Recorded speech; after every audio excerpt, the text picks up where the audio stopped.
Hi, welcome back guys. This is your friend, the Scion Fanfics. Back with amazing fanfiction. This is the series of What if Deku had unnamed Sentient Quirk? Now before starting, please give this video a like and subscribe to the channel if you want more videos like this. Now let's get into the fanfic. There can be no progress nor achievement without sacrifice. James Allen. December 27, 2168. The next station is Shizuoka. The doors on the left side will open. Izuku Midoriya stared out of the carriage window as the suburbs gave way to the city proper. Now arriving at Shizuoka. Please take all your belongings with you as you depart the train. Thank you for traveling with Japanese National Railways. Standing up, Izuku slung his limited edition Silver Age All Might satchel bag over his body, making his way towards the doors as the carriage began to slow. Within seconds the train had come to a complete halt, the doors opening with a hiss of air.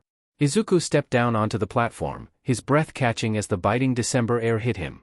Pulling his Golden Age All Might scarf tighter around his neck, Izuku set off towards the north exit. The train is now departing for Kakagawa. Please remain behind the white line. The sounds of clacking wheels and announcements faded as Izuku swiped his pass on the ticket gate. This burn is so nice. Prominence burn ramen. Tuning out the advertisements, Izuku hurried across the station atrium and out into the open air. Directly in front of him was the whole reason Izuku had come to Shizuoka, the city's shopping mall. The new year was nearly upon him, and Izuku needed to buy gifts for his family. Getting them in Mustafa was out of the question. Izuku had tried that last year. His classmates had quickly taken advantage of there not being a teacher there to even slightly rein them in, tripping him, stealing and breaking the gifts he'd just bought, and worst of all, reporting to security that they'd seen Izuku shoplifting. Culminating in Izuku being tackled from behind by a security guard 3 times his size. Needless to say, this year Izuku was going somewhere his quirklessness wasn't known to all and sundry. Crossing the road, Izuku made a beeline for the mall entrance and the map in the foyer, tracing his finger along it in search of the shops he planned to stop at. Memorizing their locations, Izuku stepped back from the map, ready to enter into the mall proper. A shoulder slammed into Izuku, throwing him off balance and sending him sprawling to the floor. They found me, they're here too. Izuku looked up, but it wasn't his classmates he saw, but a skinny, almost emaciated man with dark, lank hair down past his shoulders. Watch where you're going, kid. The lank-haired man barked, not bothering to stop or even glance back. Izuku pushed himself to his feet, not taking his eyes off the man as he brushed himself off. I don't know why, but he's giving me a bad feeling. The man wasn't alone. With him were 2 other men, one a hulking mountain of muscle standing at over 7 feet, the other clearly the leader, a brown-haired man with a face mask, one of his gloved hands gripping the forearm of a small, white-haired girl, no older than 4 years of age, a yellowish horn peeking out from her hairline. Come along, Eri. The leader grunted. You need clothes. A strange feeling settled in Izuku's gut, every instinct was screaming at him that something wasn't right about this group. The little girl seemed terrified, her whole body shaking. The 2 men flanking the masked man were obviously guarding him, but their demeanor and dress made them seem unlikely to be professional security. Eri, get back here. Izuku was pulled from his thoughts in time to see the girl, Eri, run past him and out of the mall. Only seconds behind her were the masked man and his 2 flunkies, the mountainous one moving with surprising speed for one so large, as they followed Eri out into the street. Eri. Izuku looked around the mall foyer, each and every person he saw. They had all noticed what was happening, yet they just averted their eyes and carried on business as usual. They all went back to their shopping, expecting someone else to intervene. She's a child, why is no one? It was at that point Izuku realized he was moving, or more accurately, running, in the direction that the little girl and the 3 men had gone. Bursting out onto the pavement, Izuku turned to the north. He could see the giant man's head and shoulders above the holiday crowds. Oi, kid, watch it. Izuku ignored the shout of the man he had bumped into, continuing to thread his way through the heaving crowds, all the while keeping track of the enlarged man, until he took a sharp turn down a dark alleyway. Coming to a halt at the mouth of the alleyway, Izuku hesitated. Help! Again, Izuku's feet moved without him thinking as he sprinted down the alleyway towards where the girl's voice had come. Then she came into view, running towards him. She must have slipped past the 3 men and doubled back. With a soft thud, Izuku scooped the girl into his arms. It's okay now. Izuku assured, a forced smile on his face. I am here. The girl, Eri, clung to him desperately, shaking like a leaf. Oh, you got her. Izuku's head snapped up to see the masked man approaching them, flanked by the 7-foot henchman. The thin one was nowhere to be seen. Come along, Eri, I think it's time you go home. The masked man spoke, holding out a gloved hand. You're overtired. Eri only clung tighter to Izuku. I'm sorry, sir, but it seems she doesn't want to go with you. Izuku stated plainly, his voice belying the utter terror he felt in the moment. The masked man relaxed his posture. She's just missing her mother, it's our first Christmas without her. Izuku lowered his gaze to the child in his arms. Is this man your father? Eri shook her head. He's gone.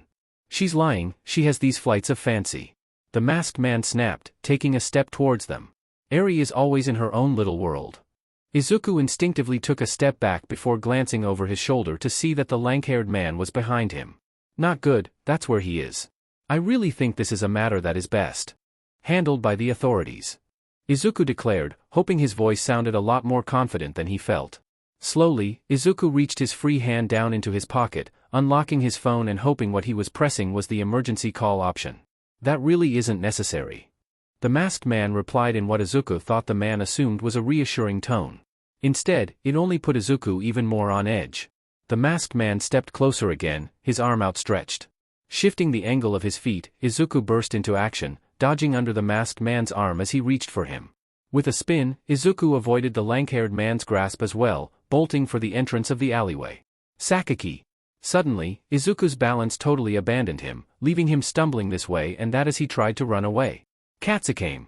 A massive hand reached out, trying to grasp Izuku's shoulder, only managing to make brief contact with the back of his neck. Izuku's legs abruptly gave way as his strength left him, collapsing to his knees, Eri still clutched in his arms. With a grunt, Izuku let go of Eri with one arm, attempting to use it to drag them towards the main street. Help! Help us! The last of Izuku's energy was sapped, his torso flopping forwards onto the concrete, Eri landing next to him. Looking towards the end of the alleyway, Izuku could see people passing by, one even stopped and looked right at him before resuming walking. All might! Izuku croaked out, his voice weak and airless as he tried to reach out towards the end of the alley. He's not coming. Izuku saw the legs of the masked man appear in his view before he squatted down to look him in the eyes. You don't know who I am, do you? The masked man spoke. Because if you did, you wouldn't have made such a monumental mistake. I'm Chisaki, but you can call me Overhaul, the leader of Shai Hasaikai. The man who will cure us all. Slowly, one finger at a time, Overhaul removed one of his gloves. No, please, don't. Eri begged as the lank-haired man grabbed her by the arm, dragging her away from Izuku. Overhaul reached out, two of his fingers touching Izuku's cheek. No active quirk genome. Overhaul spoke. You're pure, quirkless. One day everyone will be like you, I'll make sure of it. Izuku heard Katsuki chuckling. Stupid Quirkless thought he could play hero and save her. Quirkless. Defective. Inferior. Dud. Worthless. Deku. Everyone knows that the inferior can't be heroes. Katsuki continued. Another finger came into contact with Izuku's face. It's a shame I have to do this, but I'm afraid you've seen too much. Overhaul sighed. I failed, I couldn't save her. I guess I really am a useless Deku. Overhaul's ring finger joined the rest, leaving just his pinky sticking up in the air. No one can know about her, she's the key to all this, you know. Overhaul paused. You're a necessary sacrifice. And after all, there is no progress or accomplishment without sacrifice. Overhaul's final digit came into contact. I'm sorry, Mom. The last thing Izuku Midoriya heard was Eri's scream as his entire body exploded in a shower of blood and gore, coating the walls of the alleyway. Chisaki's face crumpled in disgust at the blood that spattered his skin and clothes. That was all that was left of the brat, apart from the All Might satchel and scarf, as well as a few errant scraps of clothing. Reaching down, Kai touched his clothing, activating Overhaul to clean them. Boss? Kai turned his head to Katsuki. Your clothes. Frowning, Kai looked down to see that although he had cleaned his clothes, he'd also transmuted them into a copy of what the boy had been wearing, adjusted to fit his adult frame of course. That was when he felt a tendril in the back of his mind, reaching out and grasping his very consciousness. Silvery white energy rose from every area the boy's remains were splattered on, surging towards Kai and absorbing into his body. No, this will stop. Kai placed his hand onto his own exposed skin, overhauling himself to try and purge whatever it was that the brat had infected him with. Stumbling towards the mouth of the alley, Kai saw himself in the reflection of a window. His face had changed, remade into an older version of the brat, his hair curly and green, only his eyes remained unchanged. Whatever this was, it was hijacking his quirk, changing him in ways he wasn't intending when he used it. Turning him into that brat. Kai watched in horror as, without his command, his hand reached up and tore away his mask, revealing a set of teeth that weren't his own. A tooth for a tooth. Kai's rebellious hand reached out and tore the glove from his other hand, revealing that his unblemished skin was now marred with a smattering of freckles. A hand for a hand. Kai stumbled backwards as he felt his feet shrink slightly, his white sneakers reforming into boxy red high tops. A foot for a foot. He dropped to his knees, pressing his hands to his body in order to use Overhaul to turn himself back to normal, back into himself. Nothing happened. Overhaul didn't respond to him anymore. A life must be paid for a life. Kai Chisaki screamed as he felt his consciousness be torn asunder, replaced and remade. Izuku Midoriya blinked rapidly as he slowly came to his senses, the glaring sunlight making it hard to see. His entire body felt wrong, not painful, but oddly unfamiliar. Looking down, Izuku frowned at the sight of his body. It was too tall, his arms too long, his hands too big. "Boss? Is it you?"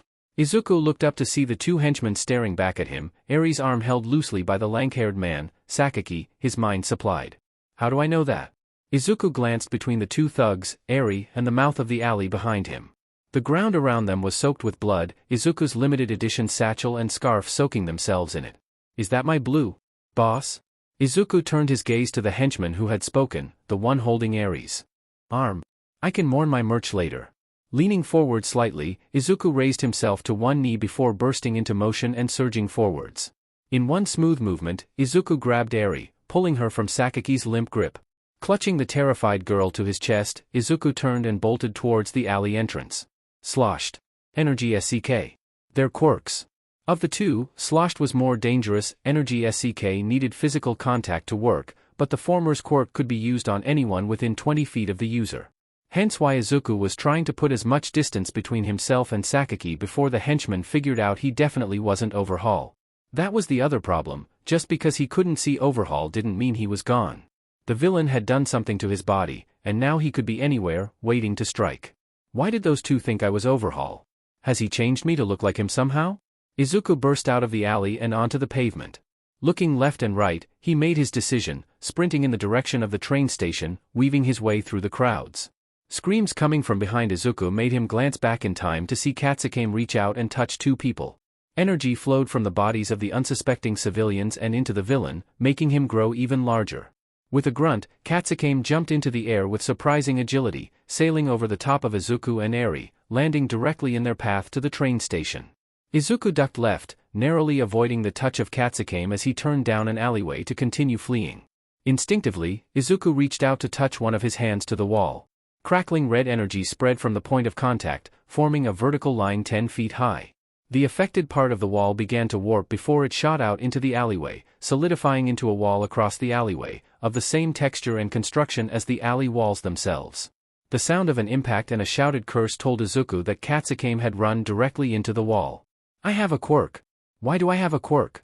With an almighty crash, the wall across the alley exploded in a hail of brick fragments, revealing Katsuki with his fist outstretched.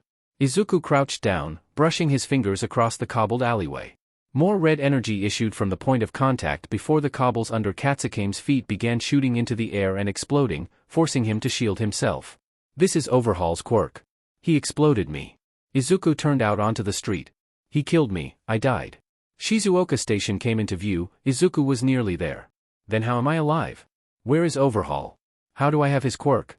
Izuku stumbled, just as he saw Sakaki appear from an alleyway in front of him. The villain had taken a shortcut to get ahead of him. Turning onto the road, Izuku staggered his way across as he felt the effects of sloshed increasing, Sakaki beginning to catch up to him. Tripping over the curb, Izuku smashed his knee into the pavement, nearly making him drop Eri. Forcing himself back to his feet, Izuku hurried into yet another alleyway, this one far wider than the previous ones, with fire escapes on each side. Izuku reached out, steadying himself on the wall and activating Overhaul's quirk at the same time. A column of brickwork extruded from the wall, the end fashioned like a fist. It extended at an angle towards the entrance to the alley, only for it to miss both Katsuki and Sakaki, impacting a parked car instead. "It's over, kid," Katsuki snarled. Izuku collapsed to his knees, his world spinning as Katsuki and Sakaki finally caught up to him, Eri still clutched in his arms, her face buried against his chest. "Where is he?" Katsuki roared. "Where's the boss? What did you do to him?" Izuku frowned. "I didn't do anything to him, he's the one who exploded me. He did. Sakaki stated. And then his hand went rogue and started overhauling him until he looked like you. Why do you think you have his quirk? Izuku's stomach dropped, he really had died. Then how did I end up in Overhaul's body? A quirk? If what these two were saying was correct, he had killed Overhaul, taken over his body, and remade it into his own, although the Overhaul quirk clearly could not be used to alter the user's age, just their appearance. Bring him back. Katsuki bellowed. Undo whatever you've done to him. I didn't do it on purpose. Izuku protested. And why would I bring back the person who killed me? Katsuki halted, clearly stumped by Izuku's response. Because we'll make you. Sakaki spoke. You turn back into Overhaul, or we hurt the girl. No, don't, she's a child. Izuku pleaded. And I don't know how to turn back or whatever you want. Please, don't do this, you don't need to do this. But Sakaki ignored Izuku, reaching down towards Eri. No! Eri screamed as the horn on her head began to emit golden energy. Sakaki instantly recoiled, managing to avoid his hand coming into contact with Eri's energy, but Izuku didn't stand a chance, pain racking his body as it flowed through his body. She's going to erase him. Katsuki shouted, lurching forwards. Izuku screamed as he felt his body begin to shrink.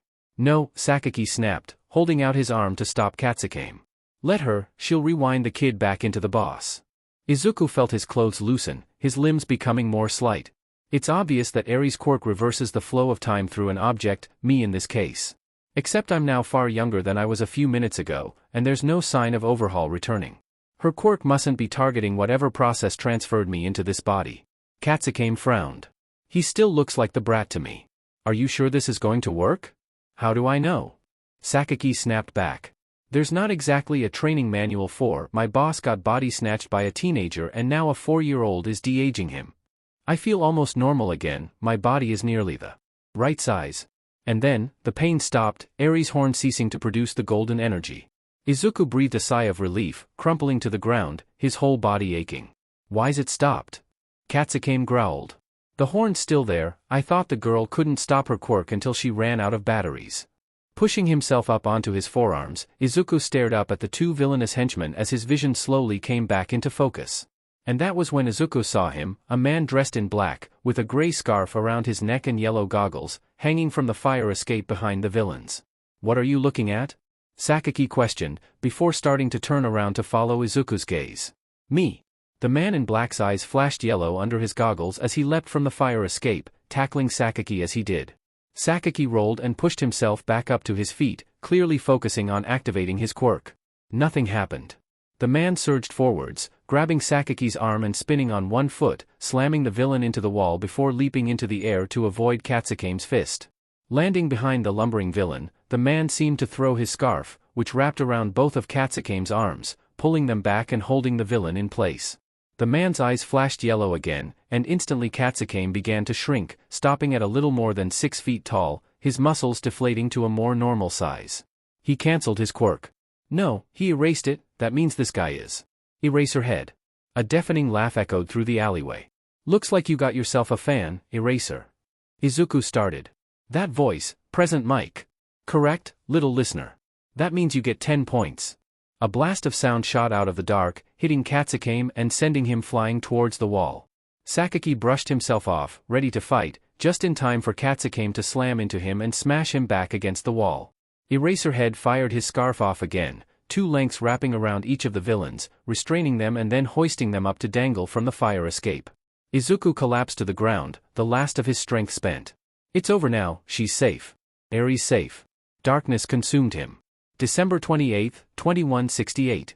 The detective stood as Naomasa Tsukachi entered the briefing room, reaching out his hand for him to shake. I'm Detective Muji. The man greeted him. Thank you for coming in on such short notice. Of course. Naomasa replied. Always happy to help a colleague, especially since the victim is from my neck of the woods. That he is. Muji nodded. Izuku Midoriya, 13, believed to be quirkless. Do you believe he was targeted because of that? Not at all, Midoriya is a case of the wrong place, wrong time. Muji sat back down, gesturing for Naomasa to do the same. Or rather, Midoriya was trying to be a good Samaritan. Is the culprit in custody? Naomasa queried. Apologies, the briefing pack you sent over was rather lacking in the particulars of the case. That was by design, I'm afraid. Muji sighed. As for the culprit, he's dead as far as we can tell. As far as you can tell? Muji breathed out. Okay, let's start from the beginning. At 1221 hours yesterday, Izuku Midoriya arrived at Shizuoka Station, having departed from Mustafu Station. He exited the station and then entered Shizuoka Megamall, where he bumped into this individual, Rikiya Katsuki, a known member of the criminal organization, Shai Hasaikai. Naomasa took the photographs being handed to him, one showing a hulking man, the other a teenage boy dressed in enough All Might merch to make Toshinori blush. Katsuki was at the mall with 3 other people, Didoro Sakaki, another member of Shai Hasaikai, and Kai Chisaki, also known as Overhaul, the man believed to be the new leader of Shai Hasaikai. The last individual is a young girl, Eri. 3 more images were placed on the table, Naomasa studied each in turn. So then the girl, Eri, fled, right? Naomasa asked. It mentioned that in the bundle you sent over. She did. She was pursued by the 3 members of Shai Hasaikai, with Midoriya pursuing them. Muji explained. This chase ends when they enter this alleyway, where the camera loses track of them. A series of photographs showed first Eri, then the members of Shai Hasaikai, and then finally Izuku Midoriya, all entering the alley. Around 5 minutes later, Izuku Midoriya, appearing to be around 10 years older, exits the alley and turns back towards the train station, holding the child. He's pursued by Sakaki and Katsuki. Muji continued. This pursuit ends when Sakaki successfully uses his quirk, sloshed, which induces a state not unlike drunkenness, causing Midoriya to collapse in another alleyway. However, this time there was a working camera. Muji produced a laptop, turning it around to face Naomasa and pressing play. Naomasa watched as Midoriya collapsed, the villains caught up, and then Eri began to glow with golden light. He's getting younger. Naomasa realized. Eri's quirk is de-aging? Then, present Mike and Eraserhead, the latter erasing whatever Eri's quirk was doing to Midoriya before the two made short work of the villains. A member of the public called it in, saw Midoriya being chased, and rang us. What about Chisaki? This Overhaul? Naomasa queried. Where was he when all this was happening? Muji sighed. That's the thing, Sakaki and Katsuki have lawyered up. They're not saying a word, obviously, but Midoriya claims he is Overhaul. He thinks he is Overhaul? Naomasa replied in disbelief. Is it some kind of traumatic delusion? We don't know. Muji answered. Chisaki's quirk is also called Overhaul, which allows the user to break down and reform anything they touch with their hands. Midoriya claims that Chisaki used his quirk to explode him. He's looking good for someone who's been exploded. I'll let you be the judge of that. Muji spread 3 photographs. Across the table, revealing an alleyway soaked in blood and viscera, in the center of it all was Izuku Midoriya's All Might satchel and scarf. How is he alive? Midoriya claims the next thing he knew after he was exploded was coming to in an adult-sized body with Sakaki and Katsuki thinking he was Overhaul. Muji replied. He says he grabbed Eri and ran. And you're worried he's actually Overhaul, that he's changed his appearance to Midoriya's to evade your suspicions. Precisely. And you want me to use my quirk to see if he's lying? Naomasa surmised. And if he isn't? Then we must assume that Izuku Midoriya wasn't quirkless, that he has some kind of quirk that allows him to transfer his consciousness from one body to another. I need to make a call. Naomasa stated. There's someone that needs to know about a quirk like this. Sorry for keeping you. Tsukachi spoke as he entered the interview room and took a seat. I'm Detective Tsukachi, normally of the Mustafu police force, but I've been asked to consult on this case due to its complexity, and this is a friend of mine, Mr. Yagi, he's a consultant with MPF. Toshinori closed the door behind him. Good afternoon. Taking the seat opposite Izuku Midoriya, Toshinori studied the teenage boy, who looked a year or 2 older than he should be. He was clearly nervous, habitually most likely, his posture hunched and closed. Next to him was his mother, Inko Midoriya, with a similarly nervous disposition. However, her body language was more open. So, I understand you were attacked yesterday? Tsukachi offered, leaning in slightly to mirror the younger Midoriya. Izuku nodded. I saw her running, Eri, they were chasing her. She looked like she needed help. That she did. You should feel proud of yourself, you saved her from what seems to have been a situation of quirk slavery. Tsukachi assured, leaning back in his chair. Is she okay? Izuku questioned. The hospital wouldn't tell us anything because we're not family. She's doing as well as can be hoped, she's been through a lot. Tsukachi answered. I believe we're currently working on tracking down her mother. Her grandfather has custody, but he's currently in a long-term coma. And if her mother can't be found? Inko Midoriya asked, speaking for the first time. Then social services will look to place her in temporary foster care until a more permanent home can be found. Tsukachi replied. Now, I've been asked to use my quirk, polygraph, to ask you some questions about what happened in the alley, which we're calling Site A, where Chisaki, also known as Overhaul, attacked you. I'm not in trouble, am I? Tsukachi shook his head. Not at all, the camera at Site A doesn't work, unfortunately, so we just need to confirm what happened. Izuku breathed a sigh of relief. Reaching over, Izuku Midoriya squeezed her son's hand. It's okay, sweetie, just tell them what you can remember. Izuku nodded. Your quirk, what are the activation requirements for it? Physical contact. Tsukachi answered, holding out his hand for the green-haired boy to shake. Reaching out, Izuku rather hesitantly shook Tsukachi's hand. Excellent, just a simple question to start us off. Are you Izuku Midoriya, born July 15, 2155? I am. Toshinori watched as Tsukachi tapped the table once, indicating that young Midoriya was telling the truth. Toshinori subtly nodded in understanding.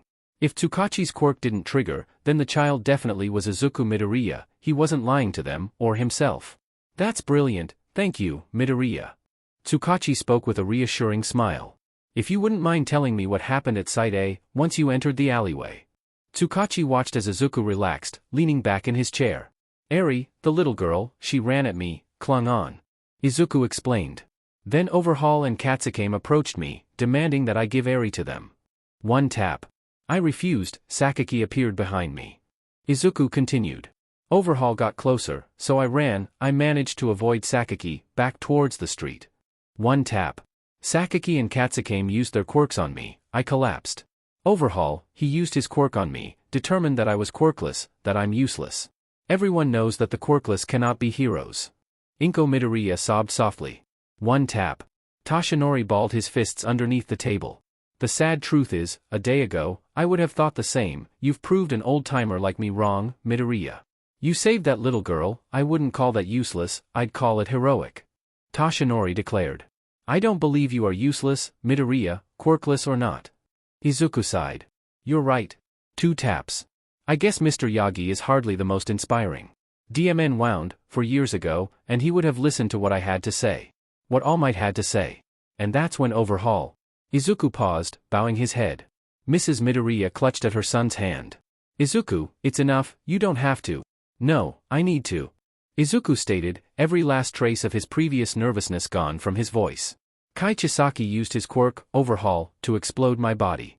Somehow, my mind transferred to his body, used his quirk against him to change him into me, and erased his consciousness.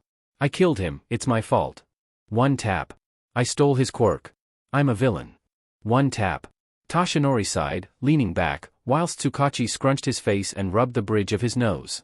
You're not a villain, Izuku. Mrs. Midoriya argued. Don't you dare say that. I am, you said I'm not in trouble, but I should be. Izuku stated, looking to Tsukachi. I killed a man with my quirk, this quirk I never knew I had. Midoriya, you're not a villain, that I can assure you. Tsukachi replied firmly. My colleague from earlier, Detective Tokusai, asked you if he could use his quirk to scan yours. Izuku nodded. Tsukachi placed a sheet of paper on the table before spinning it around to face Izuku and pushing it outwards. Him. Quirk, unnamed. Manifested in Izuku Midoriya, aged 13, on December 27, type, emitter. Transfers the consciousness and the quirk of the holder into the body of their killer, overriding their consciousness. Izuku stared down at the paper, his eyes poring over the quirk description. Toshinori could see all the conflicting emotions in the teenager, joy at finally having a quirk, discomfort and outright disgust at the nature of it. Your quirk transferred itself and you into Chisaki because of his decisions. Tsukachi affirmed. If he hadn't made the choices he made, then he wouldn't have gotten himself overwritten. His choices, not yours. But without my quirk, Overhaul would still be. Without your quirk, you would be dead and Eri would have returned to Overhaul's imprisonment. Toshinori interrupted, with more force than initially intended. Are you a fan of heroes? Izuku hesitated, before indicating so. What's point 4.2.7 of the HSPC Heroics Code? A hero must avoid taking the life of a villain to all reasonable degrees, but if lethal force is the only way to preserve civilian life, then doing so is justified. Would you say you operated within the bounds of point 4.2.7 of the HSPCHC? Toshinori queried. Yes, but I'm not a hero. You certainly acted like one to me. Toshinori interjected. Izuku froze, the breath catching in his throat. Detective Tsukachi, you've worked with All Might on a number of cases, haven't you? Tsukachi glanced across at Tashinori before nodding. Izuku is a big fan of All Might, you should see his bedroom. Mrs. Midoriya spoke nervously, clearly desperate to steer the conversation back to more stable waters. Would All Might have done it, in your opinion? Izuku asked. Would he have killed Overhaul if that was the only way to save Eri? Without a doubt, I know he would. Tsukachi declared. Unfortunately, sometimes a life must be paid for a life. Tashinori cleared his throat. If you don't mind, I'd just like to go back a bit, to what happened before you went into the alleyway. I was following them, the big one, Katsuki. I could see his head and shoulders above the crowd. Izuku paused. I hesitated at the entrance of the alley, and Eri called for help and... Your body moved before you had time to think, right? Tashinori queried, catching himself by surprise. Izuku nodded hesitantly. Tsukachi tapped the table once. Ninth, I finally found you. Tashinori watched as Izuku bowed his head, tears rolling down his cheeks. How did you know? Most top heroes all have the same story from when they were in school. Tashinori spoke, louder this time. That their bodies moved without thinking. It. Tashinori stood, wisps of steam trailing from his body as his muscles began to expand. You have the heart of a true hero, young Midoriya. All Might? Origins arc. Sometimes we carry guilt not because we've done wrong, but because we couldn't prevent the wrong from happening. December 29, 2168. You can say it, I know you want to. Naomasa looked up from his computer and to Yagi, sat at the hot desk across from him. I don't know what you mean. Yagi snorted. You think it was a bad idea to reveal my identity to young Midoriya. And offer to train him. I didn't say that. But you've been thinking it, haven't you? Naomasa sighed. A couple of times, yes. It's the right choice. Young Midoriya has the heart of a hero, true potential. Yagi argued. Plus, he needs to be able to defend himself, if he got his hands on him. He is supposed to be dead. Naomasa replied. You said so yourself. Except Nedzu won't say what he did with the remains we recovered. Yagi retorted heatlessly. Tashinori, all we recovered was part of his brain and the upper section of his skull. He's dead. And his eyes. And his eyes. Naomasa echoed. How could I forget? It was like they were still watching you, following you around the room. Yagi grunted in agreement before speaking in a hushed tone. But my point stands, Overhaul is a powerful quirk on its own.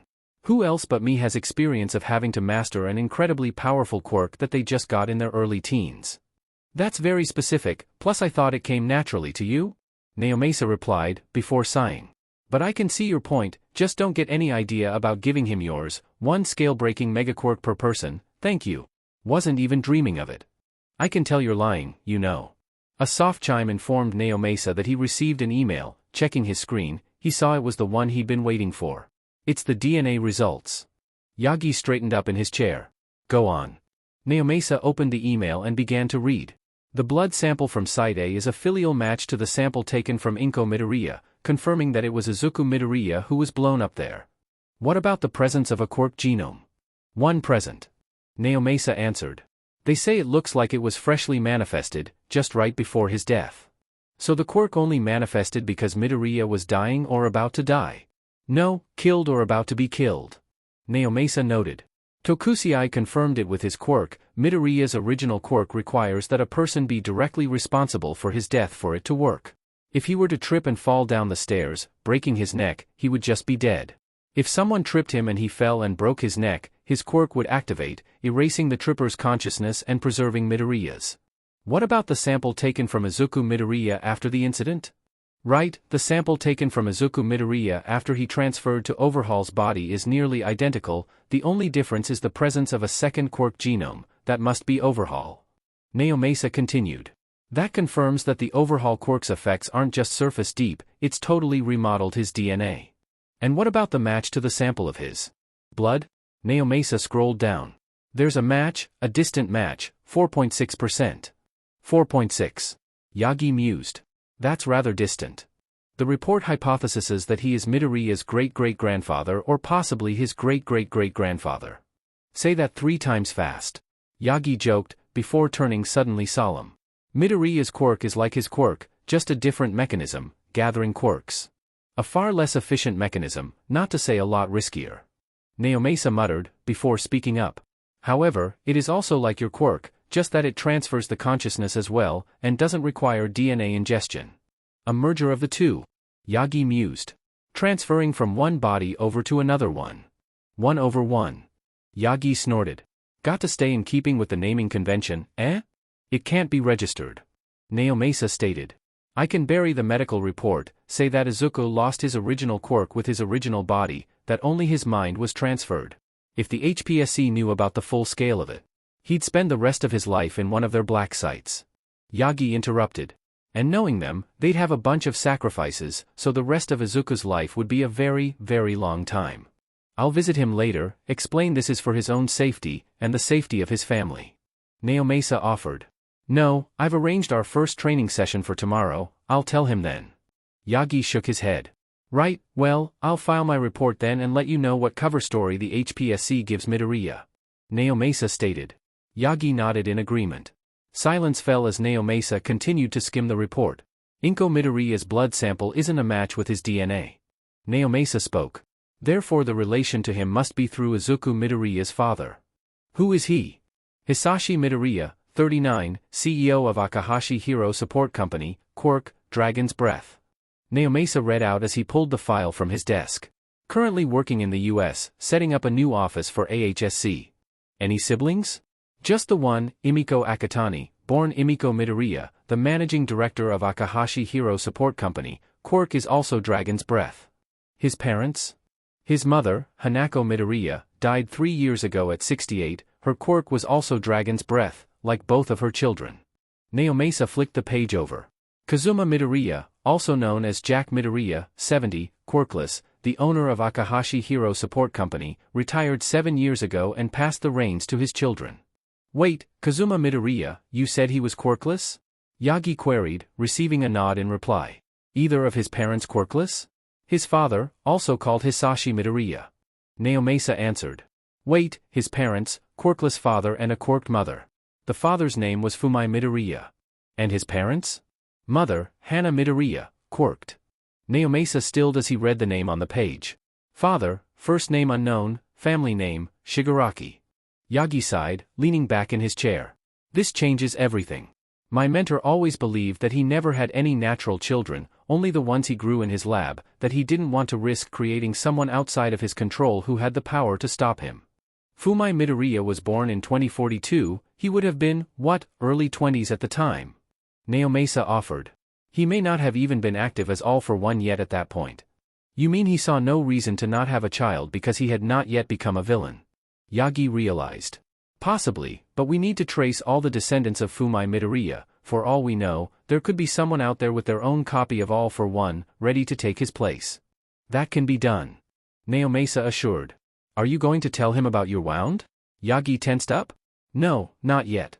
Izuku Midoriya is a smart boy, he'll figure it out eventually.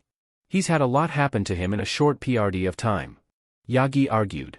I don't need to add to it, there'll be time and a place to tell him, as there will be about my quirk, and his connection to it. But not yet? Naomasa queried.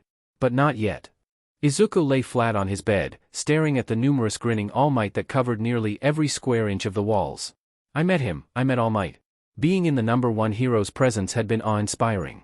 Izuku had seen him from afar at parades, of course, but yesterday had been the first time meeting him up close. Sitting up, Izuku stared down at his body, his arms and legs just a little too long, his muscles more defined. Just that bit too old. All Might said I could be a hero, that I have the heart of a true hero. Izuku stood, moving towards a mirror on the wall. He's promised to train me. Golden eyes stared back at Izuku, the one part of him not to change to match his original body. Overhaul's eyes. Reaching up, Izuku pressed a finger to his temple and activated Overhaul. A spark of green energy traveled down his finger and to his eyes, changing them back to their normal green. This quirk, it's different from how Overhaul used it. For him, the deconstruction and reconstruction of matter just happened. For me, there's this energy, red for non-organic, green for organic. Izuku watched as his irises began to swirl, turning back to Overhaul's golden eyes. Every time, it fails every time. Is it that I'm just not experienced enough to make the transmutation permanent, or does my real quirk not let me change my eyes? A reminder of who I took this body from. Izuku collapsed back onto his bed, staring up at a young age All Might poster on his ceiling. It's funny, I never would have guessed All Might had a transformation quirk, some kind of muscle-enhancing strength quirk. Rolling over onto his side, Izuku picked up a 1 yen piece off of his bedside cabinet, holding it between his fingers. Instinctively he knew that it was made entirely of aluminium. He could feel the two paths that Overhaul was offering him, to change the coin's shape, or to change its composition. Choosing the latter, a spark of red energy shot through Izuku's digits and into the coin. The metal didn't change shape like the walls and cobbles had in that alleyway, instead, it dulled, from shiny silver to a dark gray. 100% iron now. Another pulse from Overhaul returned the coin to being aluminium. This time Izuku chose the first path. Instantly the metal warped and twisted into a new shape, vaguely resembling a figurine of All Might. Maybe I need a little more practice for such detailed work. A few days ago, Izuku would have been delighted to have 1 quirk, let alone 2 quirks. But now, they felt like ash in his mouth. Stupid Quirkless thought he could play hero and save her.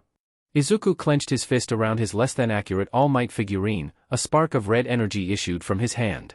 Opening his hand, Izuku stared at what was now a misshapen lump of aluminium. I don't think this is legal tender anymore, can I? Activating Overhaul, Izuku focused on the aluminium lump, willing it to return to its original form. Within a few seconds it exploded, before quickly reforming into a perfect 1 yen piece. I barely had to think about that. The All Might figurine took a lot more focus to change it into.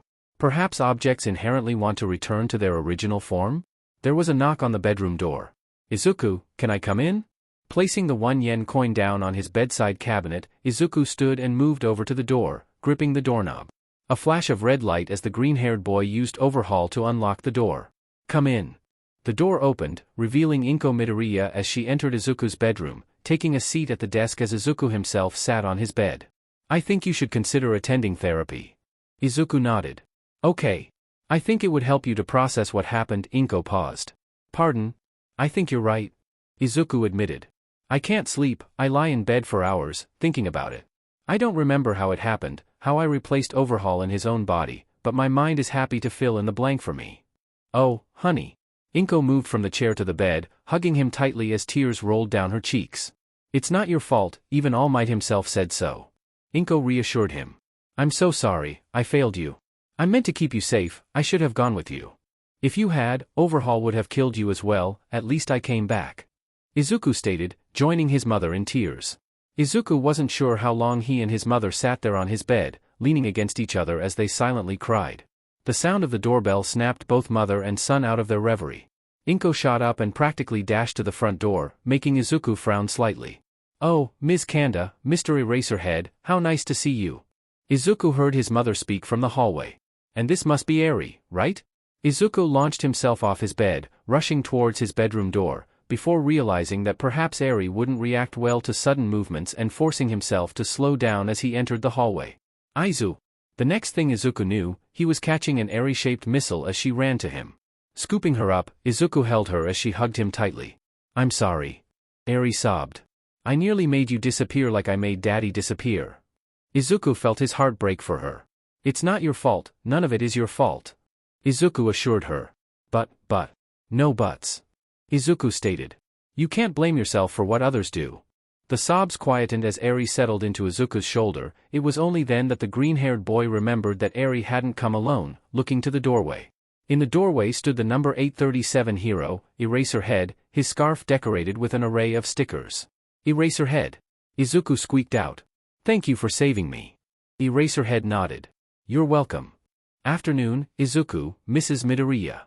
The woman who Izuku assumed was Ms. Kanda smiled, yet Izuku could see it didn't reach her eyes. May we come in? Izuku nodded, stepping aside and gesturing towards the living space. My name is Megumi Kanda. I'm a certified social worker here in Mustafu, and this is Shota Aizawa, a qualified pro hero and teacher. The woman explained as she took a seat on the nearest sofa, Eraserhead sitting next to her. We succeeded in making contact with Eri's mother, who unfortunately expressed no wish to resume guardianship of her daughter. Thus we come to the reason I rang you to set up this meeting. Izuku took a seat on the sofa opposite the one Ms. Kanda and Eraserhead had sat upon, next to his mother, Eri still clinging on to him. From our records, Mrs. Midoriya, your husband and yourself are registered foster parents, are you not? Ms. Kanda questioned. Izuku nodded, reaching over to grasp her son's hand. We are. Before we had Izuku, the doctors told us that I wouldn't be able to have any children, so we decided to get certified as foster parents, with a view to adopt. That was until Izuku decided to prove the doctors wrong. We put our fostering plans on hold to focus on the PRGNNCY.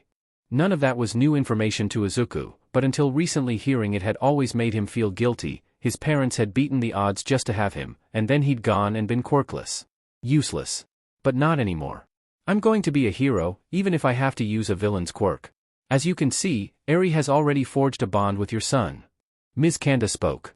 We feel that it might help her that she be fostered by you and your husband, if only in the short term, for now at least. Shuffling nervously, Inko pulled on her sleeve. Of course, but my husband, he's currently in America, New Hampshire actually, opening a new office of his business. I don't know when he'll be returning to Japan on a permanent dash. The sound of the lock being turned alerted the room to the front door being opened, Eri diving behind Izuku on the sofa whilst Eraserhead stood, his scarf unfurling. Slightly. With a small creak, the door swung open, revealing a dark, curly-haired man, wearing a crumpled suit, the tie loose around his neck. Dad? Hisashi? Mother and son both surged from the sofa, impacting with Hisashi as he hugged them tightly. Izuku wasn't sure how long the hug lasted, but when it ended he couldn't help but be disappointed. It had been over a year since he'd last seen his father and 6 years since he'd gone to America to set up a new office for Izuku's grandfather. Hisashi took Izuku's face in his hands. I am so relieved to see you, kiddo. I came as soon as your mother told me what happened. I'm so sorry you had to go through that. Inko found her voice. Hisashi, what are you doing here? After you told me what happened, I realized there was somewhere I needed to be. Hisashi explained. And that's not Manchester, New Hampshire, it's here, home. For good? Izuku queried. For good. What about the new office? Inko questioned. I thought you were needed there. I need to be here a lot more. Hisashi assured her. Besides, my number 2 over there can handle the day-to-day operations. I'll have to go to check up on them now and again, but this is where I want to be. It was then that Hisashi seemed to realize that they had guests, his eyes falling on Eri, curled into a ball on the sofa, shaking like a leaf. Stepping forwards and crouching down, putting his eyes on the same level as Eri's. You must be Eri, right? Hisashi asked softly, receiving a small nod in reply. I wanted to thank you for keeping my Izuku safe. That seemed to resonate with the young girl, making her relax slightly, uncurling her body and sitting up on the sofa. So, who's your favorite hero? Hisashi continued. Mine's Yoroi Musha, a bit old-fashioned, I know. Mito. Mito, I don't know that hero, can you tell me about them? Eri raised her arm, pointing at Izuku. That's Mito, he saved me. Izuku bowed his head, tears streaming down his face. And Eraser, he saved me too. Eri continued, pointing at Eraserhead as well. Eraserhead nodded, somewhat curtly, giving off the impression of someone who had little experience interacting with young children but was trying their best. Mr. Midoriya, I'm Megumi Kanda from Mustafu Social Services. Ms. Kanda had stood, holding out her hand to Hisashi for him to shake. With a last quick grin to Eri, Hisashi straightened up and took the social worker's hand. Hisashi Midoriya, Managing Director of the Akahashi Hero Support Company. The dark-haired man bowed. You must be Eraserhead. Thank you for saving my son from that overhaul. Izuku looked to Eri, expecting her to flinch, but she didn't. It is my job. Eraserhead replied, hiding his face behind his scarf. Who's Overhaul? Eri questioned, looking up with innocent eyes. Izuku felt his mouth go dry, unsure of what to say, until Ms. Kanda stepped in. Overhaul was the name used by the man who kidnapped you, Kai Chisaki. Ms. Kanda explained. Do you remember him being called that? Eri shook her head. I was just telling your wife about Eri here. Ms. Kanda spoke. Unfortunately, she has no relatives who are suitable to place her with. She has been staying with Mr. Aizawa on an emergency basis, however, as both a pro hero and a teacher, he doesn't have the time to care for a child who has experienced what Eri has. The expression on Eraserhead's face told Izuku that he wasn't particularly pleased about that outcome. Thus, I was hoping you and Mrs. Midoriya would be able to foster Eri, just on a temporary basis until we can do a review of her care needs. If you wish to, and we are happy to, we can then make her placement here permanent. Izuku watched as his parents looked at each other, seemingly to have some kind of silent conversation before Hisashi turned back to Ms. Kanda. We'd be delighted to. Hisashi answered. Ms. Kanda smiled, and this time Izuku could see that it was genuine. Excellent, thus we come to the reason Mr. Aizawa is here. My quirk lets me temporarily erase other people's quirks. Eraserhead explained. I've been asked to train Eri. My quirk allows for a safe space where any accidental or uncontrolled quirk activations can be neutralized. These training sessions would initially take place at a registered quirk development center. Should Eri be in your care when she is to go to elementary school, they would move those sessions there to integrate with her schooling. Ms. Kanda produced a tablet from her leather binder. I understand your closest elementary school is Aldera 9th Elementary School, where your son attended, is it not? I don't think it is the closest anymore. Inko replied hurriedly. They opened a new one last year here in Tatooine. Ms. Kanda frowned before beginning to flick through her tablet. Ah yes, here it is, First Tatooine Elementary School. I think we would prefer that option. Hisashi confirmed. Izuku has no doubt that both his parents were remembering the countless times he had come home crying with cuts and bruises that he refused to tell them how he'd gotten. Any attempts his parents made to put a stop to the bullying ended with Aldera 9th refusing to acknowledge the problem, before then suddenly claiming Izuku was the one bullying other students and punishing him. Well then, if that's all sorted, we'll be leaving you. Ms. Kanda spoke, standing as she did. The paperwork should be sorted tomorrow, and we hope to have Eri in your care before the new year. No, I don't want to leave Izu. Eri cried, lurching forwards and clinging onto Izuku's leg. Izuku crouched down. Eri, it's okay, it's just a couple of days. You'll be staying with Eraserhead until then. Really? Eri sniffed, rubbing her eyes. With a smile, Izuku nodded. Really, and I am reliably informed that there will be presents. Eri hugged Izuku before shuffling over to Eraserhead, taking his hand. I'm ready to go. Eraserhead hid a smile in his scarf as he stood. Well, we'll get out of your hair. Ms. Kanda moved towards the door, Eraserhead and Eri shadowing her. Thank you for coming. Inko responded, following the guests to the door, closing it behind them. Hisashi blew out a breath, suddenly looking very tired, before collapsing onto the sofa. That poor girl. How long have you been awake? Inko questioned as she sat down next to her husband, taking his hand as she did. Hisashi shrugged. I don't really know, I couldn't sleep on the flights. I guess it must be when your call woke me up. That was over 40 hours ago. Inko exclaimed. You need to go and get some sleep. Hisashi shook his head. No, it can wait. I need to know what happened, I need to make sure my child is okay. I need to know what happened to you, Izuku, if you feel comfortable. Izuku met his father's eyes, before nodding. I am. Inko hesitated before sighing. Fine, but as soon as Izuku is finished, you need to go to bed to get some sleep. That's fair. Hisashi conceded. Izuku moved to the opposite sofa and sat down, taking a deep breath. He felt awkward. Hisashi was his father, they'd spoken on the phone regularly, but last time he'd been living with them Izuku had been 7. I was on the train to Shizuoka. December 30th, 2168. Izuku, bundled up in a green winter coat and 2 scarves at his mother's insistence, stared out at the large expanse of beachfront. It was absolutely filled with garbage and scrap, from broken beer bottles to what looked like a rusty pickup truck with no wheels. Dagobah Beach? Izuku murmured. Why would All Might want me to come here? All will be explained, young Midoriya. Looking behind himself for the source of the booming voice, Izuku couldn't see anyone, until he looked upwards. All Might slammed into the pavement, blasting dust in every direction. Haha, I am here. Wait, is that All Might? All Might, can you sign this? It is All Might. Crap. All Might cursed under his breath, before grabbing Izuku and throwing him over his shoulder. Sorry, I am leaving now, like a normal person. All Might crouched down, before blasting into the air, towards the beach. No, All Might, come back. He's leaving already?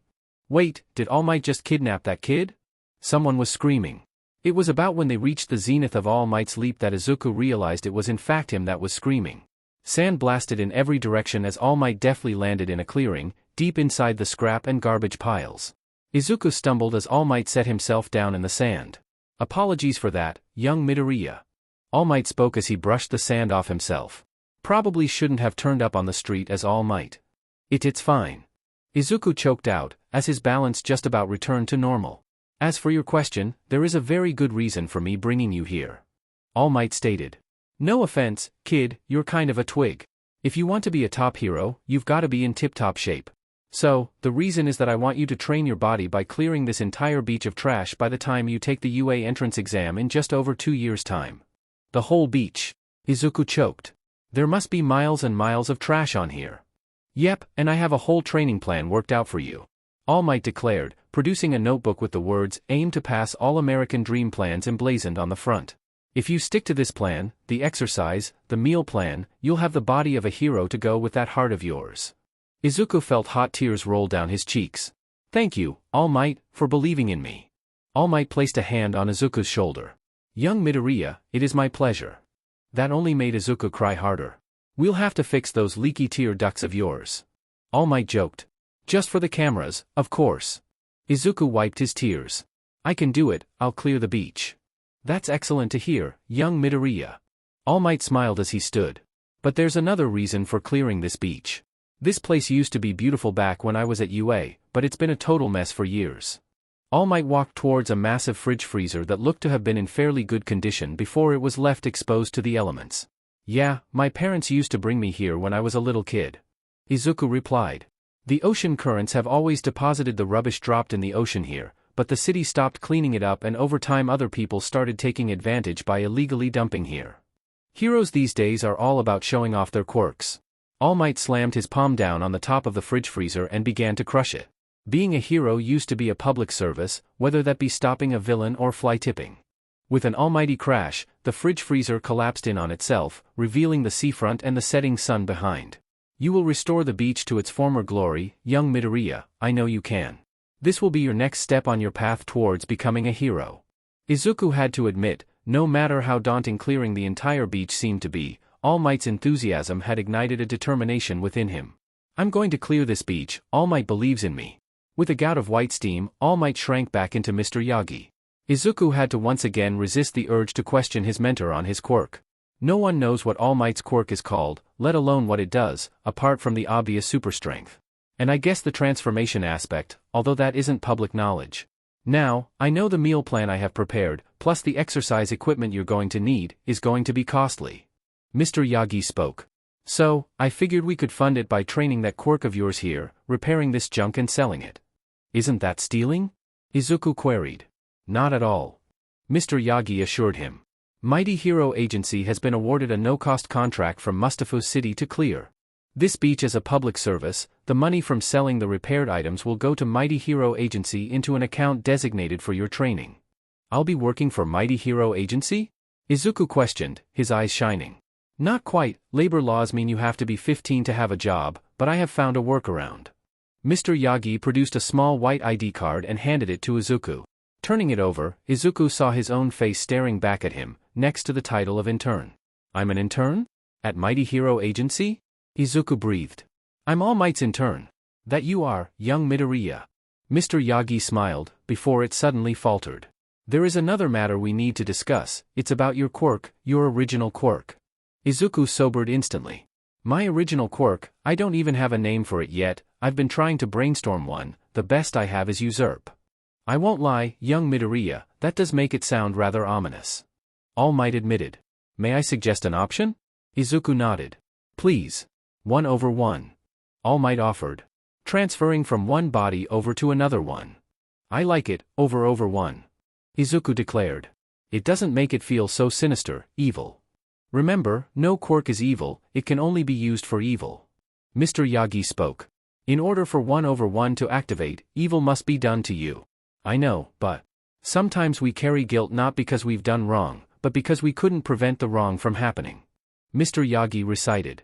That was something my mentor once said to me, one of the last lessons she gave me. I've always tried, not necessarily successfully, to heed it. You cannot carry the guilt Overhaul deserves to bear, do not wear the chains he forged in life, they will drown you if you let them. I know. Izuku sighed. I know that I shouldn't blame myself. But you can't help but do so. Izuku nodded. Just don't bottle things up. Mr. Yagi urged. I've made that mistake myself more than once, it's easy to do. I'm always here if there is something you want to tell me. Thank you. Yagi bobbed his head. Now, back to the reason I brought up 1/1. You cannot and should not register it as your quirk. Why? Izuku sputtered. Why can I not? Because once a quirk is registered in the quirk database, there are a great many people who will be able to access that information. Yagi explained. And with a quirk like 1/1, it will make you and those around you a target. But villains don't have access to the quirk database. Izuku replied. Villains shouldn't have access to the quirk database. Yagi refuted. And I don't necessarily mean villains. Is that why your quirk isn't in the quirk database? Well, yes, that is the reason why. Yagi stuttered. Anyway, Detective Tsukachi is going to submit his report, confirming that your unnamed original quirk was a one-use only and all you have now is Overhaul. The HPSC will probably issue you some kind of cover story. They probably don't want you telling people that a quirk that can permanently usurp someone else exists. Right, so I should register Overhaul as my only quirk? Izuku queried. Exactly. Yagi affirmed. Detective Tsukachi will file a quirk registration form for Overhaul. You'll just need to have one of your parents sign the form they send you to verify the name and description. I don't know. Izuku blurted out. Eri, my parents are fostering her, with the view to adopt her. She didn't recognize the name, but the social worker explained it to her. I already have his eyes. I can't have a quirk with the same name as the man who abused her, right? I can see how that might be an issue. Yagi agreed. Perhaps we could think about renaming it or finding a similar quirk with a different name. Producing his smartphone, a large, bright red device, Yagi opened it and began to scroll through it. Right, let's filter by quirk mode. Overhaul works by affecting matter, so it has a matter mode. Yagi mumbled, mostly to himself. Holler if any of these sound promising. Adaption, adjustable, alchemy, alteration, amendment, amelioration. Alchemy? Yagi scrolled back up. Here we are. Alchemy allows the user to transmute the matter of any object they touch. That sounds promising. Wait, the transmuted object does not have to take a physical form and can have its state of matter morphed into kinetic energy, which can produce powerful shockwaves. Is that something you can do? Izuku shrugged. Try it, here. Yagi picked up a plain hairpin from one of the piles of trash and tossed it to Izuku. Fumbling slightly, he just about managed to catch it, holding it flat in his palm and closing his digits around it. Approaching a burnt-out husk of a car and activating Overhaul, Izuku first focused on the idea of transmuting the hairpin like he had the coin the day before, except instead of aiming to change the material to iron, he kept his mind on turning the hairpin into kinetic energy. Pulling his fist back, Izuku noticed the hairpin vanish from his grip. His hand felt like it was vibrating like a tuning fork. Izuku punched the side of the burned-out car. The metal crumpled like a sheet of paper and Izuku was thrown 5 feet back into the air, landing on the sand with a soft thump. Are you okay, young Midoriya? Yagi questioned as he leant over Izuku and offered him his hand. Clasping Yagi's outstretched hand and nodding, Izuku half pulled himself up, half let himself be pulled up. Going to brush himself off of the sand, Izuku winced in pain as soon as he moved his arm. Looking down, Izuku saw his knuckles were bleeding, a faint model of bruising along his arm, which was bent at an unnatural angle. Your arm, young Midoriya. Give me second, I need to call recover. Izuku pressed his opposite hand against his injured arm and activated Overhaul. He could feel it, the urge for Overhaul to return his arm to its original form, and he followed it. Yagi's phone dropped out of his hand as he watched Izuku's arm twist itself into the right place, his knuckles healing, the bruises fading. I knew that quirk could change your appearance, but it can heal as well? Yagi questioned, bending down to pick up his phone. Boy, Recovery Girl is going to be after you. I guess it can. When I touch things that are broken or that I've used Overhaul on, I can sort of let the quirk restore them on its own. Izuku explained. Wait a second. Yagi flicked through the entry for alchemy on his phone. DMN, alchemy doesn't work on organic matter, it can only reshape non-organic matter to imitate it. Izuku sighed, looking down at his hands. I guess we can't call that quirk alchemy instead then. I'm sure we can think of something else, but I still wouldn't recommend you use those energy attacks without more training and some kind of support gear to absorb the recoil. Yagi instructed. I wonder if Dave wouldn't mind knocking together some prototypes. D-Dave? You mean David Shield, the David Shield? Izuku exclaimed, vibrating with excitement. 100%. Yagi replied. He still does all my suits for me, even if he isn't my sidekick anymore. It's too much. Izuku spoke, tears leaking from his traitorous eyes. I can't accept. You can and you will. Yagi stated. I wouldn't have offered you my support to help you on your way to becoming a pro hero if I didn't mean to follow through on it. Thank you, All Might. You're the first person who has ever said that they thought I could be a hero. Izuku admitted. I know I have a quirk, 2 quirks, now, but... No, Yagi stated firmly, before suddenly transforming into All Might with a blast of steam. You, Izuku Midoriya, have proved to me that you can be a hero, with 1 quirk, 2 quirks, or no quirks at all. Mom, what I wanted you to say back then. That I could be a hero, even without a quirk. Izuku felt his heart squeeze. A hero doesn't need to save everyone single-handedly to be a hero. All Might explained. A hero is someone who stands in defense of those who cannot defend themselves. All Might turned to face the setting sun. I've spent my career being a pillar of society, the unreachable #1 hero. I never asked to be that, #1, I never wanted to be that. All I've done is save as many people as I can. All Might continued. But I won't be a hero forever, I will retire one day. And when that happens, there needs to be a better system to replace me, a generation of heroes striving to help each other save as many people as possible, not selfishly striving to be the highest-ranked hero. That's what happens now, and it's my fault, I let that mindset ferment, I gave them something to beat. Turning back to Izuku, All Might pointed his finger at him, the setting sun glowing around him. But you, Izuku Midoriya, I believe you can change this, that you have the ability to inspire others to be better, do better. I know that, because you have inspired me. December 31st, 2168. No, more to the left. Hisashi instructed. My left, not your left. Izuku complied, repositioning his end of the tinsel as instructed. There we are. Hisashi announced, hopping down from the footstool he was using. Just in time, Eri will be here any second. Reckon I have time to bake her some cookies before she gets here? Izuku shook his head, he'd somewhat forgotten quite how excited his father got at Christmas. That excitement was then heightened by the fact that Eri was going to be staying with them, leading to him insisting that more decorations needed to be put up and that they essentially do Christmas all over again for her. The whole of Izuku's paternal family was big on Christmas. His grandfather, Jack Midoriya, had been in charge of setting up the original U.S. office of Akahashi for almost all of Hisashi's childhood. The whole family had lived out there with him until the office had been forced to close by the 2145 recession, the Midoriya family returning to Mustafu as a result. Would you stop rushing around everywhere like someone slipped a frog in your pants? Izuku looked to the armchair where his grandfather sat. Which is what Imiko did do to me in Christmas 37. Hisashi retorted. You never managed to prove that it was me. A dark-haired woman, Izuku's aunt, called from where she was adding more lights to the Christmas tree. Who else was it, then? Jack coughed slightly, before busying himself with taking a swig of his drink. I swear they act younger than us when they get together at Christmas. Izuku glanced across to see his cousin Mikumo, holding out a yellow can with red and purple writing. Wait, is that? Mikumo smirked, a curl of smoke escaping from the corner of his mouth. A can of Physix's almighty cherry cola max? Why yes, it is. How? Turns out they still sell it in Poland. Mikumo explained. Mum bought the last two the shop had when she was on a business trip, still in date, and I thought you might like one of them. Izuku welled up. Thank you. You're welcome, Merry Christmas. Mikumo smiled. And congratulations on the quirk, glad it finally came in, kept us all waiting. If you knew the truth, you wouldn't be congratulating me. Taking the can, Izuku found Overhaul telling him that it was made of aluminium, however, a second later it began listing more substances. Carbonated water, citric acid, natural cherry extract. Izuku's eyes widened, and he ran for the kitchen, the can still in one hand. Grabbing a glass off the drying rack, he quickly filled it up with water from the tap. What are you doing? Mikumo queried, a puzzled look on his face, having followed Izuku to the kitchen.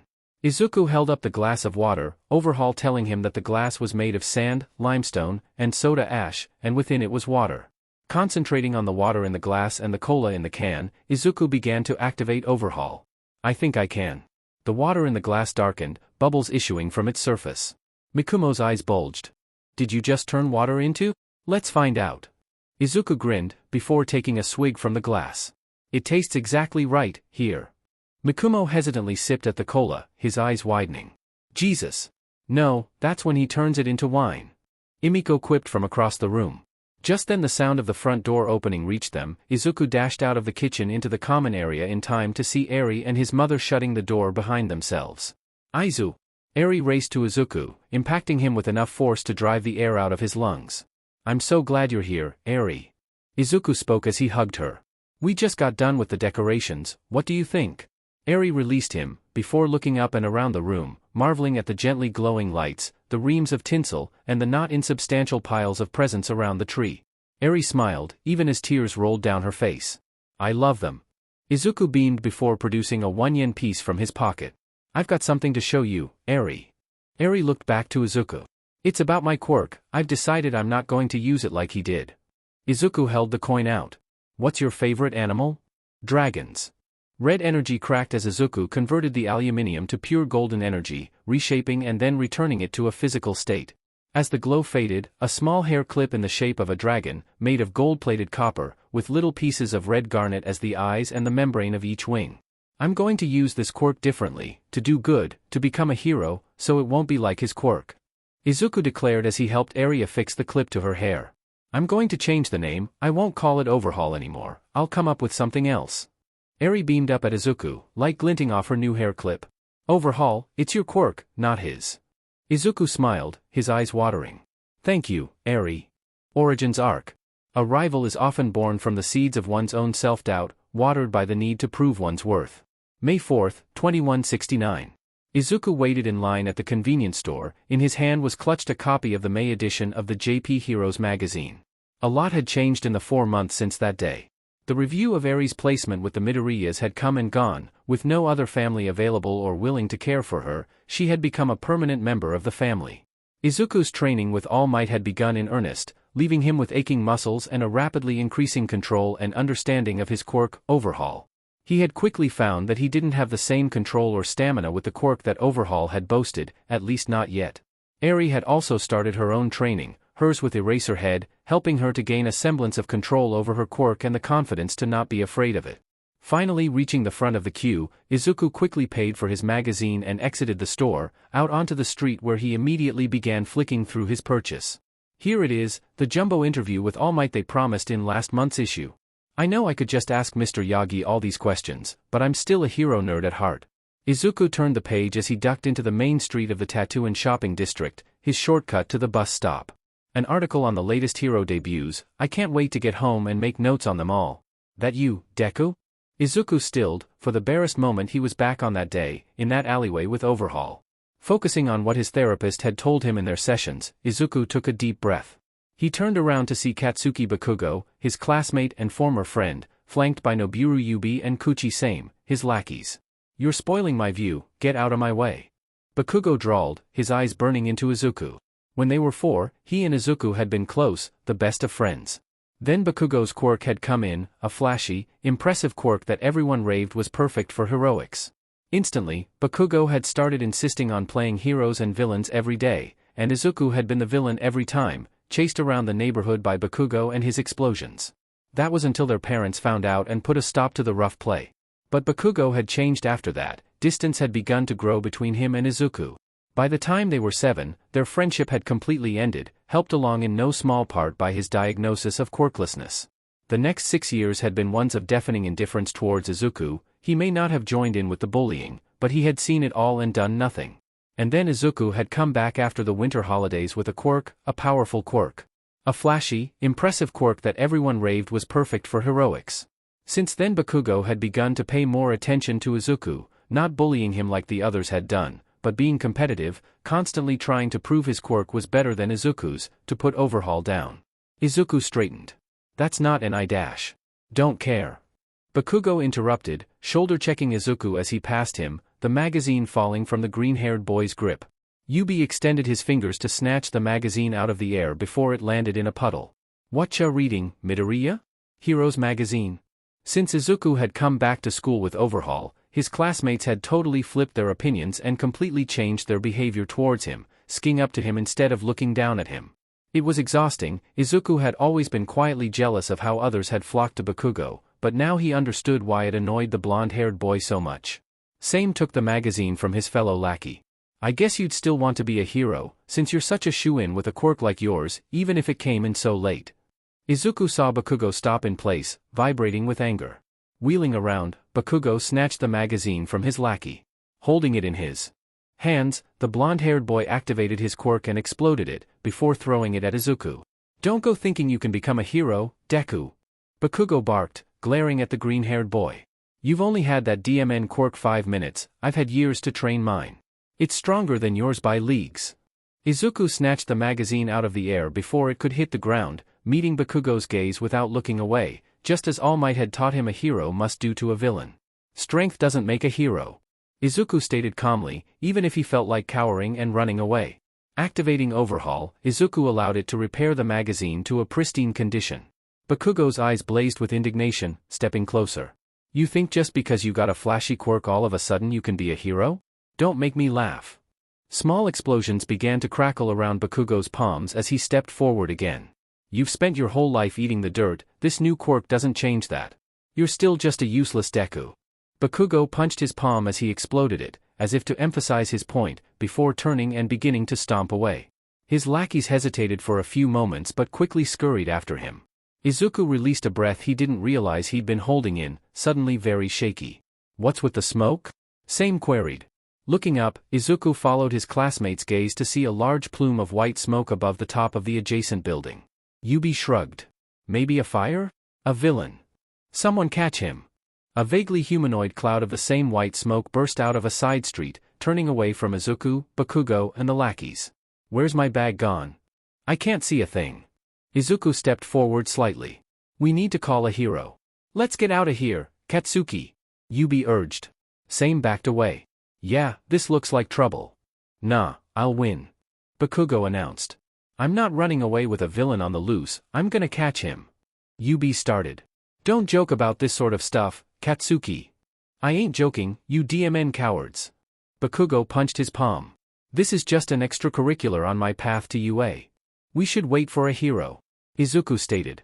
You're not authorized to use your quirk to apprehend a villain. You can stand back and watch me take this guy down. Bakugo declared, crouching down. See, this is the difference between a future hero like me, and an eternal Deku like you. Bakugo ignited both his palms and exploded into the air after the smoke villain, the gap quickly closing. You're not going to get me, you brat. The smoke villain yelled behind himself, his cloud suddenly expanding in all directions. Izuku squinted, his eyes stinging as the smoke cloud enveloped him and Bakugo's sidekicks, completely obscuring his vision. A good blast should blow away your stupid smoke. Bakugo roared from somewhere within the cloud. Trying to cover his eyes with one arm, Izuku raised his opposite hand and activated Overhaul. Silica? How is the smoke cloud made of silica? That's because it's not smoke, it's sand, quartz to be exact. Bakugo, it isn't smoke, it's sand. Izuku shouted, but just as he did, a sudden crash of thunder drowned him out. Thunder? But the sky was clear a second ago. Whoa, is that a kid going after the villain? Izuku aimed towards where the voice came from, charging blindly in that direction until he suddenly broke out of the sand cloud. Looking up, Izuku saw the sky was beginning to darken, unnaturally quickly. This is the showstopper. Bakugo yelled as he exploded towards the sand villain, his right palm angled towards him, ready to release a blast. Before Bakugo could reach the villain, the sky turned pitch black, purple lightning crackling across it, a great gale of wind blasting down the street, buffeting everyone.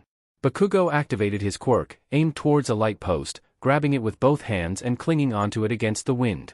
Izuku hunkered down, using Overhaul to reshape the ground to encase his hands and feet, anchoring him. Help! I can't hold on. Izuku turned his head to the source of the voice, catching sight of where Same and Yubi were holding onto another light post.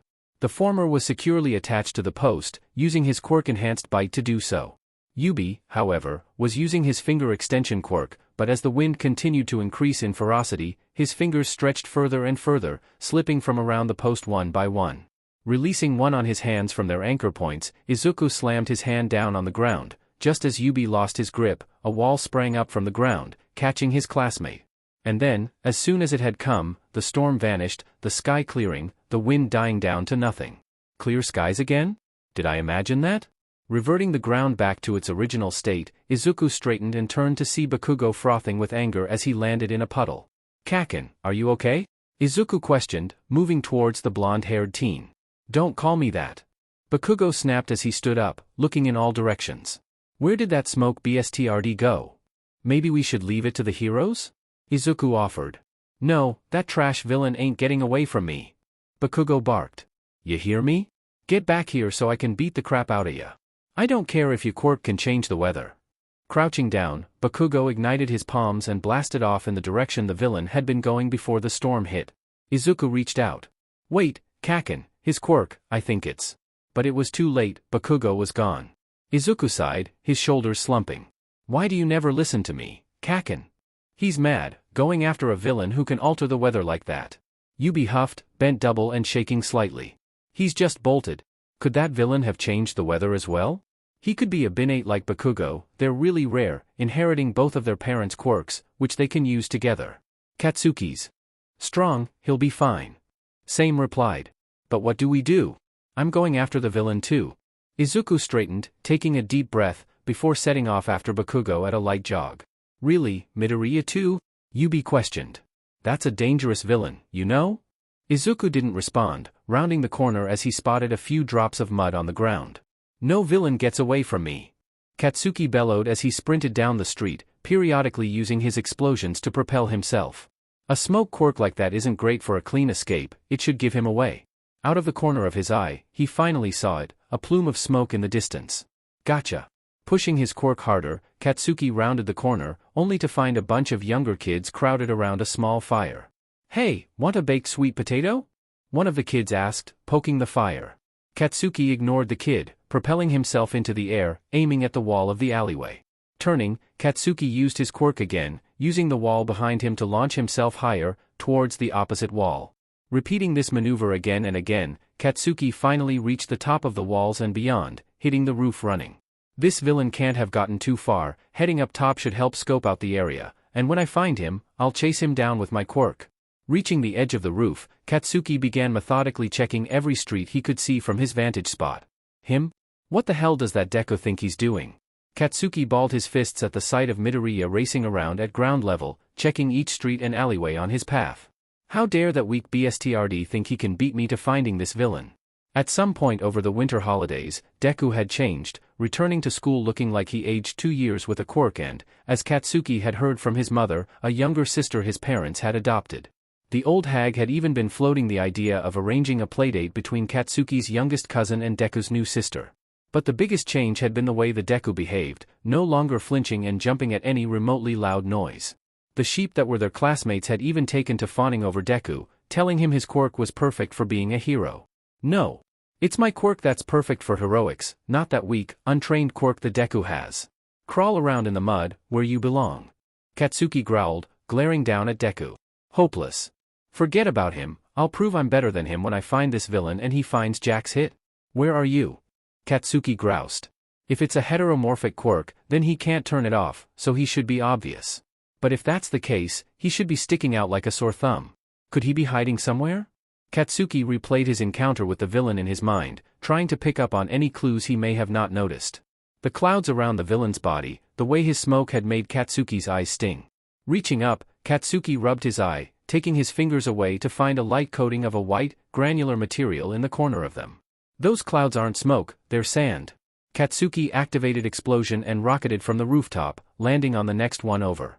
If his quirk really is a heteromorphic sand quirk, then that rain from the storm should have turned him into a pile of mud. There he saw it, a pool of mud, slowly inching its way into an alleyway, a trail of emptied purses and wallets behind it. Reaching the edge of the rooftop, Katsuki stepped off into thin air, allowing himself to fall for a second before igniting a series of explosions to slow his descent. Hitting the ground on one knee, Katsuki launched himself into a run with a burst of his quirk, sprinting towards the alleyway he'd seen the mud pool sneaking into. Rounding the corner, Katsuki slowed to a halt at the sight of the mud pool innocently hiding against one of the walls, attempting to look inconspicuous. Looks like that bastard got away. Katsuki barked, making sure the mud villain could hear him as he began walking down the alley. Gotta wait till I'm close enough. Nearer and nearer the mud pool he got, Katsuki itching to unleash his quirk on the villain. Take this! Katsuki yelled, suddenly turning his body and bringing his heel down on where he thought the villain's face should be. Roaring with pain, the mud pool reeled backwards, taking a humanoid shape as he clutched his nose. What the fug is wrong with you? The villain bellowed, voice filled with indignation. I couldn't find you after the rain 'cause you turned to mud. Katsuki growled. But I gotcha now, ya sandy goon. The mud villain began to grow in size, reaching 6 feet. I was sure I'd get away in this form. Dab you, kid. Katsuki snorted at the villain's distorted voice, undercutting any menace he was trying to project. It's over, small timer. You're gonna regret showing your face in my town. Katsuki declared as he let small explosions pop in his palms. You should be glad to be taken down by the future #1 hero? Don't make me laugh, brat. The mud villain retorted, before his broken nose liquidated and reformed, completely healed. You're no All Might. White-hot rage thrummed in Katsuki's veins. And you're no toxic chainsaw. Katsuki snarled, dropping into a fighting stance. The mud villain raised one massive arm, silt dripping from it, and swung it at Katsuki. Igniting his palms, the blonde-haired teen launched himself into the air, dodging the attack. Twisting in the air, Katsuki brought his palm down towards the mud villain's arm and released another explosion. Mud splattered in every direction as Katsuki landed back on the ground, looking up in time to see the mud villain's other arm coming directly towards him, with no time for him to dodge this time. DMN. The arm slammed into his face, it felt like he was hit by a truck. Katsuki tumbled backwards, his ears ringing. That's gonna leave a mark. The mud villain taunted. Katsuki growled, stumbling to his feet and charging at the mud villain as he swung his muddy arm again. Two spikes suddenly shot up from the ground, skewering the mud villain's arm and holding it in place. His quirk is sand-based, like I thought. Looking to his right, Katsuki felt his rage building at the sight of the DMN Deku, his hands pressed to the ground, red energy crackling around the point of contact. What the F do you think you're doing, you useless Deku? Midoriya looked directly at Katsuki.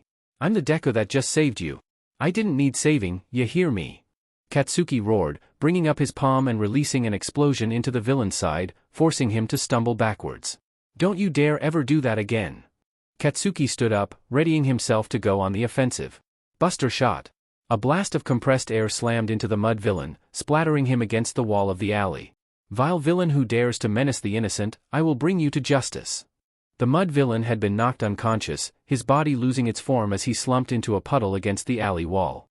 It's Airjet, the Buster hero. Deku gushed. Katsuki rolled his eyes. A hero? The hero touched down, dressed in silver armor, including a visored helmet, over a red jumpsuit. On his back was a bulky jetpack and cannons on each forearm. I received a report that 2 civilians were chasing down a villain, but your kids? How unexpected.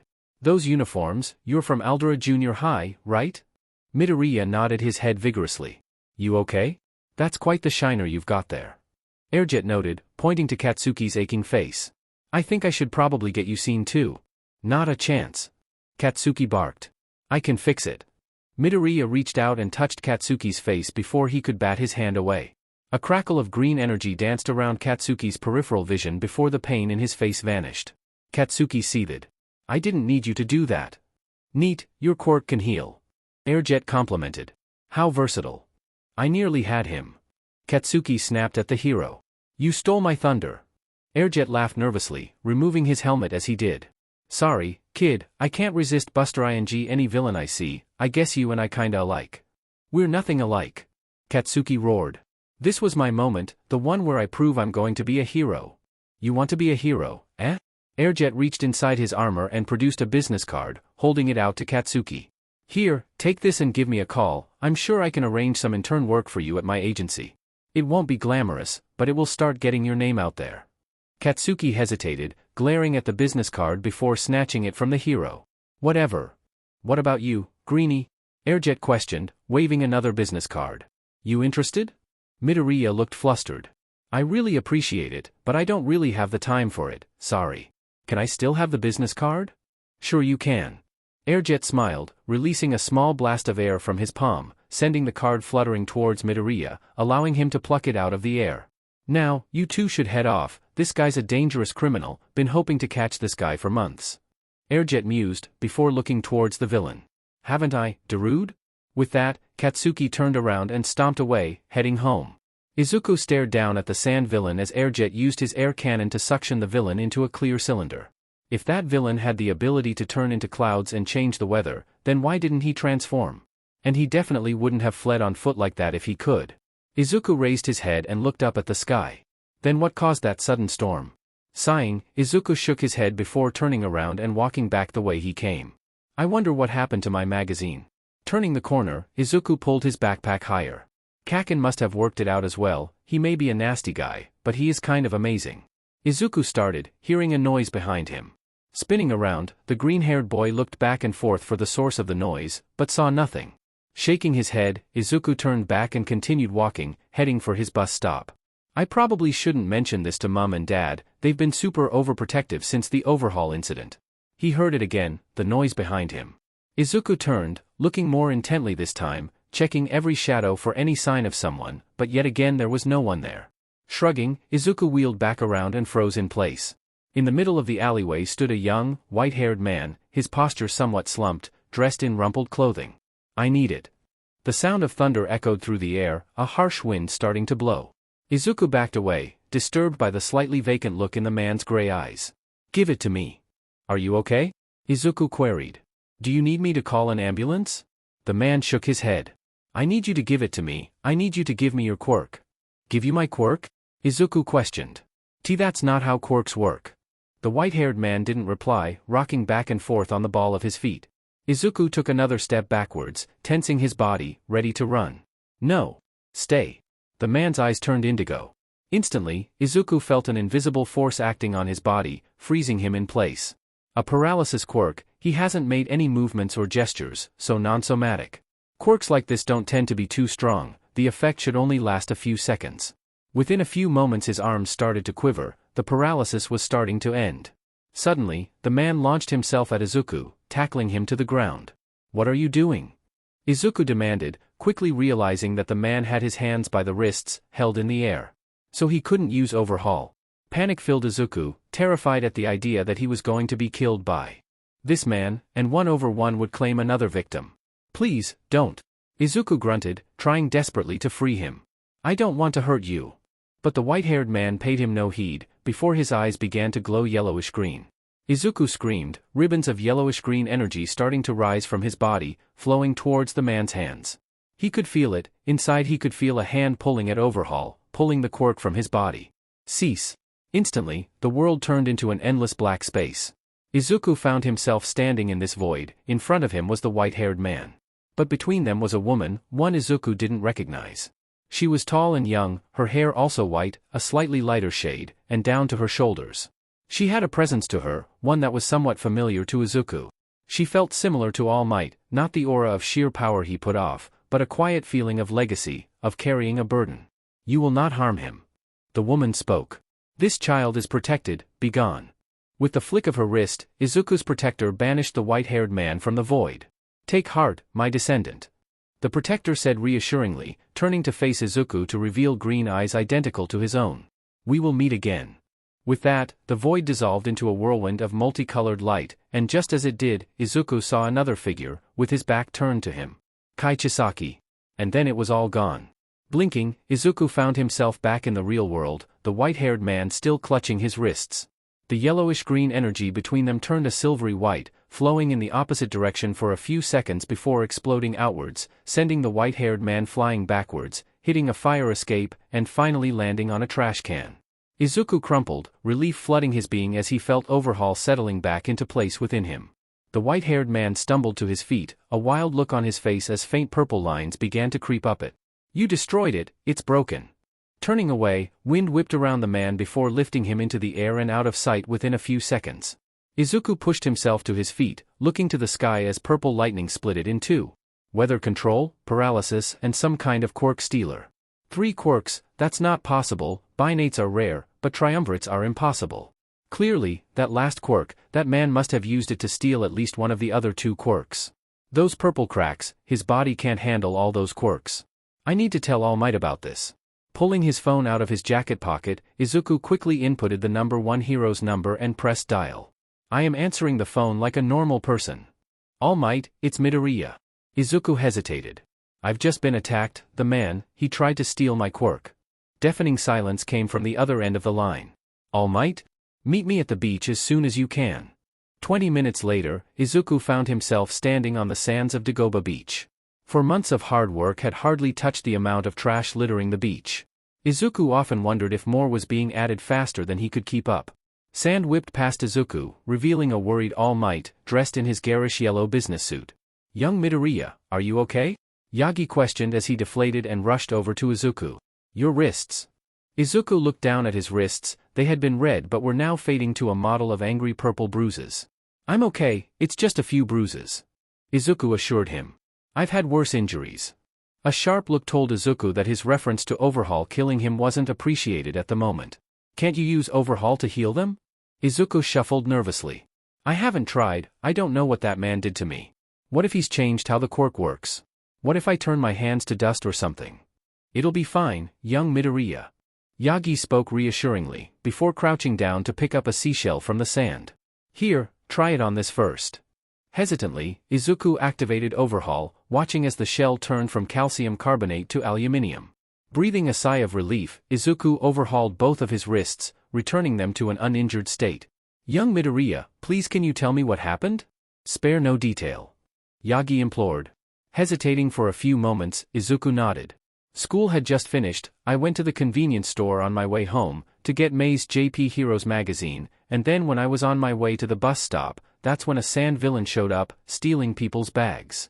So this sand villain is the one who tried to take your quirk? No, he wasn't. Just as he was passing us, a storm came out of nowhere.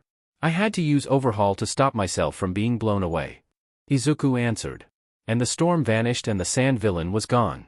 Kaken, one of my classmates, he wants to be a hero, he's got the perfect quirk for it. He decided to go after the villain, but he thought the villain had a cloud quirk. So you went after your classmate, didn't you? Yagi questioned, one eyebrow raised. Izuku nodded his head abashedly. I did, I followed a trail of mud, since the sand villain turned to mud in the rain, and I found them, the villain had injured Kaken and was about to do so again. I used Overhaul to immobilize his arm. Yagi pinched the bridge of his nose. And did you not think to alert a hero? Izuku held up his phone. I submitted a report to the Hero Network as I followed the trail, that's why Airjet turned up just after me and knocked the villain out with a single blast. Oh, thank goodness. Yagi muttered exasperatedly. So he detained the villain and sent you on your way? What about your classmate's injury? I healed it, and yes, Airjet sent us home. Izuku assured him. Kaken went first, I stayed for a minute or two because I was trying to figure out where the storm had come from, not the sand villain. Obviously. So, then you left? I was a couple of alleys away, I heard this noise, and then he appeared in front of me. Izuku explained. He was saying how he needs my quirk, sounded like he was desperate for it, he didn't seem all there, really. I tried backing away, but he used a paralysis quirk and tackled me. He must have been watching me for a while because he knew my quirk executes from my palms because he held my hands in the air, holding on to my wrists. He was the one who did that to your wrists? Yagi questioned, his fists clenching. Are you sure you don't need to see a doctor? No, I'm fine, good as new. Izuku shook his head. That when he tried to take my quirk, I could feel Overhaul being pulled out of my body, and then I was in this black void, across from the man who attacked me, but there was also a woman there. Izuku paused, racking his brain on how to phrase what he wanted to say next. She kinda felt like you, this woman, not like all might, not the power, but you, Mr. Yagi, like a quiet strength honed over decades of use. Izuku continued. She told my attacker that I was protected and then she banished him. Next thing I knew, I was back in the alleyway, and the attacker was sent flying by his quirk backfiring. He ran away, that's when I called you. Young Midoriya, the man who attacked you, who tried to take your quirk, what did he look like? Yagi questioned, a note of fear and desperation bleeding into his voice. He had white hair, gray eyes. Izuku answered. No noticeable scars, but just before he fled, he had these purple cracks on his skin. What about when he used when he used that quirk on you? What color was the energy? Izuku frowned. Yellowish green, his eyes too. How do you know that there was energy? It's not him, thank goodness. Yagi sighed, his shoulders slumping with tentative relief. I hope to spare you this knowledge, young Midoriya, if only for a few years. Yagi walked over to the abandoned pickup truck and removed his suit jacket, hanging it on one of the wing mirrors. Have you ever heard of the Merchant of Quirks? Izuku nodded his head. That's a myth, isn't it? I'm afraid not. Yagi crossed his arms. He's gone by many names over the years, the First Demon, the Scourge of Honshu, He Who Waits, the Horned One, the Butcher of Kakagawa, but the name I've always known him by is All for One. All for One? He was born during the dawn of quirks, his birth quirk is what allowed him to live as long as he did, also called All for One, not very creative, I know. Yagi responded. The quirk allows the user to steal other quirks from anyone they touch, it can also transfer the stolen quirks to anyone. He used it to amass power during the fall of Japan and the darkest days that came after them. Then the man in the alley, that was the Merchant of Quirks? This All for One? No, it can't be. All for One is dead. Yagi shook his head. When you asked Detective Tsukachi that question the day we met, if I would have killed Overhaul if that had been the only way to save Eri. When he said yes, All for One is the reason why. I killed him, years ago. Izuku hesitated for a long time, before asking. Do you regret it? Killing him? No, Yagi admitted. Not for 1 second. I'd like to say that my reasons were completely altruistic, but that would be a lie. He killed my mentor, when I was 18, right in front of my eyes. I still see it some nights. Unfortunately, sometimes a life must be paid for a life. Izuku stated. That's what Detective Tsukachi said that day, at the police station. I didn't believe it then, but now, I understand it. Overhaul wasn't lost, he didn't need someone to reach a hand out to him, he just wanted to watch the world burn. All for one sounds exactly the same. Yagi chuckled humorlessly. Isn't the mentor the one that usually hands out sage advice? Anyway, where was I? Right, until recently we were under the belief that, despite his long life, All for One never had any biological children, in case any of them inherited All for One and decided to usurp him. So this guy is a descendant of All for One? Izuku questioned. That seems likely. Yagi answered. We didn't know it was even a possibility until recently. Recently? Izuku repeated. As in? The Overhaul incident. Yagi admitted. We tested your DNA sample against a sample from All for One's remains, as both your quirk and his are metamoded. And it was a match? That was the first time we've ever got one. Yagi answered. What is he to me? Izuku questioned, feeling one of his hands shaking. It's distant, a 4.6% match, most likely he was your great-great-great-grandfather, on your paternal side, in fact, your grandfather is his most senior patrilineal descendant. Yagi explained. We've managed to track down over 100 descendants. Why didn't you tell me? Izuku demanded, looking up at his hero, surprised at how angry he sounded. How angry he was. I was worried.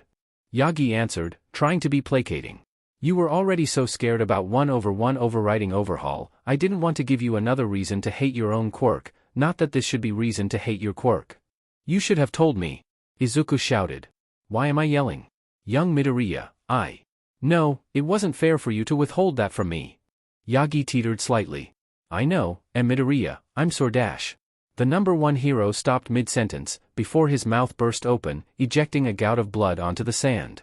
Swaying, Yagi stumbled forwards before collapsing onto the beach. Yagi! Izuku exclaimed, dashing to his hero's side and dropping to his knees. Yagi was unconscious, but no more blood seemed to be coming out of his mouth. With great effort, Izuku hooked his arms under Yagi and lifted, rolling him onto his right side. That revealed blood soaking through the left side of Yagi's white shirt, staining it bright red. Gripping the shirt, Izuku tore it open. What the F dash? Izuku fell backwards onto his rear, pushing himself away from where a massive knot of scar tissue engulfed nearly the entirety of the left side of Yagi's chest. Origins arc. If you always choose the easy option, you will never know what you're truly capable of. Turning to one side, Izuku retched and coughed, bringing up the remains of his lunch. Taking a deep breath, Izuku calmed himself as Yagi had taught him a hero must and returned to the number one hero's side. Laying his hands on Yagi's mass of scar tissue, which was weeping blood and a small amount of pus from multiple places, Izuku activated Overhaul, using it to scan his body. Left lung, gone. Right lung, damaged. Spleen, gone. Left kidney, gone. Heart, weakened. Liver, half gone. Pancreas, damaged. Stomach, gone. The laundry list of wounds and missing organs horrified Izuku, he could do nothing about them. Overhaul could heal people, but only recent wounds. These were scars, they had long since finished healing, at least as much as they were going to.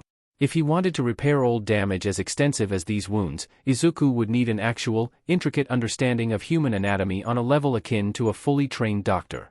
Needless to say, that was not covered in junior high biology class. Steeling himself, Izuku turned his focus to Yagi's current injuries. He had reopened some of his scar tissue, some very recently, some weeks old. Activating Overhaul again and again, Izuku concentrated on each wound in turn, giving extra attention to the infected ones. Izuku repaired them, taking advantage of them being injured to restore the affected tissue to an unscarred state.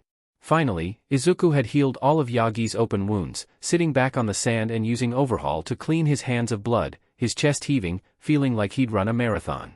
That's the most intensively I've ever used Overhaul. I didn't know what my limit was before now, but I think I'm at it. Grabbing his phone from his pocket, Izuku scrolled down and dialed a contact. Hello, Detective Tsukachi speaking. Detective, it's me. Izuku blurted out, tears streaming down his face. I'm with All Might at Dagoba, he's collapsed, he was bleeding. I'm on my way, I'll call Mighty Hero Agency and get them to send the helicopter. Tsukachi instructed, before this voice softened.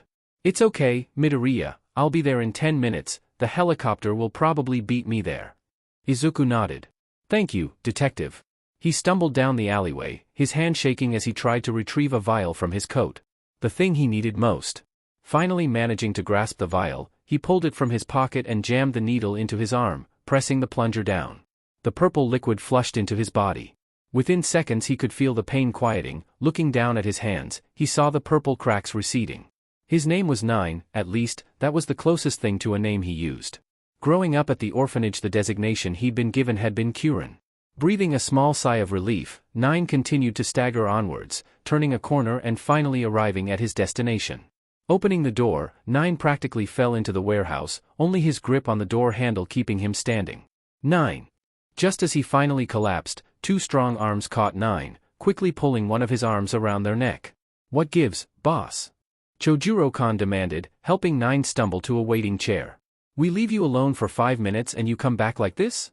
Chojuro was a beast of a man, quite literally. His quirk granted him the attributes of numerous animals, and he was fiercely loyal to 9. "My quirk, my birth quirk, it spiraled out of control," 9 admitted. "And then I found it, the perfect quirk I need to stabilize me, so I can wield this power. I had to have it." "What happened? Was it a hero that had that quirk?" 9 glanced up at the speaker, her almost metallic red hair shining in the light. "Karuka Hasaki, better known in certain circles as Slice." "No, a kid, 15 maybe." 9 sighed. "I had him, I was using that quirk that he gave me, and then, it's hard to describe, but that quirk, it broke, completely failed me, and I had to leave." "You lost to a child?" 9 turned his face to the last member of his organization. Hoyo Makihara, a young, gray-haired man, with nearly the entirety of his body wrapped in dark red bandages. He was also the one 9 liked the least.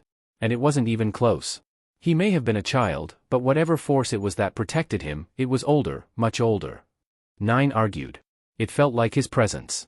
"My ears are burning." The 4 criminals all turned their heads to see a tall man, dressed in a suit that probably cost more money than any of them had ever possessed, combined.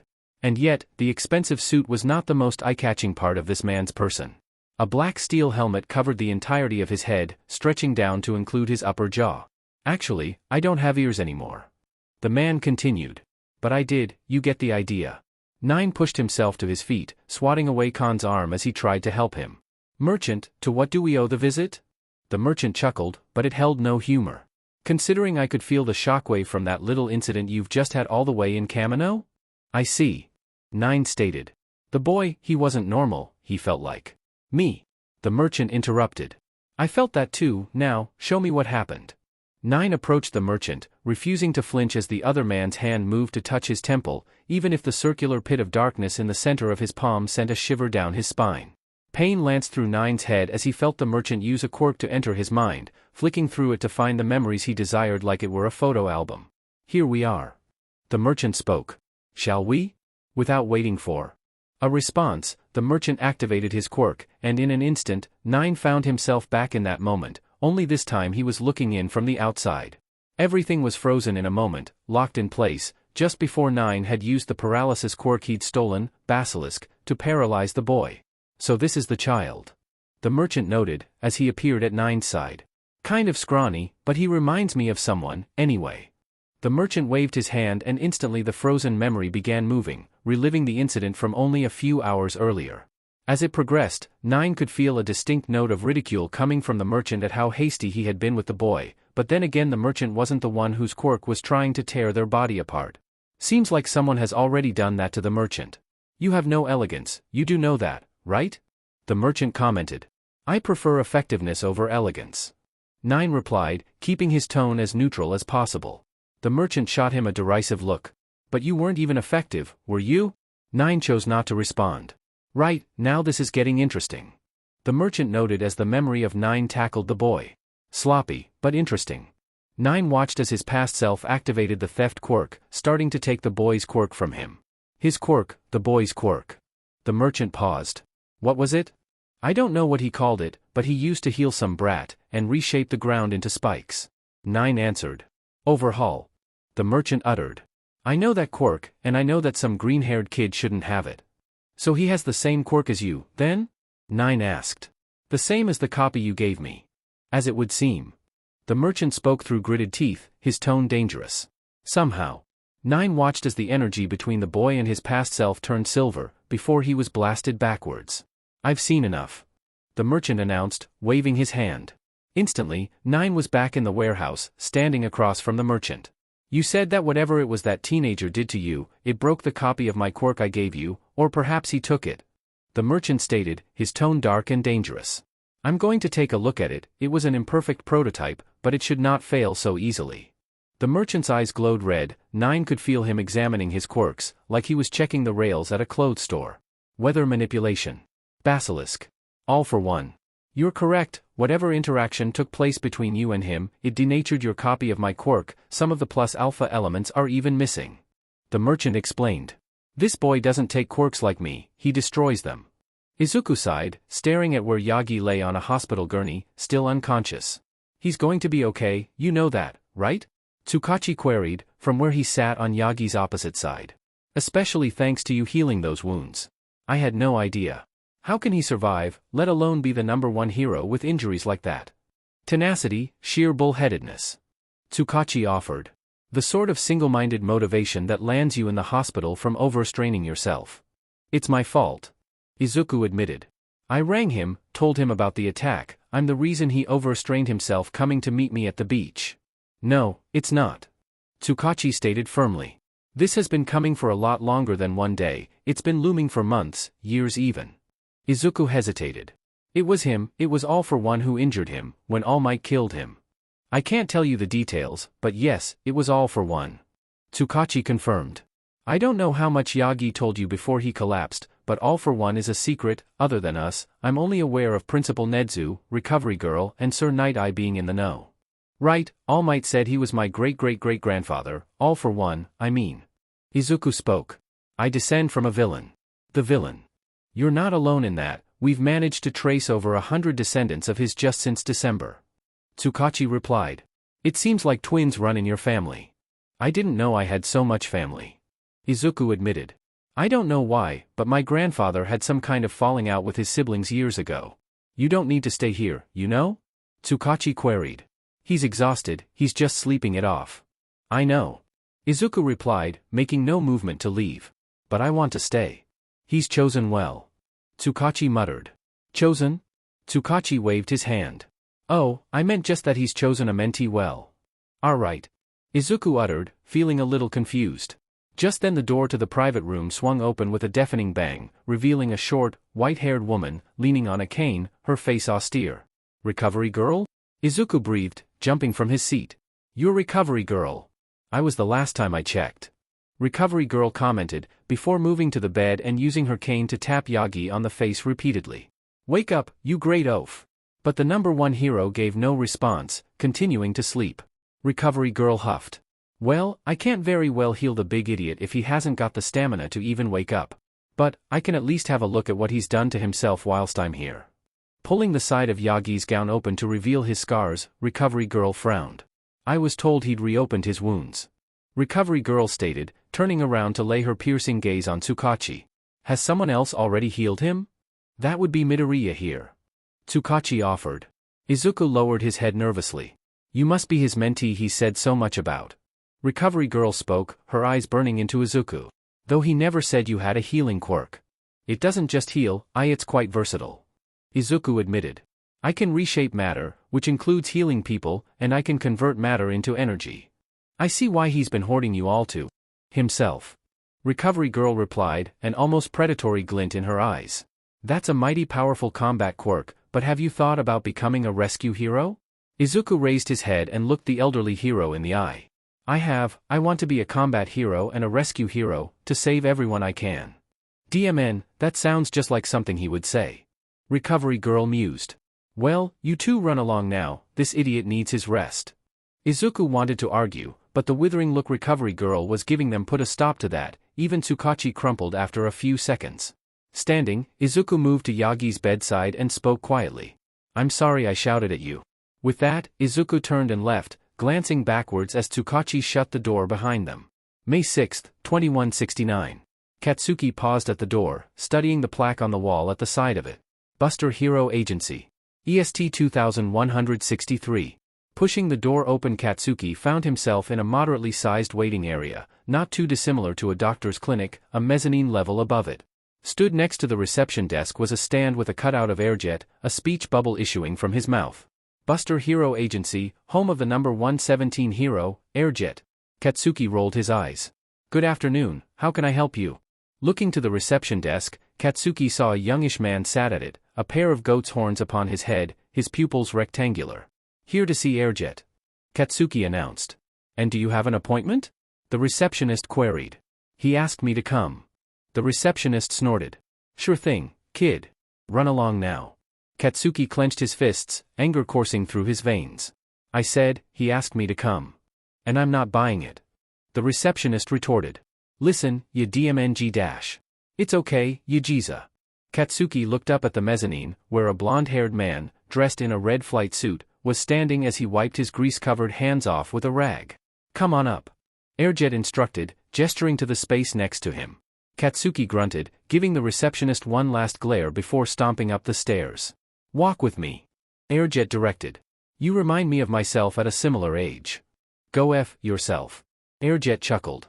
"And I was equally verbose back then." Katsuki rolled his eyes, following Airjet as he rounded the corner and through a pair of swinging double doors. Inside was a two-story garage, on the bottom floor was a well-equipped support studio with a metal platform in the center, and above was a wide gantry that ran the perimeter of the space. Numerous support technicians were milling around, developing new support gear and servicing the existing equipment of Airjet and his sidekicks.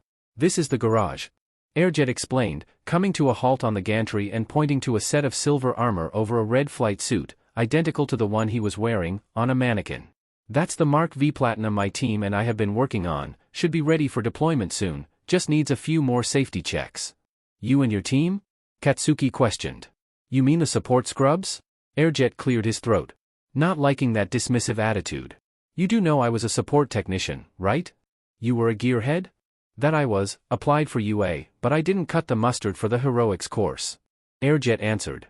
"Just by a few points, my control with my quirk wasn't as great back then." Airjet continued walking, this time he stopped at a display cabinet containing another mannequin, this one donned in a beige flight suit, with dented and scuffed armor over top, two almost comically large gauntlets on its forearms. "My very first set of airbusters, built them myself," Airjet explained. "Where was I? Right, I was rash, headstrong and immature back then. I got offered a place at UA, in the support stream, and a place in the Shiketsu Heroics program." "Why didn't you go to Shiketsu?" Katsuki questioned. "You got into their hero course." "I nearly did go to Shiketsu, I felt scorned by UA, but I realized, going to Shiketsu was the easy option, giving up on my dream of being a UA hero," Airjet replied. "So I took the place in the UA support course, I built those to help me focus my air blasts, and when the sports festival came round, I came 6th, got a few internship offers. By the start of my second year, I was allowed to transfer to heroics." "So you transferred to heroics?" "Nope, I refused, graduated top of the UA support class of 61, worked as a sidekick for IDA-10 for a couple of years and then I opened this place," Airjet explained. "The point I'm trying to make is that growing up, I was told constantly that my quirk was powerful, the perfect hero's quirk, and I believed it." Airjet stowed his oily rag in his tool belt. "When UA rejected me from the heroics course I was affronted, I believed my spot was already secured. But the truth is, there will always be someone stronger than you, better than you, and if you want to be a real hero, you can never allow yourself to complacently accept that. You need to fight, to improve yourself, to be better. If you always choose the easy option, you will never know what you're truly capable of." Katsuki raised an eyebrow, surprised at the fire the previously mild-mannered man was now exhibiting. "So I'm going to train you, on how to be a hero and on how to use your quirk more efficiently." Airjet spoke, as he calmed himself. "But only after you learn how to service and develop support tech." "You want me to become a gadget rat?" Katsuki spoke disbelievingly. "Why not?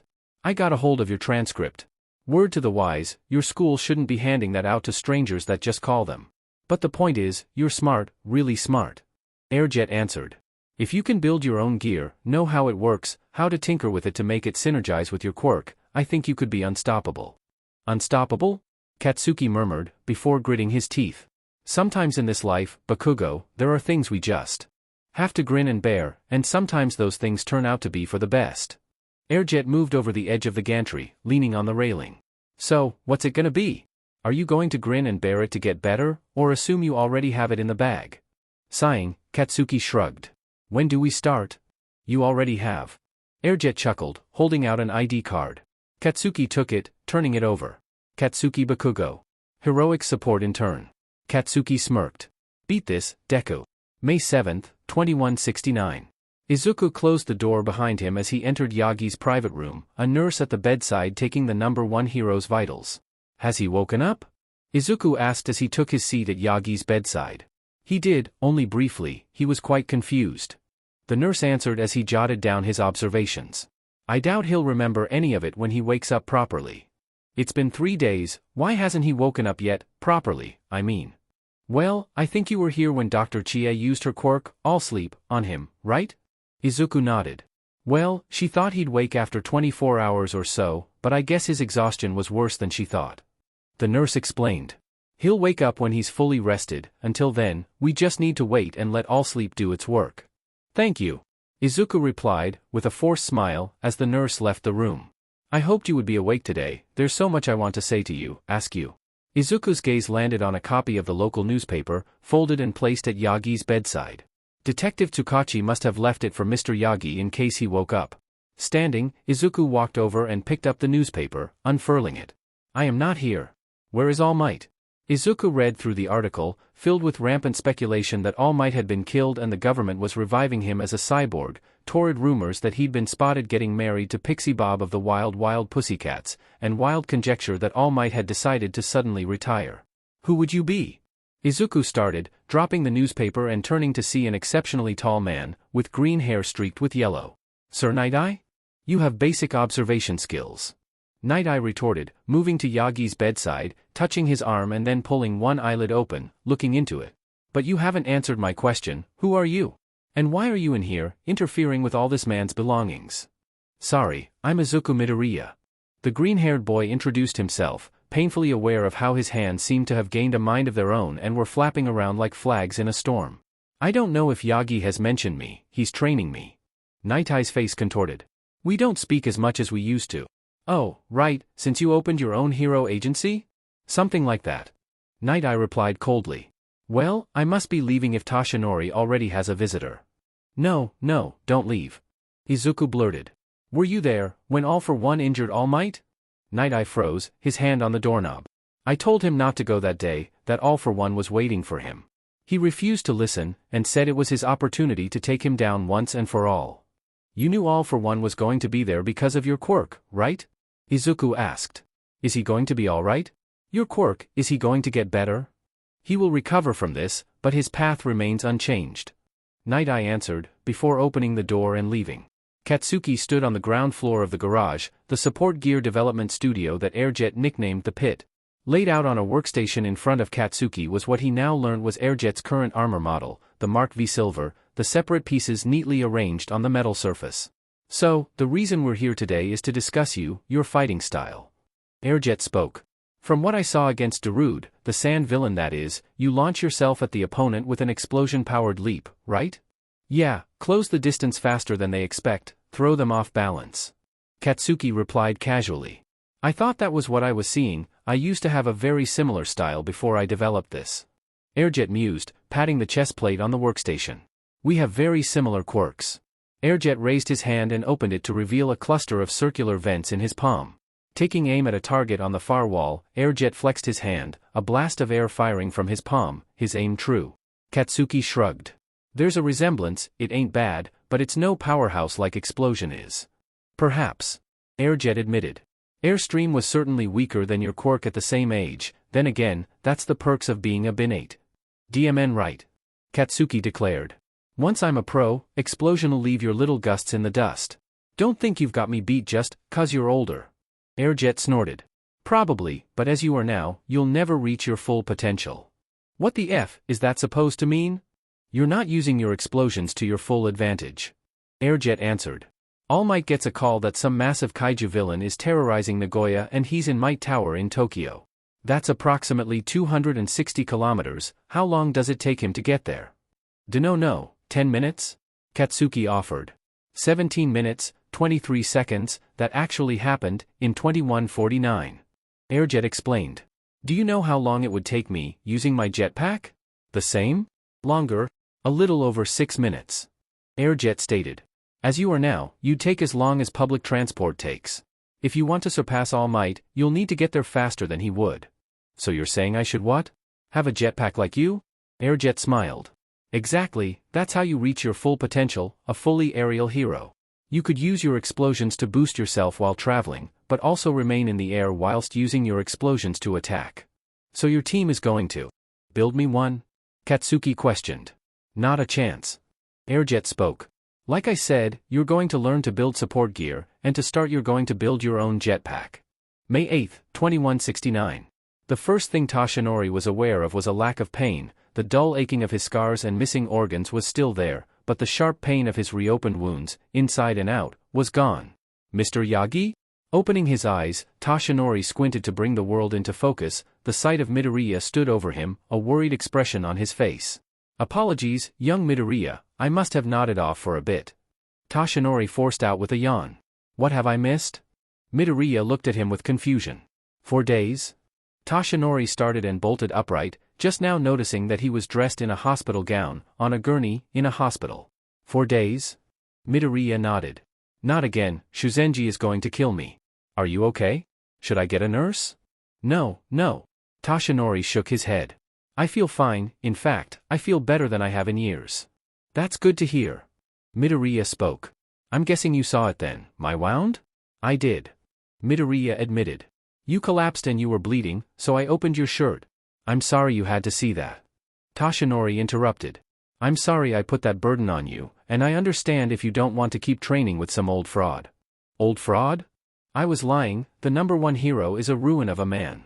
Toshinori sighed. Why would I want to stop training with you? Midoriya questioned, disbelief clear in his voice. You continue to be a hero. Every day, you don't give up, regardless of your injuries. It only makes me admire you more, All Might. Toshinori felt his eyes moistening. I really appreciate your words, Izuku. Midoriya smiled. Now, I need to apologize, I should have told you. No, I understand why you didn't tell me. Midoriya stated. I'm the one who should be apologizing. I snapped at you, shouted at you, when you came to Dagoba Beach because you worried for me, even when you were already exhausted. So, I want to say that I'm deeply sorry, Yagi. Toshinori sighed. You really don't need to apologize, with the shock of what you just learned, it was very understandable. Still. But I will accept your apology, thank you. Toshinori spoke. And I imagine you might have some questions about how I ended up like this, so ask away, anything you want to know. Midoriya nodded. I do, it was all for one who injured you, Detective Tsukachi and Sir Night Eye said as much, but I was hoping you might tell me. Mirai? Night Eye was here? Toshinori choked out. Yesterday, looked into your eye and left, it was sort of weird. Midoriya admitted. He mentioned you don't talk much anymore. That's one way of putting it. We haven't spoken since not long after I got injured. He tried telling me I had to retire, naturally, I refused. Toshinori explained. Now, to answer your question, yes, it was all for one who gave me these injuries, 4 years ago. The doctor said that you collapsed because you've been overstraining yourself. Midoriya hesitated. Is it getting worse? It is. Toshinori answered, his voice solemn. How did you guess? I decided to look back at your appearances as All Might over the last few years. Izuku uttered. And I noticed that the amount of time on average All Might appears is getting less as time goes on. You're down to about 4 hours now, aren't you? That's not far off. Toshinori sighed. How much longer did the doctors give you?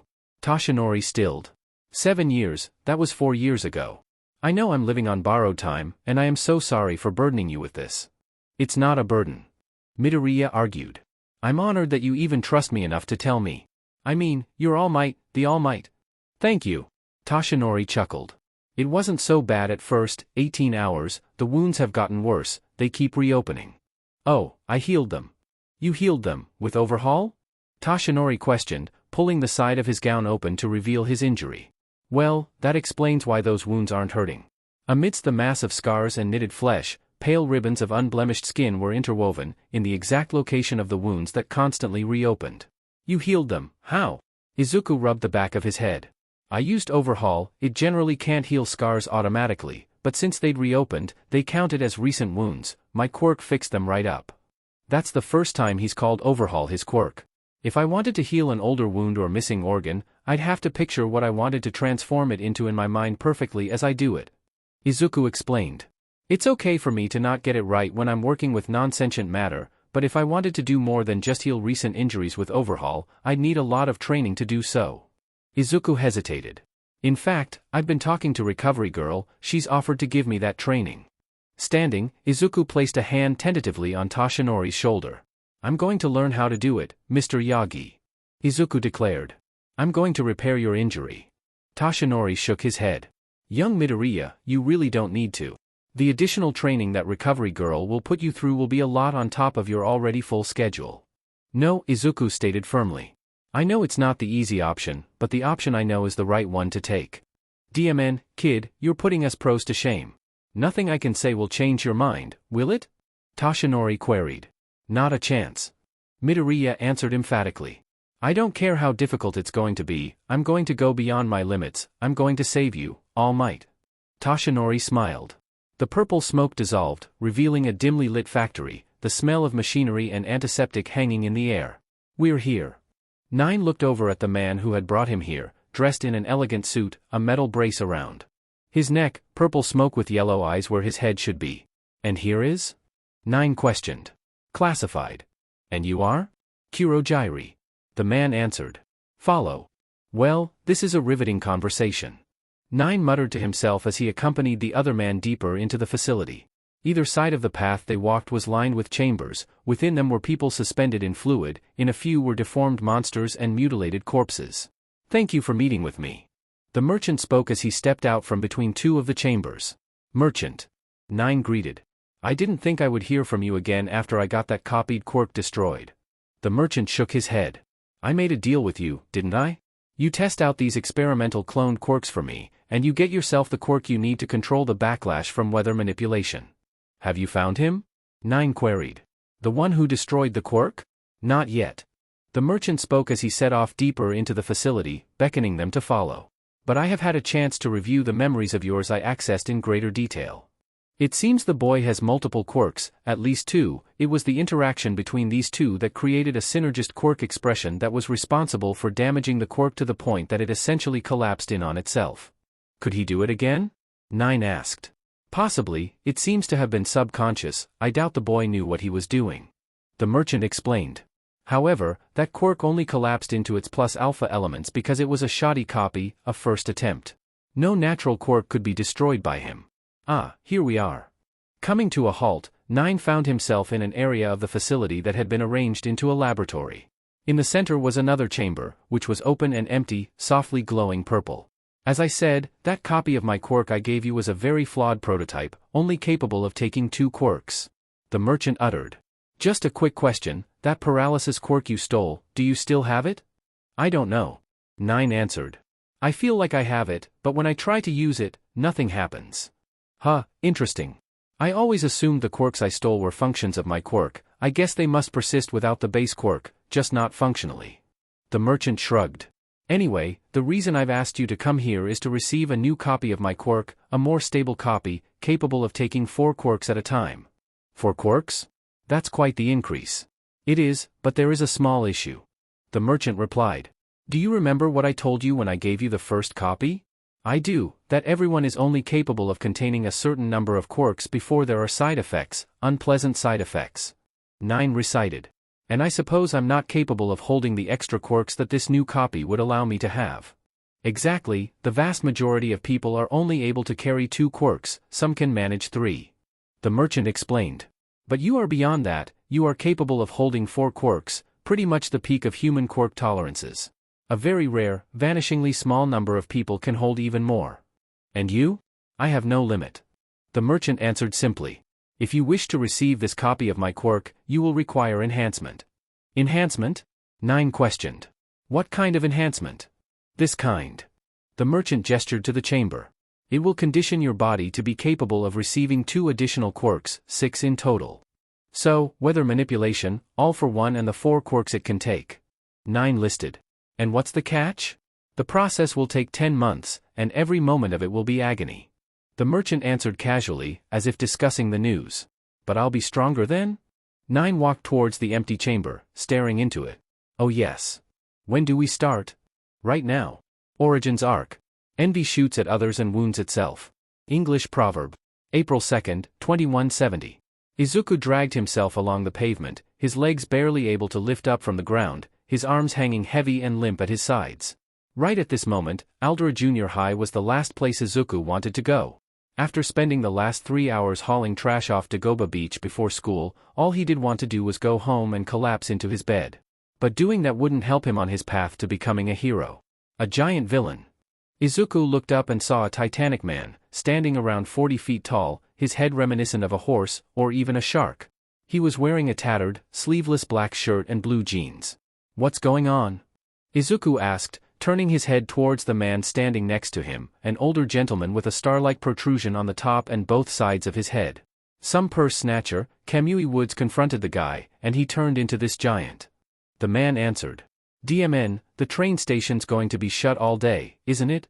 Izuku instinctively ducked as airjet suddenly flew in, over the crowd and up to the elevated rail lines where Kamui Woods was attempting to restrain the giant villain. Buster shot. A blast of compressed air slammed into the villain's shoulder, making him stumble slightly and giving Kamui Woods the opening to grow one of his wooden arms into tendrils that restrained one of the villain's own arms. Quickly reaching into his backpack, Izuku pulled his notebook out and began taking notes on the fight as fast as he could write. "Everyone, please could you all move backwards?" Death Arms barked, holding out his arms and urging the crowd to move backwards. A stream of water shot across the area the crowd had just vacated. Closer to the station, Backdraft stood, one arm outstretched to douse the smattering of small fires the villain had created with his rampage, the other aimed back at the crowd, forming the water barrier. "Please could everyone remain behind the barrier," Death Arms instructed. At the top of his vision, Izuku saw the giant villain swing his arm wildly, hitting the gantry for the overhead lines, tearing a large section free and sending it flying over the edge of the elevated track, tumbling towards the street below. Despite having his back to the elevated rail line, Death Arms reacted almost instantly. He turned and slammed his fists together to activate his quirk, before raising his arms to catch the gantry section, taking a small step backwards to brace himself. Grunting, Death Arms carefully lowered the buckled metal to the ground, before returning to face the crowd. "I said, everyone back, further back." The crowd made little effort to follow the pro-hero's instructions, all desperate to get a closer look. "Get away from me, toothpick." The giant villain swung his restrained arm, overpowering Kamui Woods and sending him flying down the street and out of sight. Izuku felt his mighty hero agency ID card burning a hole in his pocket, the fatigue he'd felt earlier all but gone. "I'm just a heroics intern, I can only use my quirk if instructed by my supervising hero or if there is an imminent danger to life. You look like you're antsy to join in." The man next to Izuku commented, chuckling. "You want to be a hero too?" Izuku nodded, with a small, nervous smile on his face. "More than anything." The giant villain lashed out, hitting Airjet with one of his enlarged fists and sending him crashing into the parapet that ran along the edge of the elevated rail line, dislodging multiple sections of it. Death Arms rushed forwards, punching one section away before catching another, whilst Backdraft used a blast of water to divert a section clear of the crowd. Izuku's eyes widened as the largest section of masonry sailed over Death Arms's reach, heading directly for the crowd. Scanning the surroundings, Izuku saw that none of the heroes would be able to stop the projectile. Taking a deep breath as he stowed his notebook, Izuku rushed forwards and raised his hands to intercept the masonry section. The instant it made contact with his fingers, Izuku activated Overhaul, transmuting the masonry into sand, which poured all over him. Coughing and waving his hand in front of his face to clear the dust, Izuku looked around himself, checking to make sure everyone else was uninjured, which they thankfully were. At that moment, Kamui Woods swung over the top of the crowd and up towards the rail line and the giant villain. Landing on the parapet wall, the hero paused for a second before leaping into the air to dodge the villain's fist. "I thought I told you to get away from me," the villain roared, drawing his fist back. "I'm gonna break you this time, do you hear me?" Extending his arm and wrapping it around the overhead line gantry, Kamui Woods swung above the villain's attack, up and over the top of the gantry, landing on the track. Jumping back to avoid the villain's fist, Kamui Woods then surged forwards, running up the villain's enlarged arm. Leaping into the air, Kamui Woods latched one of his branches around the wrist of the villain's other arm. With a yell, the villain jerked his wrist, trying to slam Kamui Woods into the wall of the adjacent high-rise building. Instead, Kamui Woods released his hold before he could, landing on top of a halted train with a rather dramatic slide. Robbery, assault, and illegal quirk usage. Kamui Woods listed, standing from the crouch he'd landed in. "You are the very incarnation of evil." Kamui Woods raised his arm as it started to thicken, splitting into multiple branches. He's going to use his special move. Izuku realized. "Come on, Tree Man, kick his butt." The man he'd spoken to earlier shouted. And make it flashy. Preemptive binding, lacquered chain prison. A mass of branches burst from Kamui Woods' arm, growing in preparation to bind the gigantic villain. Canyon Cannon. A gigantic foot slammed into the villain, knocking him off of the elevated tracks, tumbling to the street below, the opposite of where Izuku and the crowd stood, and hitting the tarmac with a crash that shook the earth. Landing in front of the villain was a pro hero that Izuku didn't recognize, standing over 60 feet tall, far larger than the villain was, dressed in a pale tan and purple bodysuit, with orange stripes. Piece of cake for the world's next hottest hero. The new hero announced, crouching slightly as she picked up the villain's hand, checking he was out cold. Hi there everyone, I'm Mount Lady. Izuku could hear the sound of camera shutters clicking constantly as the crowd cheered. And you don't have to worry about this bum anymore. MT Lady continued. Flipping his notebook to a blank page, Izuku began to furiously take notes on the new hero as she began to shrink down. Gigantification. Izuku mused. Well, she's definitely got the looks and attitude to be a crowd favorite, and on top of that her quirk is really showy. Izuku's pen flew across the page, his focus solely upon his notebook, unaware the crowd had dispersed and Death Arms was stomping directly towards him. But it will be hard for her to get around much in the city without damaging lots of things. That means, she might not be very useful. What the hell did you think you were doing? Death Arms barked, breaking Izuku's concentration and making him look up from his notebook. Izuku pointed to himself, his confusion clear on his face. Illegal quirk usage, in broad daylight, in front of multiple pro heroes. Death Arms recited. I can let you off with a warning this time, but if you ever do this again I will have you arrested under the Villains Act 2102. Izuku started, before rifling through his pockets to produce his Mighty Hero Agency ID. Here, this is my ID card. Death Arms frowned at him and plucked the ID card from Izuku's grip, flipping it over. Mighty Hero Agency? Do you think I'm an idiot? I mean. Izuku shook his head. Vigorously. Do you really expect me to believe that this is real? Death Arms demanded, throwing the ID to the ground. It's not even a convincing fake, explain yourself. That's my ID. Izuku protested, bending down and picking up his ID. You are in serious trouble, kid. Death Arms declared. Impersonating a member of hero support is a crime, kid. I'm not impersonating anyone, I really am a hero in turn. That's it, I've heard enough of this, I'm going to have to report this. Death Arms groused. Officer, you're needed. Whoa, what's going on here? Kamui Wood spoke as he landed behind Izuku. This kid used his quirk during the villain attack, then he presented me with a fake ID from Mighty Hero Agency. Death Arms explained. He refuses to explain himself. My ID isn't fake, it really is from Mighty Hero Agency. Izuku insisted, offering his ID to Kamui Woods as Airjet landed next to him. This looks legit, Death Arms. Kamui Woods spoke, checking both sides of the ID card. I've never actually seen a Mighty Hero Agency card before. Neither have I. Death Arms admitted. Oh, I recognize you. Airjet realized, pointing at Izuku. You're Bakugo's friend, the one he never shuts up about. Friend is a strong word. Izuku replied. I think if Kaken heard you call me that, he'd hit the roof. Oh, he does. Airjet chuckled. It's quite amusing, he rants a worrying amount. You really do live rent-free in his head. What did this kid even do with his quirk that's got you so riled? Kamui Woods questioned. I saw, whilst I was picking myself out of the side of that building. Airjet offered. A piece of masonry was falling towards the crowd, Midoriya here turned it to sand before it could hurt anyone. Death Arms squirmed. Well, I still don't believe that ID is real, but go on, run along before I change my mind. Izuku didn't need telling twice, stowing his notebook and ID before hurrying away from the scene, heading in the direction of Aldera Junior High. Alright, first day is third years, which means it's time for you to start thinking seriously about your futures, and what you want to do in life, Class 3C. Mr. Hirai announced from his podium. The Ministry of Education mandates that we must complete this career aptitude test, however, I know you're all aiming to be heroes. What followed was a cacophony of all of Izuku's classmates using their quirks with wild abandon, from flaming fists to sharpened teeth, as Izuku continued to write furiously in his notebook. The only ones to not use their quirks were Bakugo and Izuku himself. Now, you all have impressive quirks. Mr. Hirai lightly reprimanded. But remember, no quirk usage in school, you know the rules. Don't put us all in the same category, teach. Bakugo announced, lounging in his seat with his feet on his desk. I'm aiming higher than these future hero course rejects. Izuku finally looked up from his notebook, his classmates all shouting and jeering at Bakugo's statement.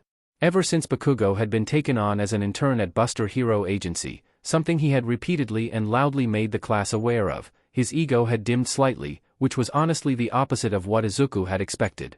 He's still got a long way to go unless he wants to be a hero that makes Endeavor look charming and genial. I heard that, Deku, you muttering BSTRD. Bakugo bellowed, without bothering to turn and look at him. You can criticize me when you've got a hero internship of your own, which is never going to happen, ya DMN nerd. Izuku, on the other hand, had chosen to not publicize his hero internship with Mighty Hero Agency. The fawning behavior of the classmates that had once scorned him was bad enough already. Plus, Kaken would absolutely hit the roof, probably literally. Ah, yes, you're aiming for UA, aren't you, Bakugo? Mr. Hirai spoke. Whispers and murmurs spread around the classroom, what with UA Academy being the most exclusive national school that offered a hero course. That's why you guys are extras, I aced my mock test. I'm the only one here who stands a chance of getting into UA. Bakugo declared, before flipping into a standing position on top of his desk. I'm going to surpass All Might and become the new #1 hero. Humility, thy name is not Bakugo. You're still FING muttering, Deku. Izuku started, sinking lower in his seat. Of course, Midoriya, you want to go to UA as well. Mr. Hirai added. Bakugo froze in place, Izuku could see his body vibrating with rage. The room didn't break into the gales of laughter and shouts of derision that they would have done just a couple of years earlier, but the reaction was definitely less confident that he could make it into UA than with Bakugo. Bakugo's hand slammed down on the top of Izuku's desk and exploded, sending the green-haired boy tumbling backwards from his chair. Thanks to over a year of training with All Might, Izuku managed to get his hands under him and into a handstand, before flipping backwards onto his feet. Izuku breathed a sigh of relief for the gymnastics classes Yagi had insisted he start taking a few months ago when it became clear Izuku was not going to have a bulky build like All Might. Bakugo glared at him from the other side of the desk, black smoke rising from his palm. I've told you, Deku, you can't be a hero, or get into UA, with a quirk that came in so late. Izuku didn't reply, but instead held his gaze with Bakugo, a little surprised to notice he was having to look down to do so. He wasn't afraid of him anymore. Over a year of therapy and facing Overhaul and the descendant of All for One had made sure of it. Admittedly, the former had killed him, but he had gotten a quirk and a little sister out of it. I'm not going to give up on my dreams because you tell me to, Izuku stated defiantly. Besides, you never know until you try, right? Bakugo's palms began to smoke as a vein in his temple bulged. Now, everyone, back in their seats. Mr. Hirai announced. We don't want any behavior complaints on our transcripts now, do we? Bakugo glared at Izuku for a few more seconds, before turning and stalking back to his seat. Izuku breathed a sigh of relief, picking up his chair and sitting at his desk, using a discreet pulse of Overhaul to repair the burn mark that Bakugo had made. Now, as I was saying before, I will be handing out these career aptitude tests. Izuku tuned the teacher out, staring out of the window and catching sight of a column of smoke in the distance. I wonder if you're there, Mr. Yagi? Thief, someone help. Toshinori looked up from where he was loading his purchase into the shopping bag. Is there a hero? Scooping up the bag by its handles, Toshinori exited the store. The sight that greeted him was a shop assistant from a neighboring store, from which a column of smoke was rising, pointing down the road at a fleeing mass of green sludge, yen notes fluttering from it as it moved. Within seconds, Backdraft arrived at the scene, hesitating between the fire that could spread to more buildings and the villain that could flee to start more fires and rob more convenience stores. Why not? Steam issued from Toshinori as he activated One for All, straightening his body to full height and returning his muscles to their former glory. Stretching his torso, Toshinori marveled at the lack of sharp pain or his wounds reopening. 9 months and I still can't get used to how much easier it is since Izuku fixed those wounds. Toshinori's limit had been down to 4 hours when he'd collapsed, which should have reduced his hero time limit even further. But thanks to Midoriya using Overhaul on his most painful wounds that reopened near constantly, the reduced strain on his body meant he was actually up for time, just shy of 6 hours. He'd even managed to put 3 kilos back on. Backdraft. Toshinori called out, approaching his fellow hero. You handle the fire, I'll catch that dastardly villain. That's All Might. Where did he come from? All Might. Backdraft stuttered nervously. I'd be honored. Toshinori took off before the other hero had time to say anything more, racing after the sludge villain, his bottles of soda swinging wildly in their shopping bag. Izuku didn't react as the bell that signaled the end of the school day rang, continuing to write more of his profile on the new hero he'd seen debut this morning, MT Lady. His phone suddenly buzzed and lit up, making Izuku stop writing and pick it up. Opening it, Izuku smiled upon seeing his mother had sent him photographs from Eri's first day of school. He could even see Eraserhead lingering in the background of a couple of them. Izuku hadn't realized what he'd been missing out on before becoming a big brother. He'd always just accepted being an only child after learning about his parents' struggle to have him. Now, he wouldn't trade it for the world. And he got to ask Eraserhead questions on the days when he held sessions at their apartment. He was surprisingly knowledgeable about quirk mechanics, although considering he had a metaquirk, maybe it shouldn't be. A hand reached out and grabbed Izuku's notebook from the desk. Izuku's head snapped up to see Bakugo holding his notebook, Yubi and Same chuckling from behind the blonde-haired boy.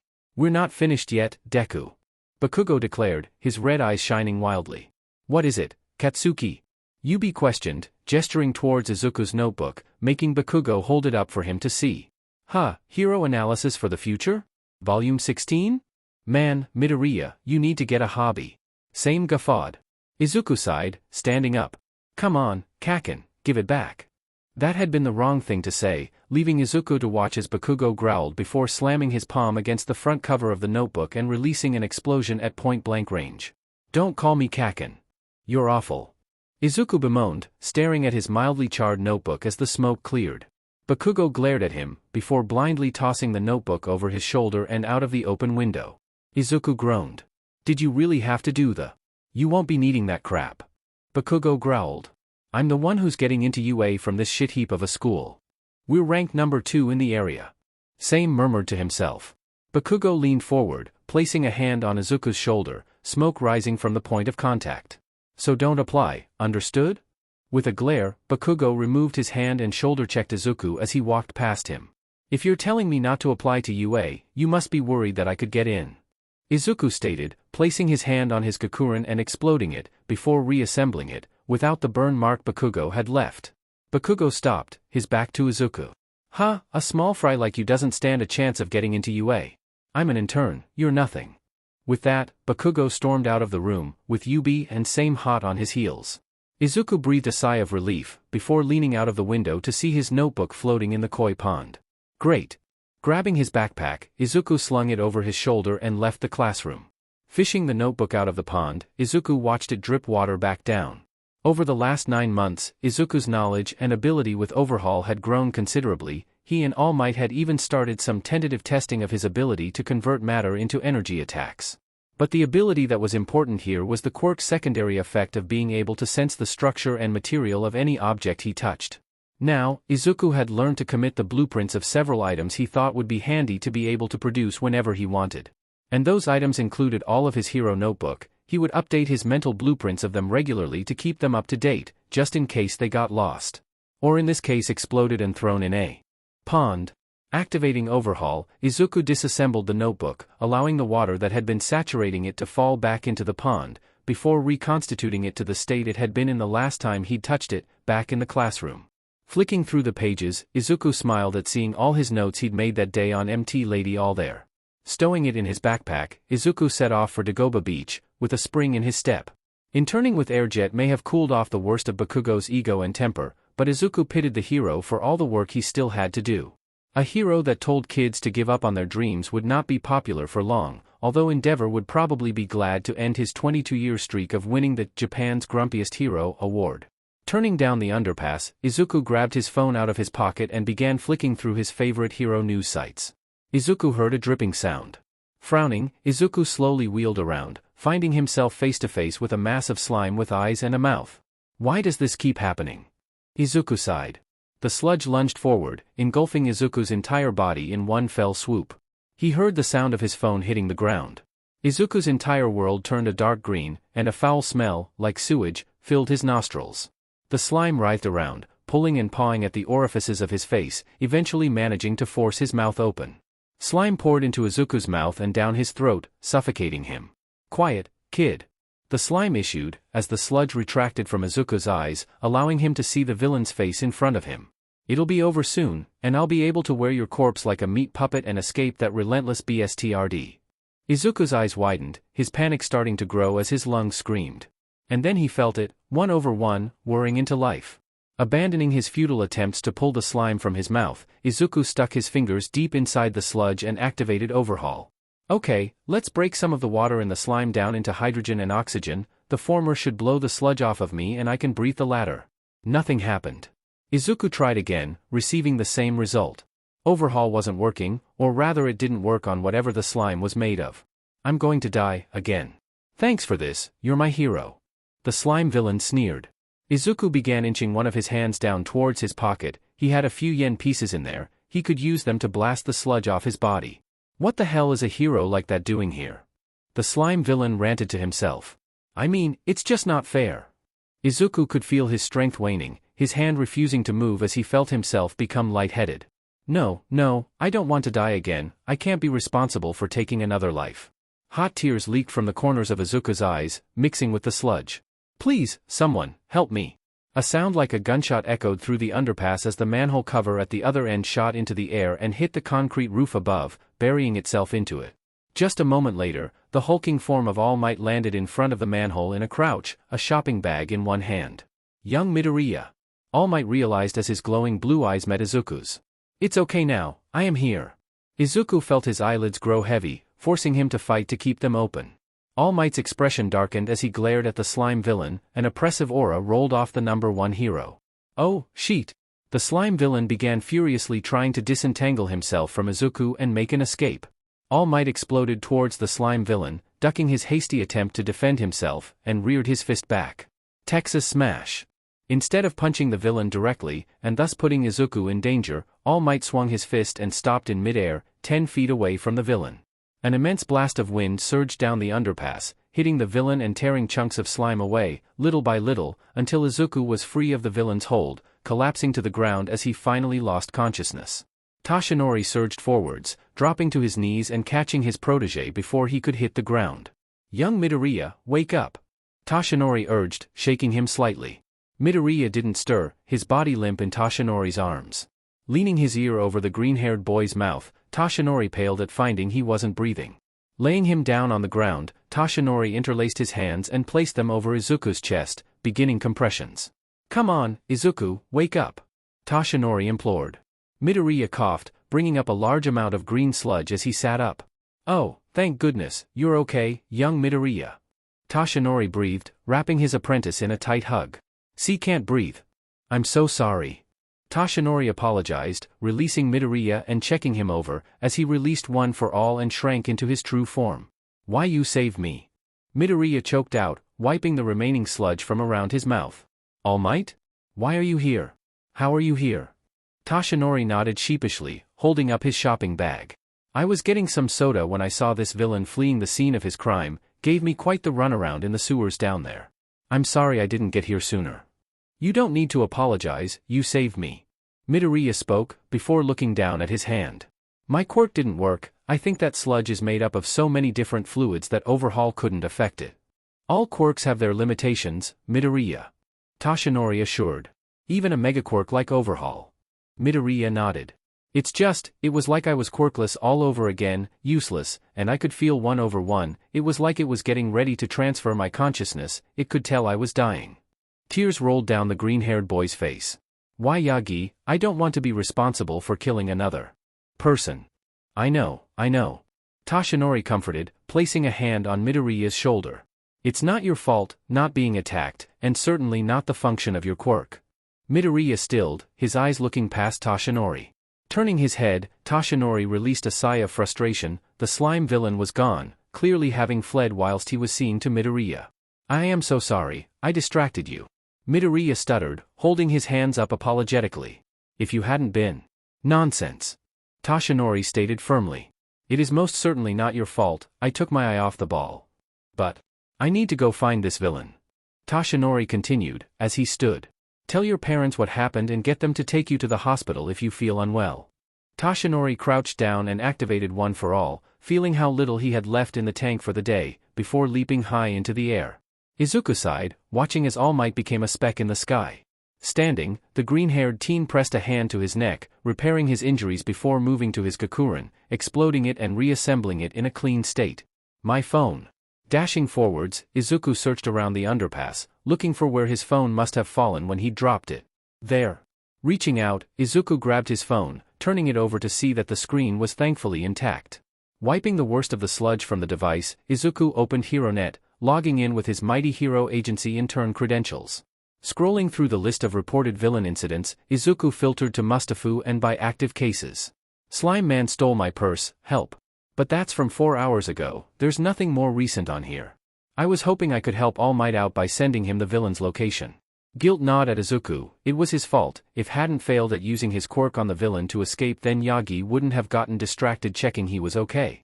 Turning on his phone flashlight, Izuku scanned the slime-splattered walls of the underpass, hoping to see a trail of some kind. There.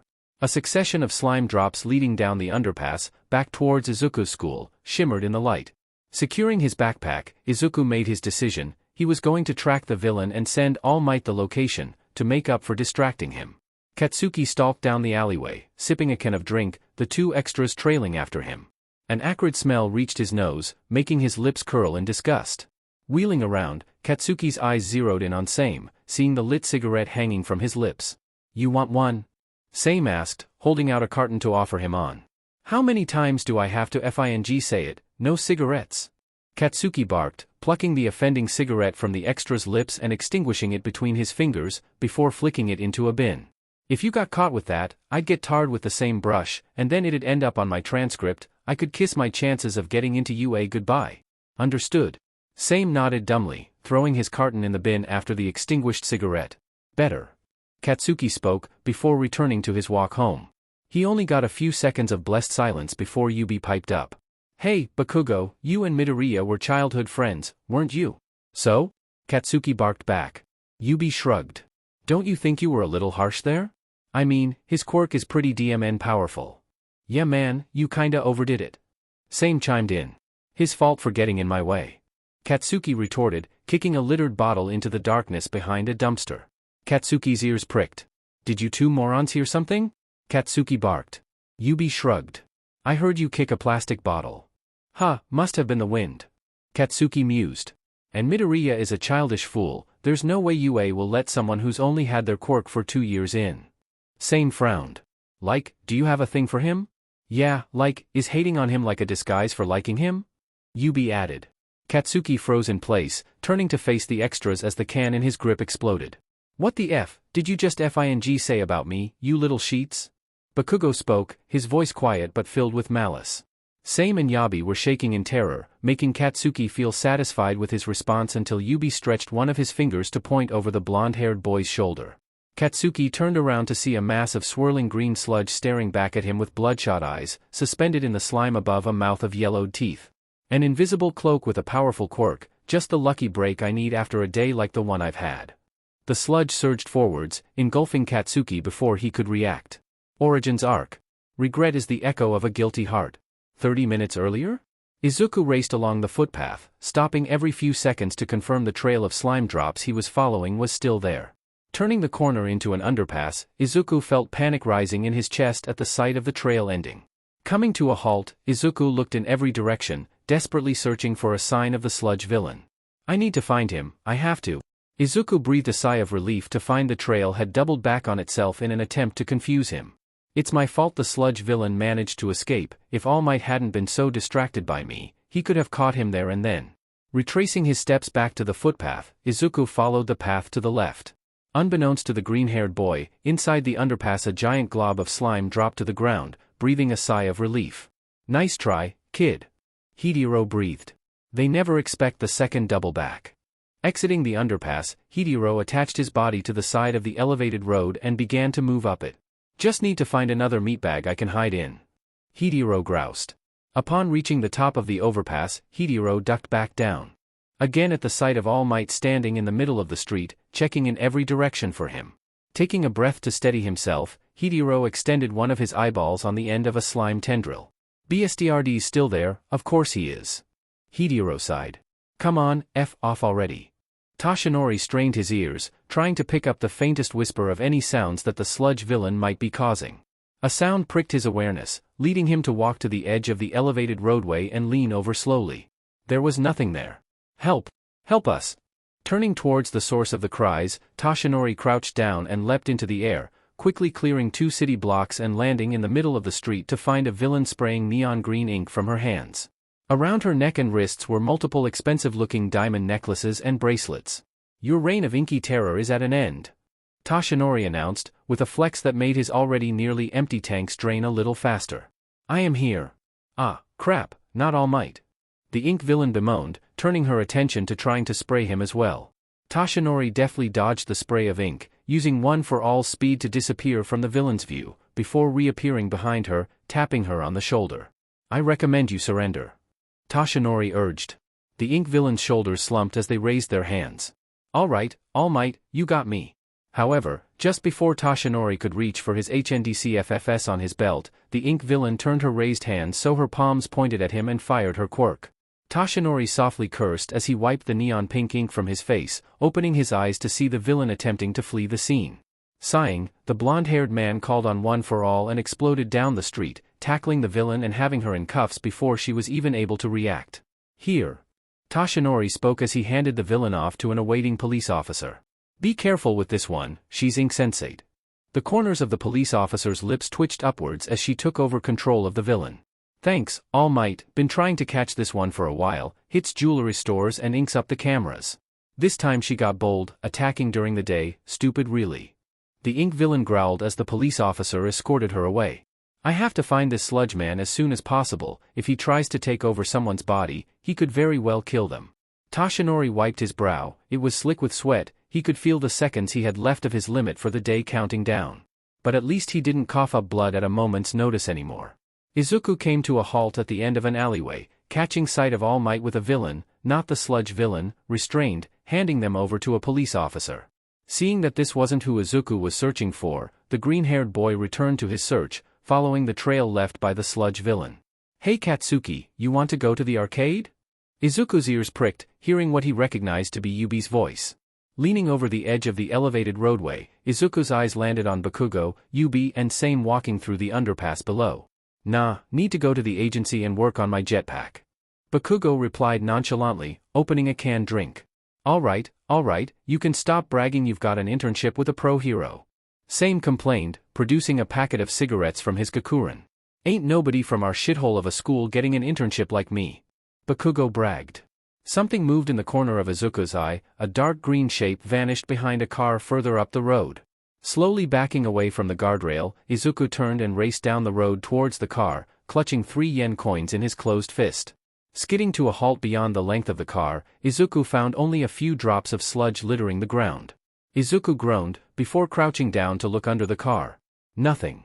Standing, Izuku turned in every direction, trying to find any trace of the sludge villain.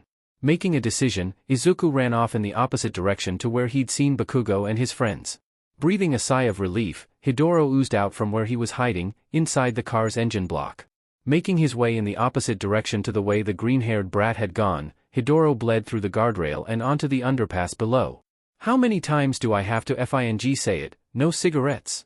Hidoro heard the shout from further down, where the underpass turned into an alleyway. A blonde-haired brat glared at one of the 2 brats that were following him.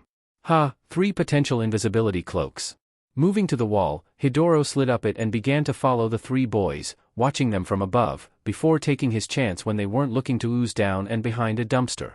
Just as he did, a plastic bottle hit him, sticking to his body with a faint popping sound. "Did you 2 morons hear something?" Hidoro froze, holding even his breath, only releasing it when the main brat decided he hadn't heard anything. Sticking to the shadows, Hidoro studied the boys, trying to determine which one would be best to inhabit. The blonde boy's palm suddenly exploded, destroying the can in his grip. A powerful quirk, how perfect. Hidoro surged forwards before swinging around to come out from under a dumpster behind the blonde boy. The blonde boy turned around, and Hidoro lunged at him. Katsuki couldn't breathe, the thick sludge trying to force itself inside his body via his mouth. "Not a FING chance, you BSTRD. Katsuki activated his quirk, letting 2 explosions rip from inside of the sludge. The slime buckled, venting the blasts to the outside of it, blowing the walls on either side of the alleyway apart. However, to do it, he had to retreat from Katsuki's throat, allowing him to close his mouth tightly, now able to breathe through his unobstructed nostrils. "DMN, kid, you really do have a powerful quirk, not a dud like the last guy." The sludge BSTRD's foul voice issued into Katsuki's ear. "Well, if you like that." Katsuki curled his hands, cupping them as Airjet had shown him, narrowing the area his explosions could issue through. Two far more concentrated blasts ripped through the villain's left side, blowing the sludge away and freeing Katsuki's arm. Bending his arm, Katsuki released another explosion, aimed at where he thought the sludge villain's face might be. Enough! The villain roared, swinging his body around and slamming Katsuki against an alley wall, making his head ring like a bell. Katsuki felt himself go limp, the sludge creeping back up his body and engulfing him once again. But he would not go gently into that good night. Rage. Katsuki activated his quirk, again and again, too dazed to focus his blasts like before, but aiming to overwhelm the sludge villain with the sheer volume of them. Howling in pain, the sludge villain listed from side to side as he surged down the alleyway, bursting out onto Tattoo and Market Street. His slime roiled and twisted, the odd explosion managing to escape its surface, hitting stalls, windows and even starting a fire in one of the buildings that lined the street. Why won't you stop? The sludge villain bellowed, swinging a slimy arm out and sending a market stall flying at a man trying to shield two young girls with his body. Just before it could hit the man, the stall was plucked out of the air by a wooden tendril, which set it down on the street. Villain! Stop this madness! Kamui Woods declared, wincing under the heat that was coming off the burning building. The sludge villain only roared in response, swinging his arms in every direction. Kamui Woods fell back, escorting the man and the two girls from the street and behind the police cordon that was being hastily erected.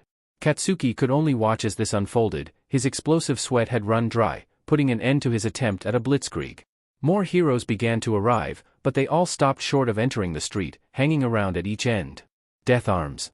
Slugger. Backdraft. The gigantification one that Deku had been muttering to himself about in class. The only ones doing anything were Backdraft, spraying the burning building, and the giant woman, who was using her hand as a platform to evacuate civilians from the building. And then Katsuki saw him, standing in the crowd. Deku. Their eyes met, and then the idiot was running towards him, vaulting the police cordon and drawing his hand backwards, golden energy crackling all around it. 5 minutes earlier? Izuku stopped in his tracks, hearing the sounds of screams and explosions from the direction he had come. Turning, Izuku set off running towards the sound of the disturbance, sprinting around a corner and directly into All Might's back. Izuku stumbled backwards, before falling on his behind. Looking up, Izuku saw his mentor desperately trying to keep his transformation in place as great gouts of steam rolled off of him. All Might was at his limit for the day, he was out of time. All Might! Swiveling to face him, All Might regarded him with concern, before he suddenly vanished in a puff of steam. As it cleared, Izuku saw Yagi, the abrupt change highlighting how frail the man looked in his natural form. Young Midoriya, I thought I told you to go home and tell your parents about what happened? Yagi questioned. You did.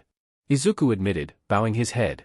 But I couldn't just go home, it's my fault that this villain got away, and now that's probably him causing chaos right now, because I distracted you. Midoriya, you weren't breathing. Yagi refuted. You didn't distract me. I rendered first aid to you instead of restraining the villain because it was the correct thing to do. But. No buts. Yagi interrupted, his tone firm but gentle. I do worry sometimes, you don't want to die, because of your quirk, but I feel like you don't value your life enough. Yagi knelt down, placing his hands on Izuku's shoulders. Young Midoriya, Izuku, you have value. With or without your quirk, I am honored to be your mentor. Izuku felt himself welling up, before reacting on instinct and hugging Yagi. Yagi froze for a moment, taken aback by the sudden gesture, before his expression softened. Gently patting Izuku's back, Yagi returned the hug. Another explosion ripped through the air, vibrating the road and setting off car alarms. Izuku and Yagi broke apart, turning to see the plume of smoke had become thicker and darker. I need to. But you're out of time. Izuku exclaimed. I have to go, young Midoriya, meddling when you don't need to is the essence of being a hero. Yagi declared, setting off in the direction of the disturbance, Izuku following him closely. As they got nearer and nearer they could see a large crowd gathered around the mouth of Tattoo and Market Street, a police cordon holding them back. Arriving at the back of the crowd, Yagi straightened to his full height to see over the crowd. It's him. Hiro and in turn began trying to work their way forward to the front, with Izuku having more success due to his much smaller size. Glancing behind him, Izuku saw Yagi stopped, leaning against a lamppost with one arm, clearly winded. Making his decision, Izuku continued his path through the crowd, finally reaching the front. That's when Izuku saw him, the sludge villain who had come so close to killing him less than an hour ago. He was at the midpoint of the street, surrounded by flames, one of the buildings next to him completely engulfed by them. The sludge villain was twisting this way and that, orange spurts of fire issuing from him every few seconds. Various heroes were scattered around. MT Lady, unable to fit down the street, was evacuating civilians from the building next to the one on fire, using her hand to ferry them to safety. Backdraft was attempting in vain to pull out the raging fires, being forced further back with each passing second. Kamui Woods was using his arms to lift civilians close to the fires away. What is that thing? Could it be a supervillain? Yeah, a sewage quirk and a fire quirk, a binate maybe? Kamui Woods darted forwards, into the flames, before reappearing a few seconds later with 4 people wrapped in his branches. Why aren't the heroes stopping that guy? I heard he's taken a middle schooler hostage, they can't get near. You. Izuku looked around to see Death Arms stalking towards him. What? I told you to stay away. Death Arms barked. I told you I'd have you arrested if you did this again. I am just standing here? Izuku replied with confusion writ across his face. And about to interfere in the operation of the pro-heroes. Death Arms retorted. What operations were you doing? Death Arms' face contorted. That's it, you've crossed a line, brat. Just remember, you brought this on your. A large explosion erupted from the sludge villain, shaking the earth. Midoriya. Izuku turned his head to see Yubi and Same being placed down by Kamui Woods, behind the cordon. Looking back at the sludge villain, Izuku saw a portion of its body had been blown away, revealing a person within it. Holy shit, there really is a kid in there. The person inside the sludge villain's body opened their eyes. Their red eyes. Kaken. Izuku surged forwards, leaping the cordon and towards the sludge villain. Why am I running? I don't even have a plan. Reaching into his pocket, Izuku grabbed a 1 yen piece and closed his fist around it. I can use an energy attack to blow the sludge away, like Kaken managed to do with his explosions. You again. The sludge villain hissed. I thought I gave you the slip. Izuku ducked under a slimy tendril before lifting his backpack off his shoulder, hurling it at the villain. A howl echoed as a pen case came out of the backpack and hit the sludge villain in one of his eyes, making him recoil. Activating Overhaul, Izuku focused on breaking the yen piece into energy. Don't break your arm. Don't break your arm. Don't break your arm. Izuku closed in on the sludge villain, golden energy crackling around his right arm as he held it diagonally across his chest. North Carolina Smash. Just before he reached the sludge villain, Izuku swung his right arm out in a chopping motion, creating a blast of air as he did. Sludge spattered across the ground as the force of Izuku's attack blew it away, freeing one of Bakugo's arms. Take my hand. Izuku cried out, holding his own out. I don't need your help, Deku. Bakugo retorted. You're not better than me. You just looked like you needed help. Izuku called back, his arm still outstretched.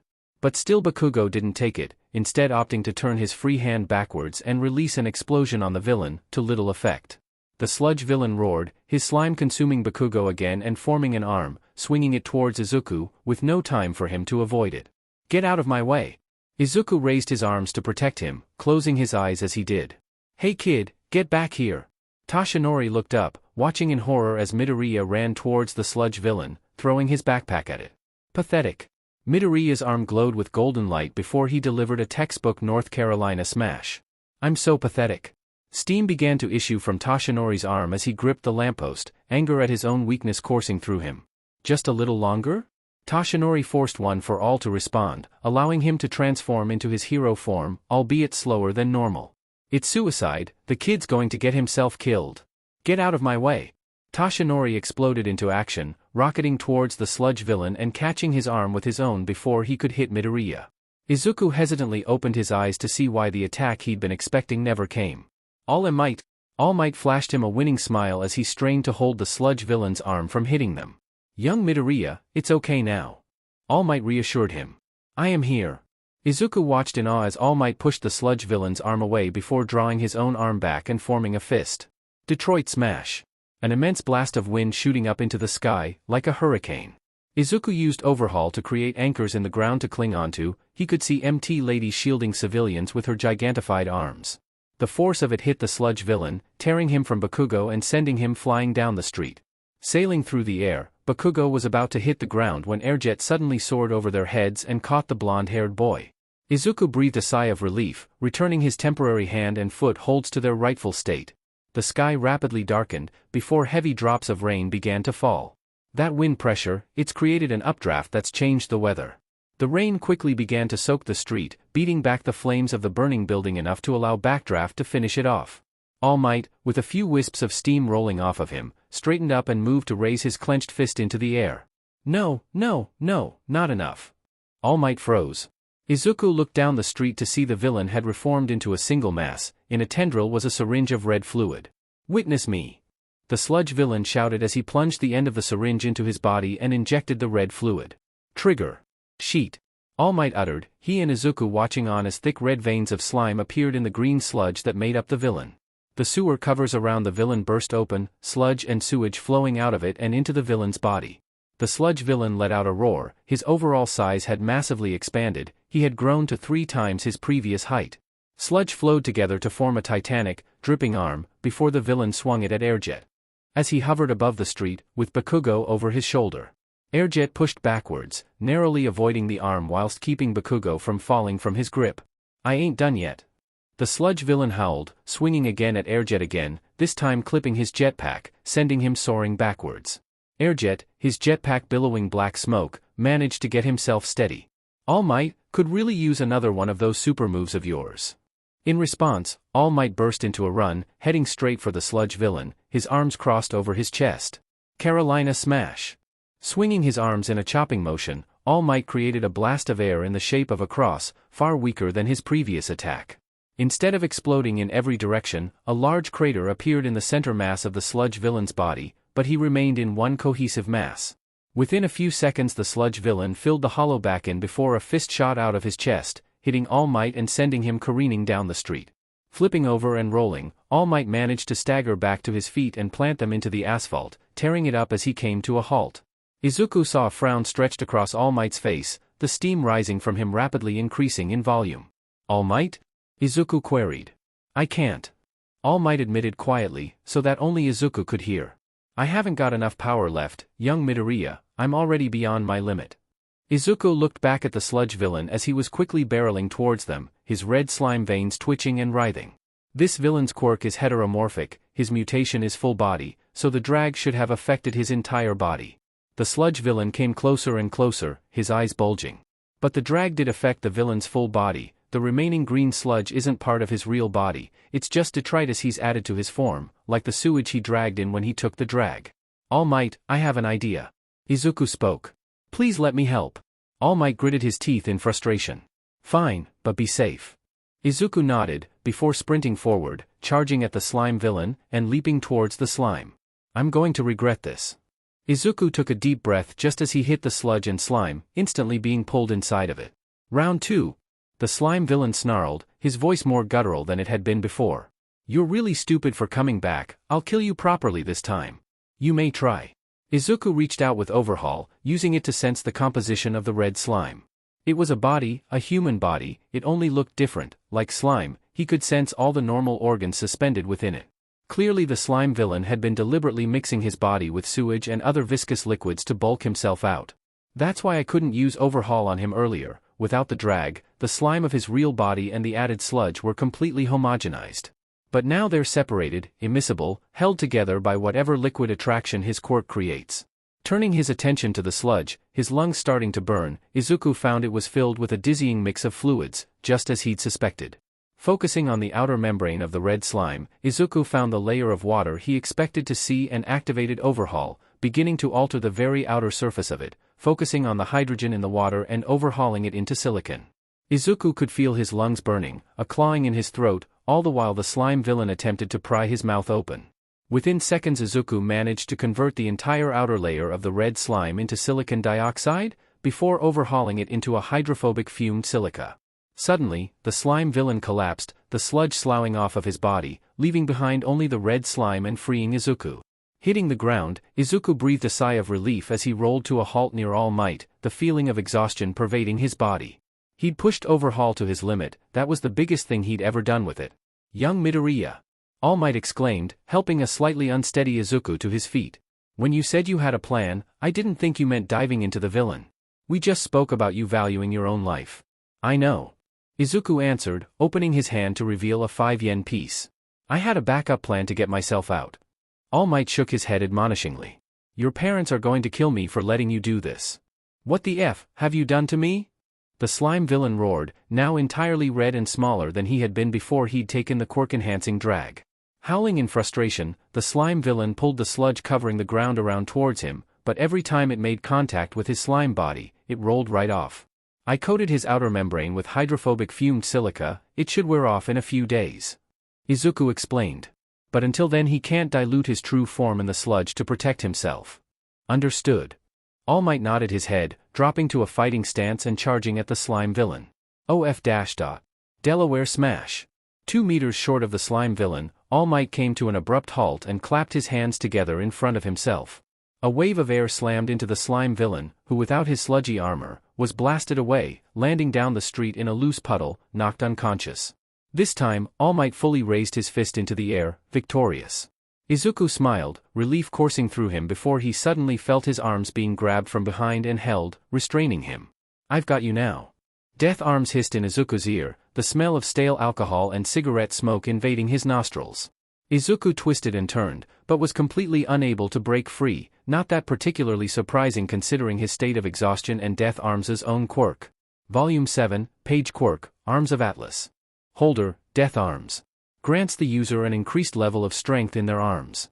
Under the Villains Act 2102, I am arresting you on suspicion of illegal quirk use and interfering in the activities of pro-heroes. You have the right to remain silent, anything you do say. What the hell do you think you're doing? All Might spoke, his voice gentle, and utterly terrifying. Death Arms froze in place, Izuku could feel him trembling as All Might's blazing blue eyes bored into the pro-hero that had Izuku restrained. I didn't think you, Death Arms started, only to be interrupted. You're right, you didn't think. All Might retorted, drawing himself to his full height. Unhand my intern this instant. Your intern? My intern. All Might stated firmly, taking a step towards Izuku and Death Arms, despite the steam issuing from his body. Acting under my expressed orders. Finally, Death Arms released Izuku from his grip, hailed by the sounds of cameras clicking. What the F-? Izuku turned his head to see Bakugo staring between him and All Might. Kaken. Bakugo lunged at Izuku, only to be stopped by Airjet putting a firm hand on the blonde-haired boy's shoulder. You're his FING intern, Deku? Bakugo demanded. Tell me. Izuku hesitated before nodding. I am. Bakugo yelled in frustration and stalked away, ranting and raving to himself whilst Airjet tried to keep up with him. That ID card? It was real. Death Arms questioned. It was. Izuku answered. I tried to tell you, but I wouldn't listen. All Might moved forward to put a hand on Izuku's shoulder. I suggest you should leave now. Death Arms nodded furiously, looking almost comical considering his size and normally gruff demeanor. Let's go, young Midoriya. Takumi Aozora stood in the doorway of his agency's gym, watching Bakugo as he pummeled a punching bag, using both his fists and his quirk. You ready to talk about it yet? Takumi called. Go F yourself. Takumi chuckled. I'll take that as a no. Do what you want with it, I don't give a shit. Die. Breathing out a sigh, Takumi shook his head. Bakugo reminded him so much of himself at that age. Angry. Bold. Prideful. Absolutely terrified that everyone would find out he wasn't as good as they thought he was. Imposter syndrome is one hell of a beach. Takumi could only hope his mentoring could help Bakugo realize that it wasn't fair that others put those expectations upon him, and that he didn't need to push himself to his breaking point to try and prove that he could meet them. I said FING die. With one final explosion, Bakugo lifted the punching bag off of its hook and blasted it against the back wall, where it split open, spilling sand from a gaping hole. That's the third one this week. Takumi noted casually.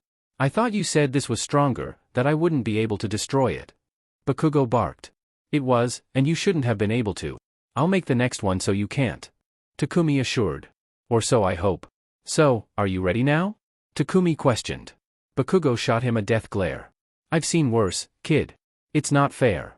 Bakugo blurted out. Why is he, of all people, All Might's intern? All Might doesn't even take on interns, he never has before. It's all I've ever wanted. Takumi raised his eyebrows. What am I? Chopped liver. You're not the #1 hero. Ouch. Takumi spoke, a small smile on his lips. You know what I mean. Bakugo growled. Why does that BSTRD get the golden ticket? All Might has only ever taken on 3 sidekicks. But then he decides he wants FING Deku as his intern. I know what you mean, I grew up idolizing All Might just like you. Takumi admitted. There was this kid in my class at junior high, man, I hated him, he had a great quirk, everyone loved him. He got in the UA Heroics course, and I didn't, and that only made me hate him even more. Bakugo is actually listening. He was the one who beat me in my first-year sports festival, knocked me out in the third stage. And the worst part was that he was such a good sport. Takumi continued.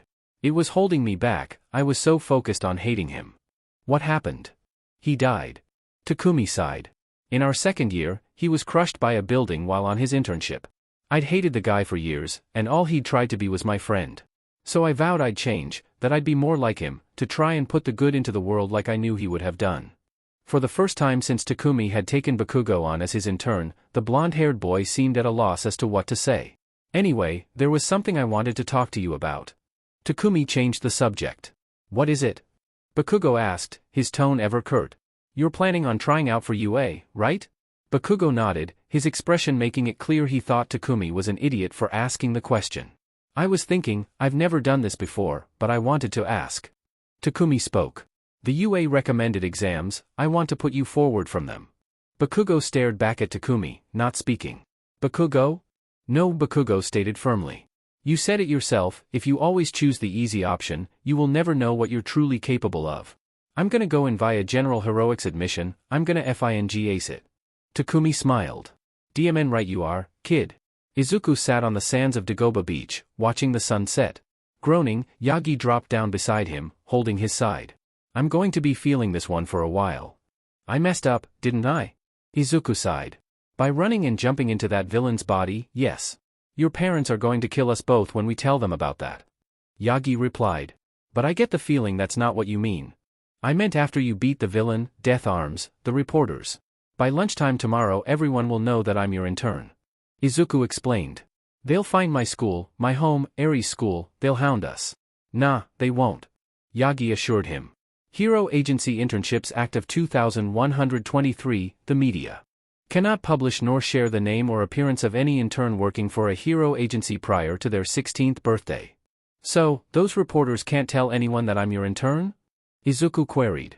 Their lips are sealed, for now at least, it'll run out in about 15 months, right? Izuku nodded. But you'll be in UA by then, and have had the sport festival, you'll be fine, probably. Yagi continued. Actually, I've been meaning to ask you, the UA recommended exam. Do you want me to put you forward for it? Izuku didn't hesitate, shaking his head.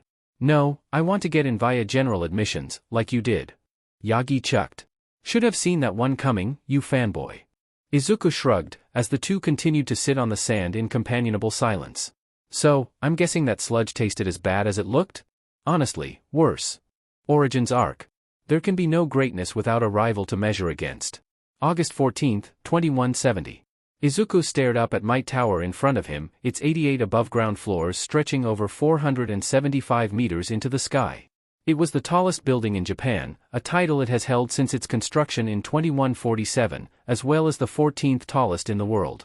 It was a mixture of residential, entertainment and commercial, with the top 6 floors, most of them double height, for the exclusive use of Mighty Hero Agency.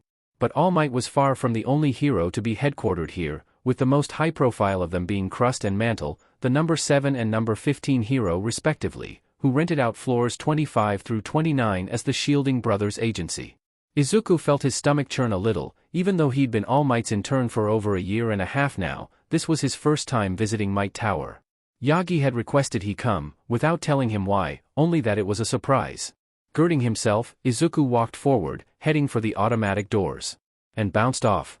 Izuku righted himself, clearly, the doors were not automatic. Grabbing the handle, Izuku opened the door and stepped inside. Whoa! The atrium was magnificent, 10 meters in height, and in the center of a fountain was a statue of All Might, wearing his Golden Age hero suit, the water shooting out of the statue's raised fist. Approaching the turnstiles that blocked access to the elevators, Izuku produced his Mighty Hero Agency ID card and scanned it. The turnstiles beeped and opened, admitting Izuku past the first level of security. I can't believe I'm actually here, in Might Tower, on my way up to the Mighty Hero Agency.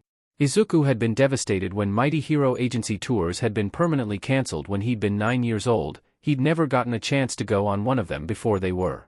They said it was because of frequent villain attacks, but looking back at it now, that was right around when Yagi got injured. The soft ding of the elevator shook Izuku from his thoughts, the door opening to allow a group of people to exit.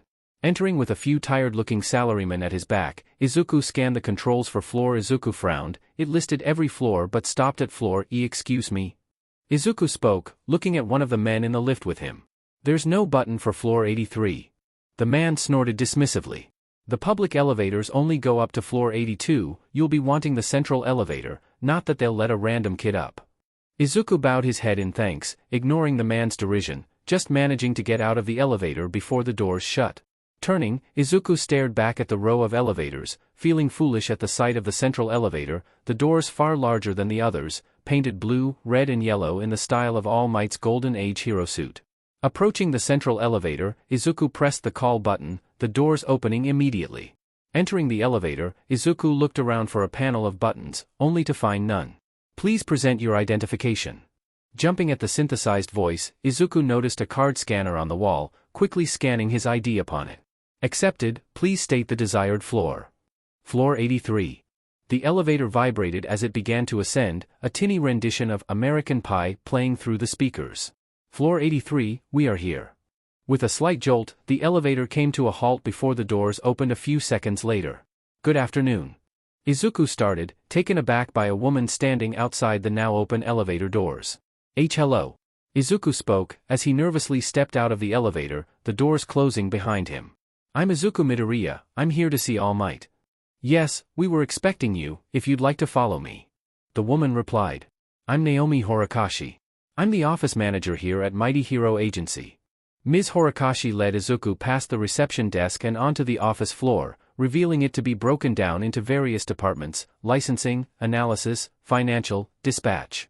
This is the main floor. The vast majority of those who work for Mighty Hero Agency can be found here when working in the office.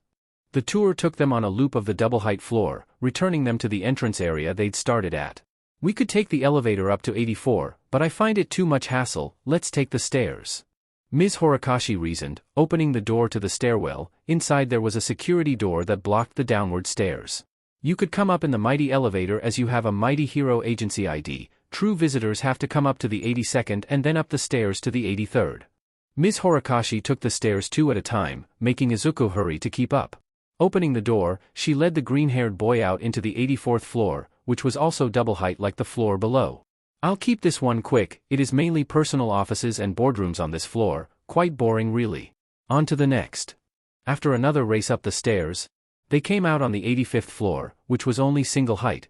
Right, this floor has the cafeteria, it's all free, just show your ID card, a gym, a pool, the lounge area and the mediation-cum-nap rooms.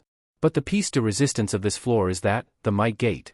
Izuku saw it, down the corridor, opposite to where they stood, a wall of blue steel, patterned with red and yellow in the style of Golden Age All Might. A heavy gate stood in the center of it, looking as imposing as the pictures Izuku had seen of it online. The Might Gate? Izuku breathed.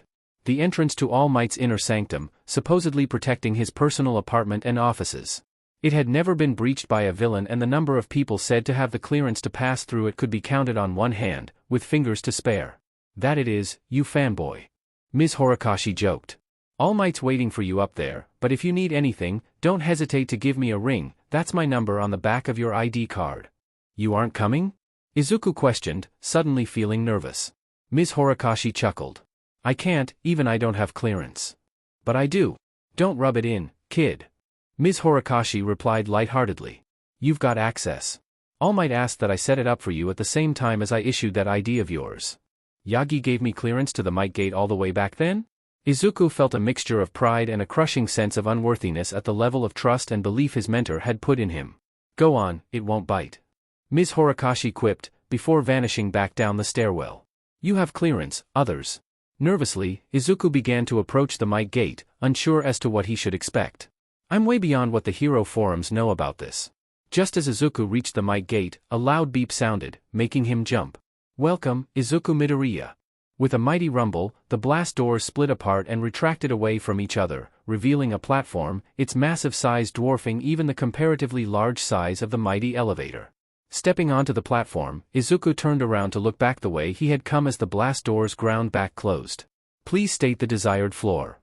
Floor 86. Izuku breathed, in a state of total shock and disbelief that he was truly about to enter All Might's personal floors. Floor 86, going up. The platform began to move, ascending the space of a single story in less than a second. Floor 86, we are here. The doors slid open, revealing a triple-height apartment, with an open-plan foyer area in front of Izuku, which led to a balcony that was fully recessed within the outline of the tower. On the balcony was a large swimming pool with a bar and a dining area to one side. The view out of the windows was spectacular. Looking to the east, Izuku could see Tokyo Tower in all its glory, still there despite the horrors of the darkest days that had destroyed numerous famous buildings. All Might? Seeing no trace of Yagi, or All Might, Izuku turned to the left, the north side of the tower, glancing through the first door to see a large gym with a connected sauna. Continuing down the corridor, halfway along the length of the floor he entered into a large games room, with a snooker table, an air hockey table, and an impressive collection of gaming consoles under an 88-inch TV. A thin layer of dust covered them all. Yagi? Passing through to the corridor on the opposite side of the games room, Izuku found another door, this one to a home cinema room. Coming out at the west side of the tower, he found himself in a massive open-plan kitchen diner lounge that went through to the next floor up, with stairs up to it and a mezzanine. Izuku marveled at the view, looking out over Shibuya. Young Midoriya, you're here. Izuku started at the sound of All Might's booming voice, coming from one of the giant plush sofas. Izuku had to double-take at the sight of him. He was neither in his true form, nor his hero form. He appeared to be somewhere in the middle of the two, dressed in an All Might tracksuit. I had wondered where you got to. All Might chuckled. I was about to send out a search party. All Might? All Might stood, looking abashed. Oh, yes, I should have mentioned, I can do this with my quirk, doesn't use as much of my time limit as my other form does, but I don't have anywhere near my full strength. Whoa, but why are you? I'm expecting guests, one of them doesn't know about my injuries and this is about what my natural form looked like before I was injured. All Might explained. So, what do you think of the tower? This place is amazing. Izuku gushed. I can't believe I'm here. I can't believe you'd allow me in here, this is your inner sanctum. All Might smiled, watching Izuku gush. I'm surprised it's taken this long for you to visit Might Tower. All Might stated, standing from the sofa. And this isn't the inner sanctum, follow me. Izuku followed All Might to the wall behind them, where he caught sight of a vault door set into the wall of the tower core. I am here. All Might spoke clearly. With a hiss, the handle began to spin, the vault door swinging open. After you. Izuku entered the vault, his jaw dropping open at the sight within. The floors and walls were shining silver metal, the room was in the shape of a triangle, with the point opposite to the entrance. At the back corner of the vault was a gigantic glass circular cabinet, within it was All Might's Golden Age hero suit.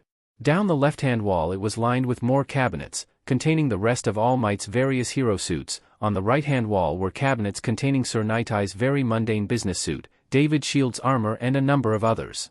There were two hero suits that Izuku didn't recognize, a white and yellow hero suit with a matching yellow cape, and a dark, sleeveless hero suit with a high collar, yellow gauntlets, a red belt with a golden buckle and white knee-high boots, a white cape draped around the shoulders.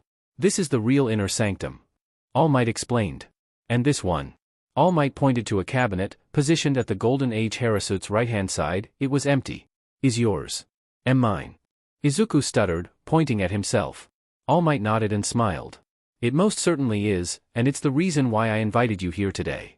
Any follow-up questions Izuku may have had were cut off by All Might's wristwatch beginning to beep softly. Aha, my guests are here. All Might boomed. I am going. A hiss sounded as the main cabinet lifted into the air, revealing a back entrance into the platform Izuku had come up from the Might Gate on. Shall we? All Might spoke, gesturing towards the entrance. Izuku entered the elevator, followed by All Might. Please state the desired floor. Rooftop. The platform rumbled into life, passing floor 87, which Izuku surmised was the bedrooms, and floor 88, which some rumors claimed contained All Might's massive classic car collection, others a private distillery. A strong gust buffeted Izuku as the platform came to a halt in the open air, the metal flush with the rooftop. The number one hero pointed to a red speck in the distance, growing larger by the second. I think I said it before, but, I should warn you, one of them doesn't know about. All Might gestured to the general area of his injury. So I'll be staying in this form while they're here. I don't want her to know. Izuku nodded in understanding, before his jaw dropped open. That's the All-Mobile, isn't it? Izuku gasped, watching as the red speck grew in size, a few more features becoming apparent to see. Izuku frowned at the sight of something green and black, attached to the front of the All-Mobile. What is that? All Might questioned, the look of puzzlement on his face matching how Izuku felt, the number one hero suddenly assuming his hero form. I don't know. Izuku asked, ping his head. It almost looks like a person. Die, you maniacs. Izuku sighed. 30 minutes earlier? Have you double-checked the stabilizers? Done. The dampeners. Done. Then let's do this. Airjet smirked, kid out in his hero costume, his helmet under his arm. Ascend. With a shuddering lurch, the platform began to rise, the metal shutters in the roof of Buster Hero Agency grinding open to reveal the sky. Katsuki tightened the straps of his jetpack, ensuring they were secure. You ready for your first flight? Airjet queried. I've been ready for months. Katsuki barked. I've aced all the DMN simulations you've thrown at me. So you have? Airjet chuckled, donning his helmet. Katsuki snorted, finishing zipping up his green flight suit and pulling on his own helmet. As much as he loathed to admit it, training under Airjet had made him realize he had more work to do if he was going to be the next number one hero. So he'd taken Airjet's suggestion, to build a jetpack like his to grant him sustained flight and make him an aerial hero. It had been hard and confusing at first, learning how to service, design and build support equipment. He'd waited over a year for this, months of painstaking work, designing and redesigning his jetpack, before finally getting to build the DMN thing. Firing up the jets, Katsuki ran it through the pre-flight checks. See you in the sky. Airjet spoke, lifting into the air. Oi! Katsuki shouted, revving the engine and crouching down. Releasing an explosion from each of his palms, Katsuki launched himself into the air, before the jetpack kicked in, continuing his ascent after the force of his explosions could take him no further. Catch me if you can, old man. Katsuki jeered as he passed Airjet. Old man? Airjet spluttered. I'm 29. Like I said, old man. Katsuki retorted, coming to a halt, hovering above his mentor. You know I can terminate the training agreement. Airjet joked. Katsuki snorted. And pass up the opportunity to brag that you trained the future number one hero once I make it big. If you make it big. Ain't no ifs about it. Katsuki declared. I'm gonna surpass everyone, All Might, Endeavor, Deku, the whole lot of them, ain't nobody gonna stand in my way. Airjet chuckled and shook his head. Come on, then, your HUD's got the route mapped, a lap around Tokyo Tower and back again. Why not Might Tower? Katsuki groused. Because that place has better security than most military bases. Airjet answered. Do you know, on average, how many villain attacks are made on Might Tower in a month? Katsuki shrugged. 23. Airjet supplied. That's why the Might Tower Hero Agency exists, they're on floor 70, they defend the tower. Katsuki grunted in dissatisfaction. At least I'll get to see it from afar. Right, ready? Airjet questioned. Hell yeah I am. Katsuki stated brazenly. Without waiting, Airjet burst into motion, jetting off in the general direction of Tokyo. Catch me if you can, slowpoke. Airjet taunted. Katsuki growled, firing up his jets and blasting off after Airjet.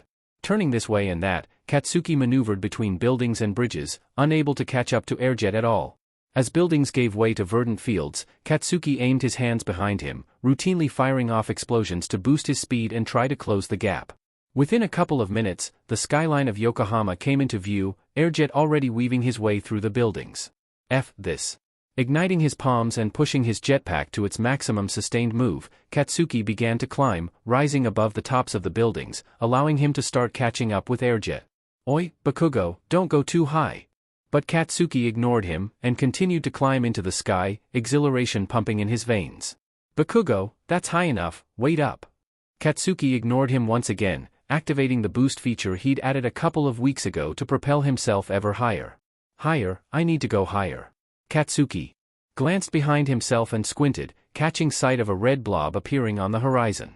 It was at that moment that Katsuki's jetpack decided to make a loud bang and emit great gouts of black smoke. Sheet.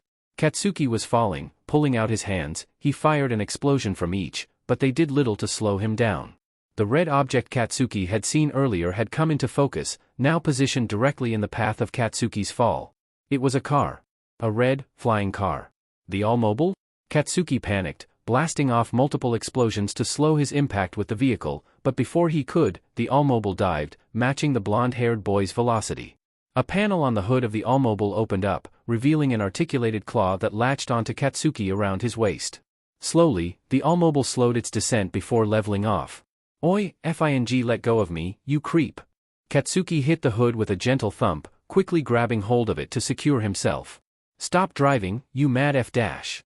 But the driver of the vehicle paid no mind to him, continuing to fly. Glancing round, Katsuki watched as the mountainous Might Tower came into view, growing larger by the second. He could see turrets raising themselves to aim directly at them. "That's Might Tower, we're gonna die, you maniacs." Finally, the All-Mobile began to slow, descending towards the roof of Might Tower as the turret powered down. With a juddering stop, the vehicle touched down, skidding to a halt. Katsuki lost his grip, flipping over in midair, bracing himself to hit the rooftop, only to find that a pair of large, muscular arms had caught him. Looking up, Katsuki saw his beaming smile, his iconic hairdo. "All Might." Katsuki rolled out of the number 1 hero's arm, landing on his feet, before straightening his flight suit to try and look at ease. "Are you okay, Kaken?" Katsuki felt a vein in his forehead pulse, incandescent rage filling him. "Deku!"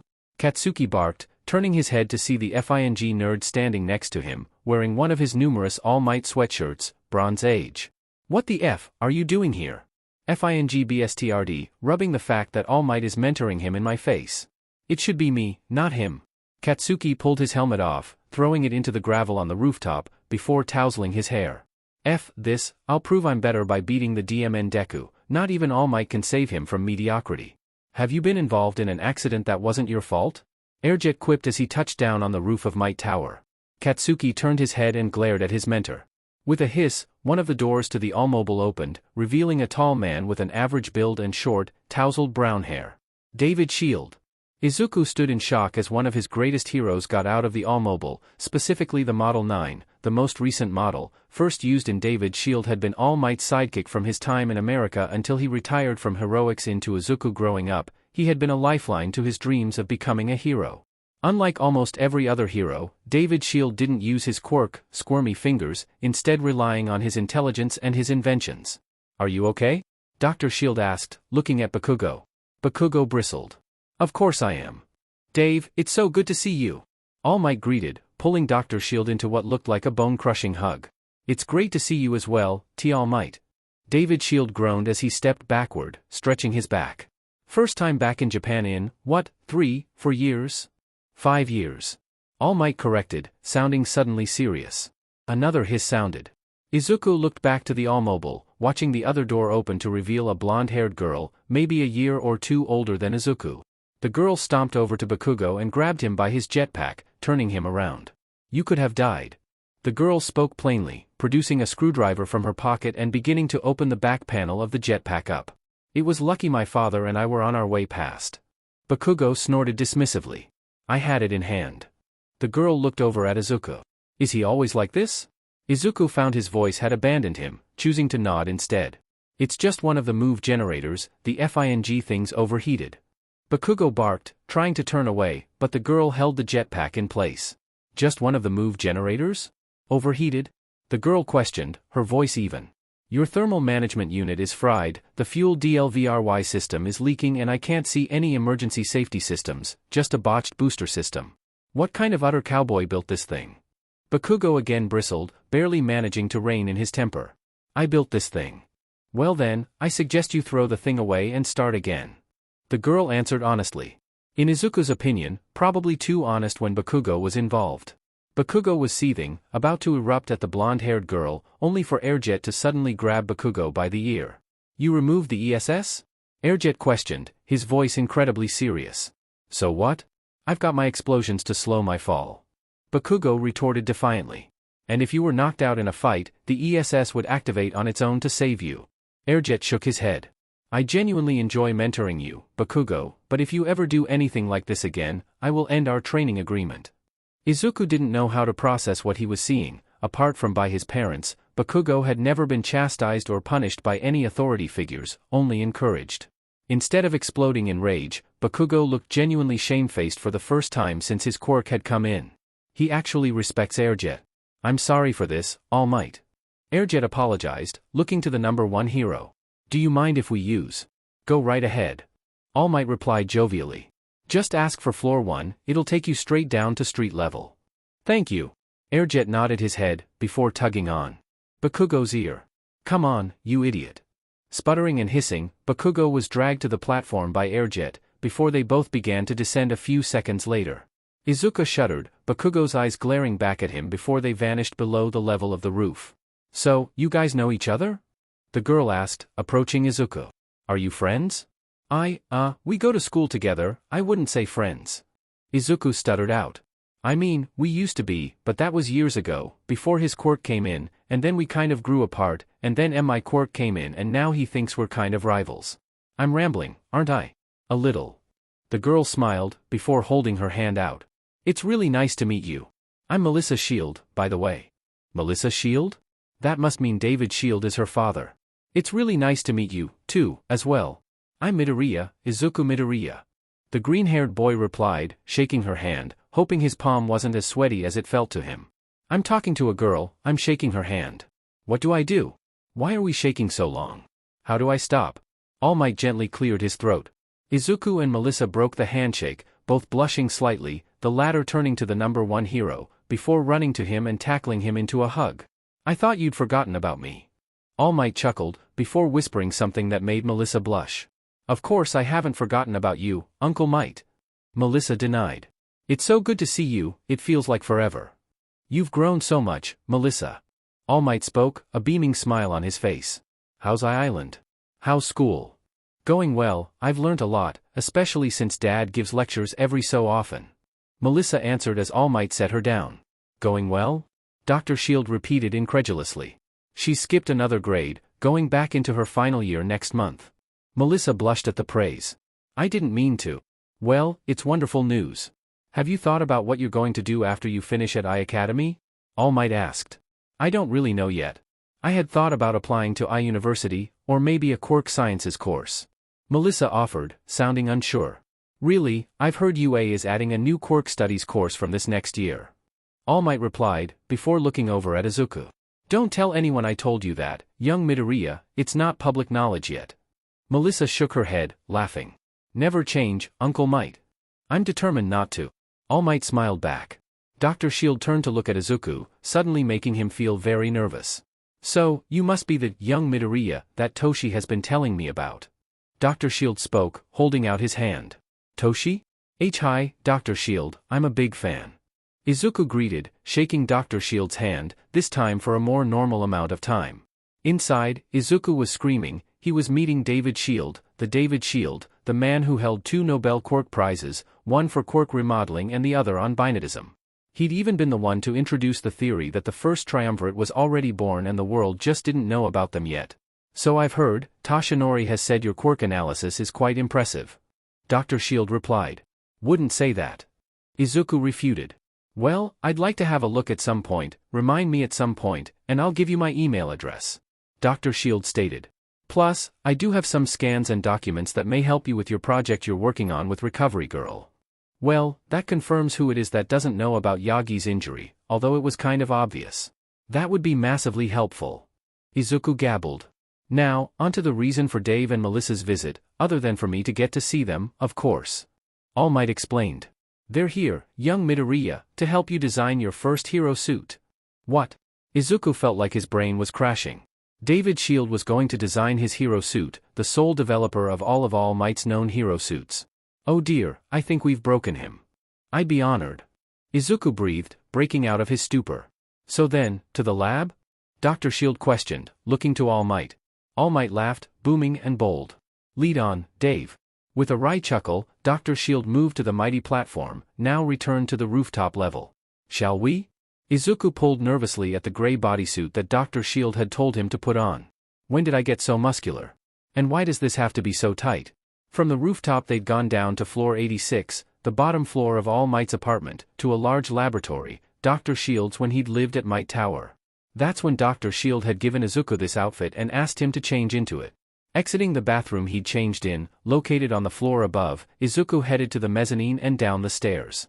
Walking round to the south side of floor 86, he walked past a door he had learnt led to All Might's private office before entering a well-stocked open-plan library, mirroring the open-plan games room on the other side of the building. Just after that, on the right was the entrance to the laboratory, a heavy silver metal blast door. Holding his mighty ID to the scanner, Izuku waited until it beeped, the blast door rumbling open. Young Midoriya, you're back. All Might boomed from where he stood behind Dr. Shield, who was sitting at a laptop. Does it really need to be so tight? Izuku asked, feeling self-conscious. The final design? No, we can make it a little looser, or a lot looser if you want. Dr. Shield assured him. Right, Melissa? A couple of seconds later Melissa appeared from behind a workbench, a bunch of cables in her hand, running to some kind of monitor on the workbench itself. Yes, that can be done. Melissa answered stutteringly, her face red from exertion. I didn't realize it would be so form-fitting. All Might chuckled, playfully elbowing Melissa. His training is coming along nicely, isn't it? Yes. Melissa replied quickly. I mean, I'm sure you're training him well, Uncle Might. Dr. Shield stood up, the corner of his mouth upturned. So, what you're wearing is an advanced modular bodysuit, or AMB for short. It's made from adaptive nanofiber technology integrated with a responsive pigment matrix. Each fiber in the suit contains microscopic programmable cells that can dynamically alter their color, pattern, and texture, all in real time. Melissa added. The system interfaces with the remote control software on here. Dr. Shield gestured to his laptop. That allows us to trial a number of designs for the undersuit of your hero costume, and make alterations on the fly, all without having to physically change attire. All this means that we can evaluate the functionality, the aesthetics, the visibility of hero suits, under a wide range of conditions with an unparalleled ease. Melissa continued. Despite what some heroes might want, the AMB is not suitable for general heroics usage. It simply doesn't have the durability or the protection required for a hero suit. Dr. Shield finished. Sorry, that was a bit of a sales pitch, wasn't it? At I-Island, we're all used to having to convince the I-Island Resource Allocation Board to fund and approve our projects. So this can turn into a hero suit? Izuku questioned, looking down at the glossy material. Within reason, it couldn't do heroes who wear armor, like Wash or Yoroi Musha. Dr. Shield answered. Want to try out one of All Might's hero suits? Izuku couldn't believe his ears, nodding his head vigorously. How about the classic Golden Age? Dr. Shield spoke, pressing on his keyboard. The bodysuit rippled, turning to blue, red and yellow until Izuku was wearing an exact copy of All Might's Golden Age costume. This is amazing. I'm actually wearing All Might's costume. I mean, I know I've worn All Might tracksuits, or jumpsuits when I was younger, but this is actually the proper costume. Or what about something a little more retro? Dr. Shield asked rhetorically. The AMB shifted again, this time taking the form of All Might's young age costume, missing the gauntlets, boots, and cape. And with this, Dr. Shield turned on the projector, a holographic X appearing in the air in front of Izuku. I can add the missing accessories. The AMB cannot replicate anything that isn't part of the suit itself. The X vanished, replaced by holograms of the young age boots and gauntlets, which quickly tracked his location and moved to project onto the parts of his body where they should be. Finally, a hologram of a cape appeared, wrapping itself around Izuku's shoulder. Whoa! Izuku lifted his arms, waving them around, the gauntlet holograms seamlessly matching his movements. This is amazing. So, do you have any thoughts on your hero suit? Dr. Shield asked. Izuku hesitated. Of course, he doodled thousands of ideas over the years, but there was one design he kept returning to in the last couple of years. Rushing over to his backpack and bending down, the cape realistically pooling on the floor, Izuku opened it and produced his latest hero notebook, volume. It's on page 47. Izuku explained, handing the notebook to Dr. Shield. Flicking through the notebook, slower than Izuku was expecting, Dr. Shield made noises of approval. Tashinori was right, your quirk analysis is impressive. I take it you've not had any formal training? Izuku shook his head, his cheeks feeling warm. No, I haven't, none. Aha, here we are, that's quite detailed. Dr. Shield mused, before placing the notebook in some kind of scanner. Let's get this design into the system. A few seconds later accessory holograms faded away and the AMB rippled, changing to a navy bodysuit, with red stripes of color mimicking All Might's Bronze Age costume around the chest and shoulders, before traveling down in his flank on each side, making a D shape, above his waist and then traveling down the outside seam of his legs to his ankles. Introduced in 2165, after what Izuku now knew was when All Might was injured, the Bronze Age costume had been unpopular from the very start, with most people complaining that the mostly black suit didn't match All Might. Within a couple of years, All Might had reverted to his Golden Age, which had been previously retired from service but Izuku held a soft spot for the Bronze Age costume, so he hoped changing the colors would allow his homage to his idol and mentor to go without criticism. Next, holograms appeared, creating a yellow belt around his waist, with a steel coin dispenser on each side, allowing him quick access to yen pieces for his energy attacks.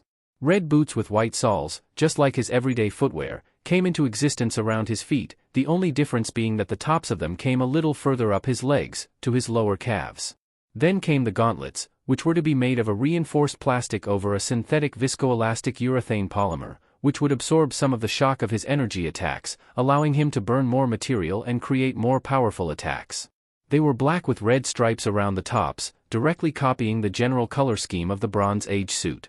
Finally came the knee pads, matching the construction and design of the gauntlets. Well, young Midoriya, as if I needed any further confirmation that you're an utter fanboy. All Might teased. Izuku blushed. I like the design, but I'm not sure about the colors. Dr. Shield murmured. The darkness of the black was the issue with the Bronze Age design. I don't think the Navy does enough to combat this, let's try. The Navy shifted, turning to white. Dr. Shield recoiled slightly. Oh, that's so much worse, how about? The white gave way to red on the upper body, the legs returning to navy, the red stripes over the whole body turning white, mimicking the color scheme of the Silver Age costume. That's better, but it's just not quite right. All Might mused. Do you agree, Dave? Dr. Shield nodded absent-mindedly, studying the costume. How about green and gold? Melissa spoke up, before her cheeks flushed at the sudden attention. Like his hair and eyes. Dr. Shield shrugged. Let's try it. I'll need to change the belt color, though, I think. Instantly the main color of the undersuit changed, turning to a forest green that matched his hair, the stripes turned to a yellow-gold color and the belt shifted to red, a black metal buckle identical to the one from the Bronze Age costume appearing at its center. The only parts of the costume remaining completely untouched were the gauntlets, knee pads and boots. Now that looks like a real hero suit. All Might praised. Looking sharp, young Midoriya. Izuku ducked his head. Thank you, there was something else, though. Shoot. Dr. Shield replied, looking up from his laptop to Izuku. The gauntlets, is there a way they could store and dispense some coins into my hands? I use them to create my energy attacks. I don't see why not. I assume you use yen coins? What denomination do you want it to dispense? Dr. Shield queried. Izuku hesitated. 10 yen? Young Midoriya, the last time you used a 10 yen piece, you fractured your arm in 2 places. We can always upgrade the gauntlets to increase the denomination once we know you can handle it. All Might cautioned. I know 10 yen is a lot of power, but the gauntlets themselves are designed to absorb the shock from the attacks, plus I can heal my arms if needed. All Might seemed to be debating with himself before finally speaking. A compromise, 5 yen pieces in the gauntlet, except for the last one it dispenses, that one can be 10 yen, for emergencies only. Izuku nodded vigorously, knowing that was the best deal he was going to get. How powerful are your attacks, compared to Toshinori's? Dr. Shield questioned. Just for reference. I haven't directly tested it, but a 5 yen piece seems to match about a 20th of All Might's full power. Izuku explained. 5 yen for 5%, that's convenient. Dr. Shield muttered, before nodding to All Might. I should be able to make gauntlets able to take around 15%, but that would probably break them after a few attacks of that power. All Might clapped his hands together, making a sound like a gunshot. Right, how about some lunch? Want to help me order, Melissa? Can I pick? Melissa asked, looking excited. DMN straight you can. All Might boomed, picking up Melissa and putting her over his shoulder. Uncle Might, Melissa exclaimed through laughter. I'll stay here with Midoriya and hammer out the last few details. Dr. Shield spoke. Haha, off we go. All Might declared, racing out of the laboratory, betraying no sign of his injury. The door hissed shut, locking in place.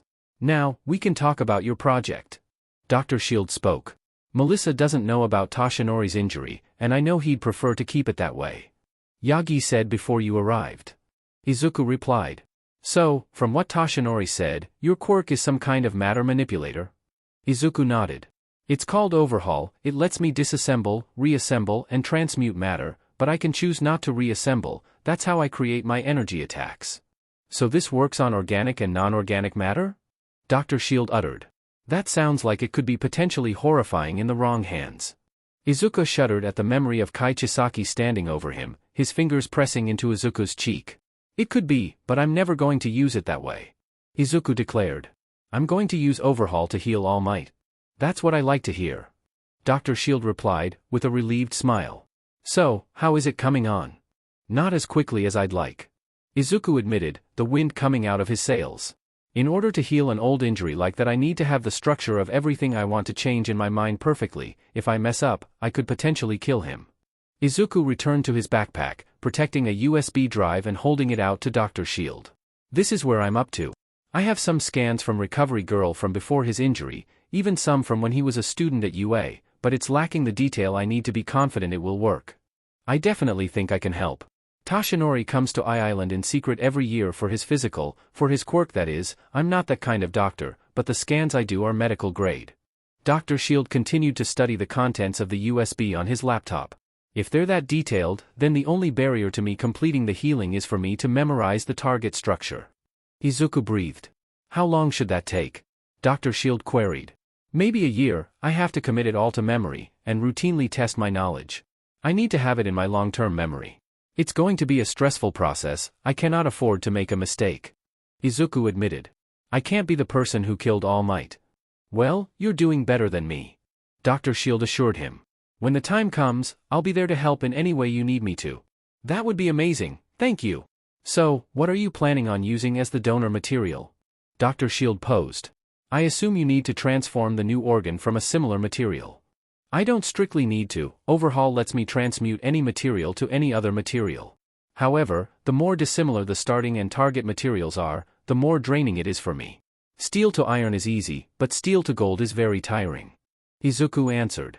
So, we're planning on using pig flesh. Recovery Girl says it's very similar to human flesh, so the stamina cost will be fairly low. A noble sacrifice. Dr. Shield mused. Izuku frowned, before realization dawned on his face. Oh, no, we're not going to be killing the pig. It will be sedated and I'm going to overhaul it into a smaller, but crucially, alive pig. The excess pig flesh will then be overhauled into flesh with All Might's DNA, before it is again overhauled into his missing organs, inside of his body. I think that is about as ethical as it could possibly be done. Dr. Shield blew out a breath. The pig lives and Toshi gets his health back. Izuku nodded. I couldn't stomach the idea of killing an animal. That probably makes me a hypocrite because I'm not a vegetarian. Dr. Shield leaned back against a workstation. You know, I was working on a solution of my own, not to heal him, but to slow his decline. It didn't pan out, but I guess it's not needed now, and for that, I thank you. Izuku didn't know what to say, his face turning beet red. Come on then, Midoriya. Dr. Shield closed his laptop. Let's get out there before Toshi orders way too much food like he usually does, although maybe you should change before we eat. I have no idea how the adaptive polymer would react to food being spilled on it. I'll change, right? I don't want to ruin your invention. Izuku apologized. It's not my invention. Dr. Shield replied. It's Melissa, I know, give a few years and she'll have surpassed me entirely. I can't wait to see how far she'll go. Izuku nodded his head, leaving the laboratory and heading up the stairs two at a time, only to nearly go headlong into Melissa coming the other way. I'm so sorry. Izuku uttered, his face burning. No, it's my fault. Melissa replied, her face equally red. Your quirk is amazing, by the way. I wanted to say it earlier, but I was worried it might sound a bit weird. And no, not at all. Izuku hurriedly replied. Dr. Shield said you designed the AMB suit. That's pretty amazing too. Thanks. Melissa's face fell a little. I actually wanted to be a hero originally, but I like support as well. Why do you not want to be a hero anymore? It's not that I don't want it anymore, but I'm quirkless. Melissa stated, a look of resignation on her face. Izuku shook his head. You shouldn't let that stop you. Melissa released a bitter chuckle, the contrast to her previously bubbly disposition taking Izuku by surprise. That's easy for you to say. I was quirkless. The words tumbled out of Izuku's mouth without him really thinking about saying them. I still would be, if... Izuku stopped. If? Melissa prompted. Izuku released a sigh. I was attacked by a villain, and it turned out I had a quirk all along. That's when you awoke Overhaul then? Izuku shook his head, hesitating. I can't tell her the truth, but I can tell her the cover story the HPSC gave me. Not quite, my real quirk. It lets me copy a quirk, permanently, but that quirk has to be used on me first, with deliberate lethal intent. Izuku explained. Overhaul was the quirk of the man who tried to kill me. My core quirk cancelled his quirk before he could do so, and then copied it, but it's a one-time thing. That's horrible. Melissa blanched. I'm so sorry for asking. I don't mind, though I have the quirk of a villain. I've decided I'm going to be a hero regardless. Izuku stated. You can be too, without a quirk, if you want to. I think I do. Melissa admitted, staring back at Izuku. The sound of a doorbell ringing snapped them out of their trance, both blushing. The food is here. All Might boomed. I'm going to head down. Melissa spoke, pointing past Izuku. Of course, I'll see you down there. Izuku replied, shifting to one side to let Melissa down the stairs. I'm just going to change first. Be quick, Uncle might eat it all if you don't. Melissa teased, turning out of view at the bottom of the stairs. No, he won't. Izuku had seen how little Yagi ate. Overhaul had told him how little remained of his stomach. I'm going to heal you, All Might. I made a promise, and I'm going to keep it. Origins Arc. An impossible goal is only a dream until it's done, then it becomes proof that limits were meant to be broken. February 26, 2171. The day had come. With a heave, Izuku finished dragging the pickup truck to the edge of the beach, next to a tower of scrap that was ready for removal. When he'd first seen the pickup truck, it had been a rusty wreck, with no wheels. The engine block looked like someone had set fire to it. Izuku had been ready to overhaul it into raw material until Yagi had said that it was a 1948 Chevy, an incredibly rare vehicle he'd always wanted, and it was a shame it was beyond repair. Not to me it wasn't. Izuku had moved it deep into one of the trash piles, and over the course of the last 14 months he had painstakingly repaired it, using Overhaul to recreate the missing parts. Grabbing a metal sheet from the scrap pile, Izuku used Overhaul to turn it into a large cloth cover, throwing it over the Chevy to hide it. Can't have Yagi seeing it before the big reveal. I have to thank him for all the training he's given me before we finish the program. Shaking his now rather long hair out of his eyes, sweat dripping from it, Izuku turned back to the beach, uninterrupted sand rolling on for as far as he could see. Oh my goodness! And not a moment too soon. Pivoting back around, Izuku saw All Might standing on the promenade, wearing a large beige overcoat and scarf to guard against the winter chill. His mentor was staring out at the beach, a mixture of amazement and pride in his eyes. Izuku gave a tired smile. I did it, All Might. When I said for you to clear the whole beach by the time of the UA entrance exam. All Might breathed. That was supposed to be a teaching moment about how some goals aren't always achievable. I did it. Izuku repeated, stumbling forwards, only to find All Might's arm steadying him. You really did. All Might uttered. I should really learn to not underestimate you, young Midoriya. Think of it as a teaching moment. Izuku murmured back, making All Might boom with laughter. Young Midoriya, you've come so far, surpassing every metric I've set for you. All Might spoke. I could not be more proud of you. Izuku's heart swelled with pride. Well, we should probably be getting you home to have a nap and a shower before I pick you up for the exam. All Might stated, getting ready to leave. Not yet. Izuku called out, halting All Might. I have something for you, to thank you, sort of a graduation present. Graduation? All Might repeated. Young Midoriya, I have no intention of ceasing our training agreement. You have a place at Mighty Hero Agency, as an intern, a sidekick, a pro hero if you want it. Izuku felt hot tears rolling down his cheeks. Come on then, my apprentice, what have you got for me? All Might smiled. I always accept socks, and whiskey, but I don't think they'd sell that to you.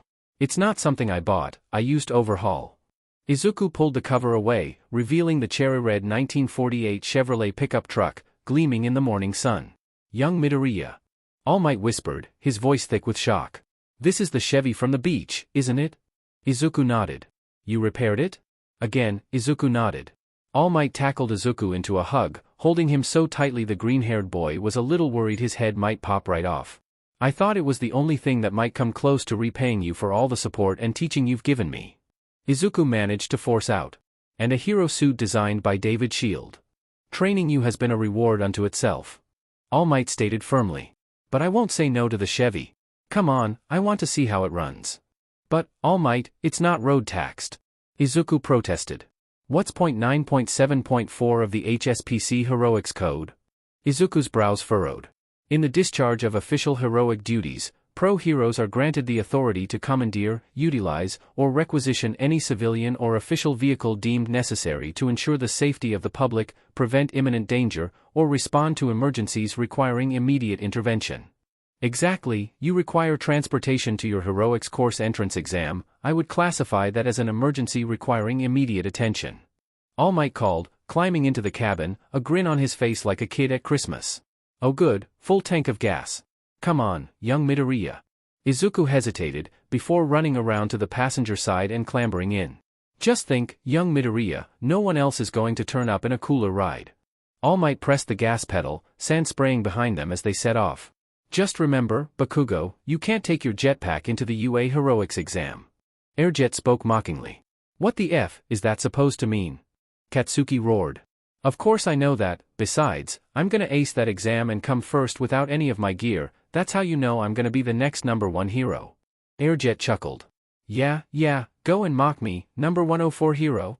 Katsuki snapped. Numbers aren't everything. Airjet defended casually. That old lady last week thought you were Washington. That one stung a little. Airjet admitted. Now, do you have everything, your workout gear? UA exam invitation letter? ID? Water bottle? Packed. Katsuki answered shortly, snapping the clasps of the case that held his grenadier bracers, the gauntlets he'd built not only for his UA support course exam, but also for his hero suit once he got into the heroics course. Well then, Bakugo, good luck. Don't need it. Katsuki replied, lifting the strap for the case his gauntlets were in over his shoulder. Izuku stood just outside of the gates to UA Academy, staring up at the 4 interconnected towers that made up the central campus. I made it, I'm actually here. Izuku felt already honored, just to be getting this far.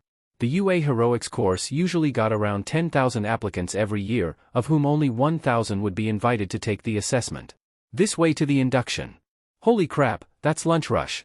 Izuku produced his UA exam invitation letter, ready to show it to the attendants at the gates. 3 years ago, UA Academy had announced a major reshuffle. Now everyone took the UA General Education Entrance exam as standard before taking additional exams or assessments if they were invited to apply to any of the other courses.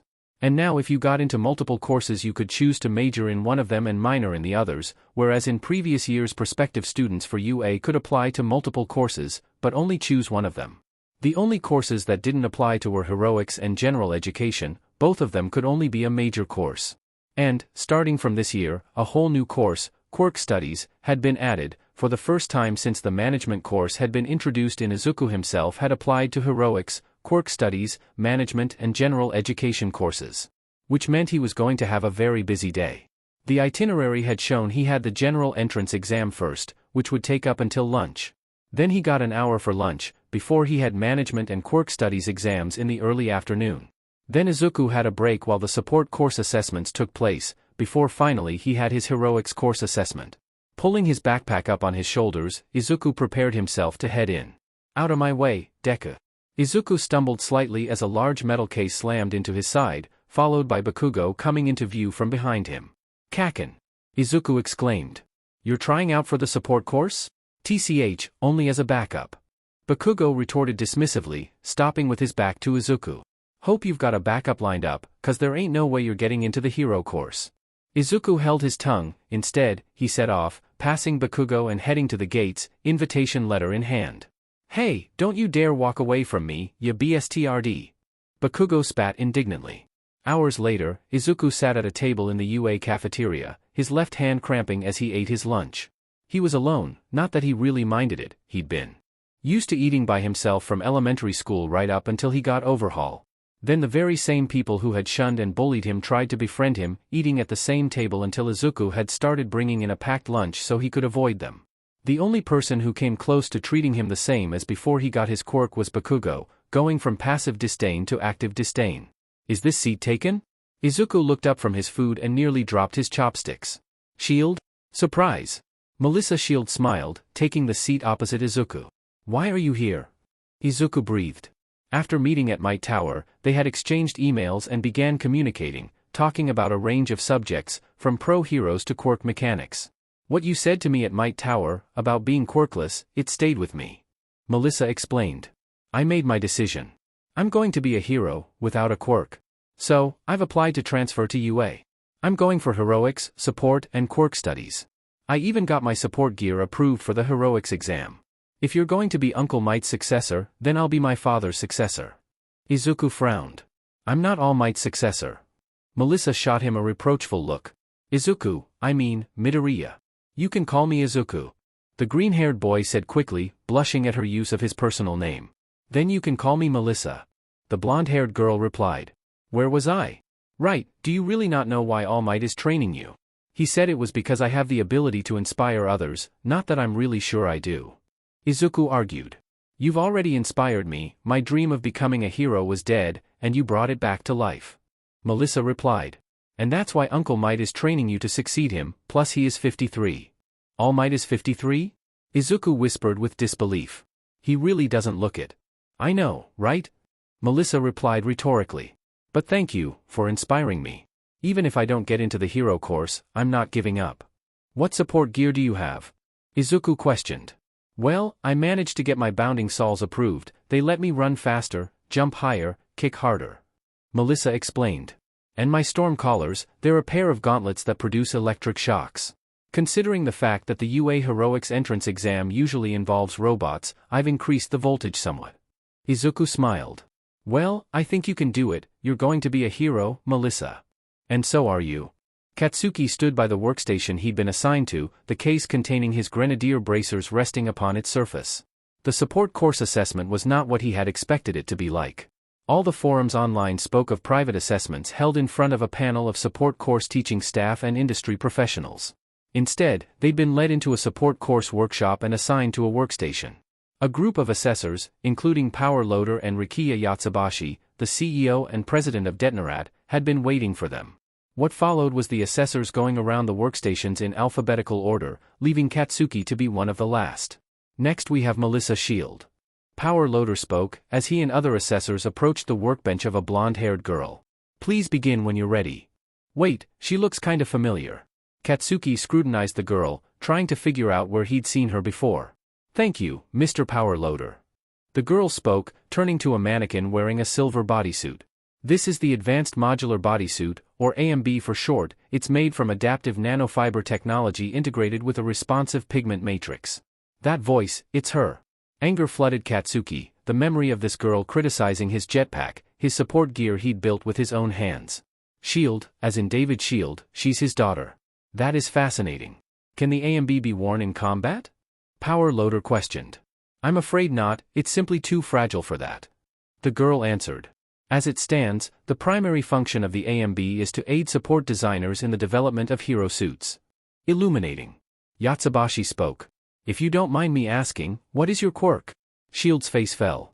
I don't have one, I'm quirkless. Titters echoed around the workshop. I see, it is impressive work, regardless. Yatsubashi uttered, a subtly derisive tone to his voice. Although, how do we know your father, the great Dr. David Shield, didn't build it for you? A quickly suppressed expression on Shield's face betrayed her anger at the Detonated CEO's condescending question. I have included all the required design logs, both written and video, in my SBMSN to UA. Shield retorted, a hand landing on the folder containing her design documentation. I originally produced the AMB for my final dissertation project at I-Island Academy support course. You're a graduate of I-Island Academy? Power Loader queried, before flicking through his register of names. It says here you're 16, correct? Shield nodded. I am 16. I'm a couple of years ahead at IIA, but I've not graduated quite yet. I've submitted all my projects and my dissertation early. I will be taking my final exams early, next week in fact, to allow me to graduate in time for the beginning of the UA school year. Very impressive. Power Loader breathed. If you're going to have graduated from IIA within the next couple of months, why do you want to join UA instead of pursuing further education? I have also applied for the Heroics course. Shield stated simply. I aim to use my inventions to become a hero. Without a quirk? Yatsubashi issued, the derision once again plain in his quirk. There has never been a quirkless hero. Well, I intend to be the first. Shield replied, looking the CEO directly in the eyes, as if challenging him to say something more overtly quirkist. This is your doing, isn't it, Deku? Like she could get in the UA hero course without a quirk. I wish you the best of luck with the heroics assessment later today. Power Loader said hurriedly, looking eager to change the subject. How about a demonstration of the AMB? Absolutely. Now, the AMB can also be paired with this, a holographic projector, to create 3D images of accessories, such as boots or gauntlets, that can be paired with the bodysuit. Pressing a key on her laptop, Shield stood back as the AMB shifted, taking the form of All Might's Silver Age costume, the projector whirring to life, overlaying holograms of the boots, gloves, belt, and cape. It can display a wide range of colors and designs. Shield added, returning to her laptop. The Silver Age hero suit vanished, replaced by Endeavor's costume, with holographic flames, before it changed again, this time to Hawks's hero suit, a hologram of red wings sprouting from the mannequin's back. The holographic projector can also be used to simulate how a design could interfere with a mutation from a heteromorphic quirk, or the function of a transformation quirk. S.H.I.E.L.D. explained, changing the AMB-1 last time, to a suit that Katsuki didn't recognize. It was dark green and yellow, that verged on gold, with black gauntlets and knee pads, and red boots that looked familiar to Katsuki. Well, thank you for your demonstration, Ms. S.H.I.E.L.D. Power Loader spoke, ending the assessment. With that the assessors moved on, but not without Yatsubashi giving S.H.I.E.L.D. one last condescending look. Katsuki tuned the babble out. That was until the workstation in front of his exploded. My babies! Black smoke filled the air, completely obscuring the workstation in question. Katsuki coughed, waving his hand in front of his face to clear the smoke away.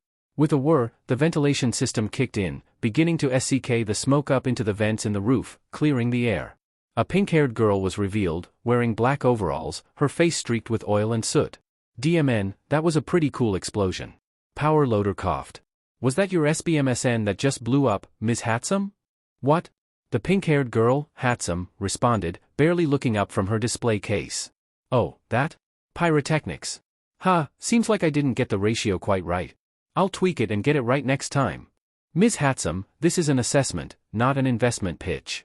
Power Loader chided. Pyrotechnics are not required, or wanted, frankly. Please, could you present your SBMSN? Well, that's boring, but fine.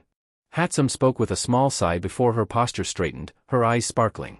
What we have here are 3 of my most fantastic babies. Babies? Yatsubashi questioned. My inventions are my babies. Hatsum clarified. This one is one of my bestest works so far, my soundwave nullification earmuffs. They cancel out high decibel noise whilst allowing the user to communicate with others.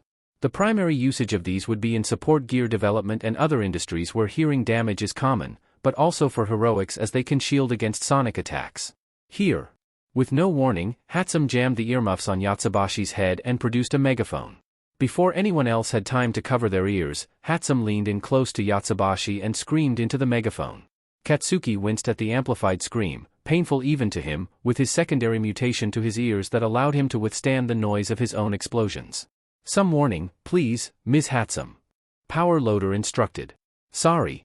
She didn't sound all that sorry to Katsuki's ringing ears.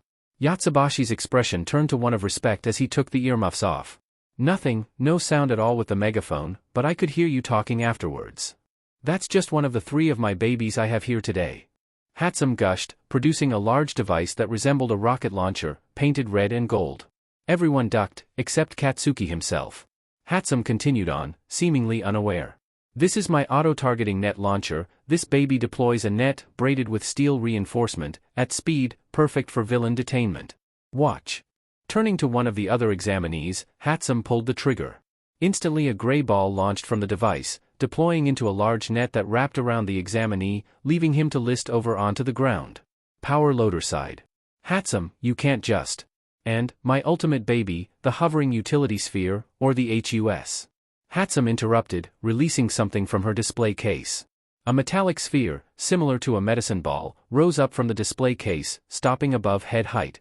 It's equipped with high-range optical zoom cameras, as well as infrared, ultraviolet and low-light modes. It has sophisticated motion, acoustic and chemical sensors and a battery life of a little more than 17 hours, closer to 50 hours on the low-power autonomous Sentinel mode.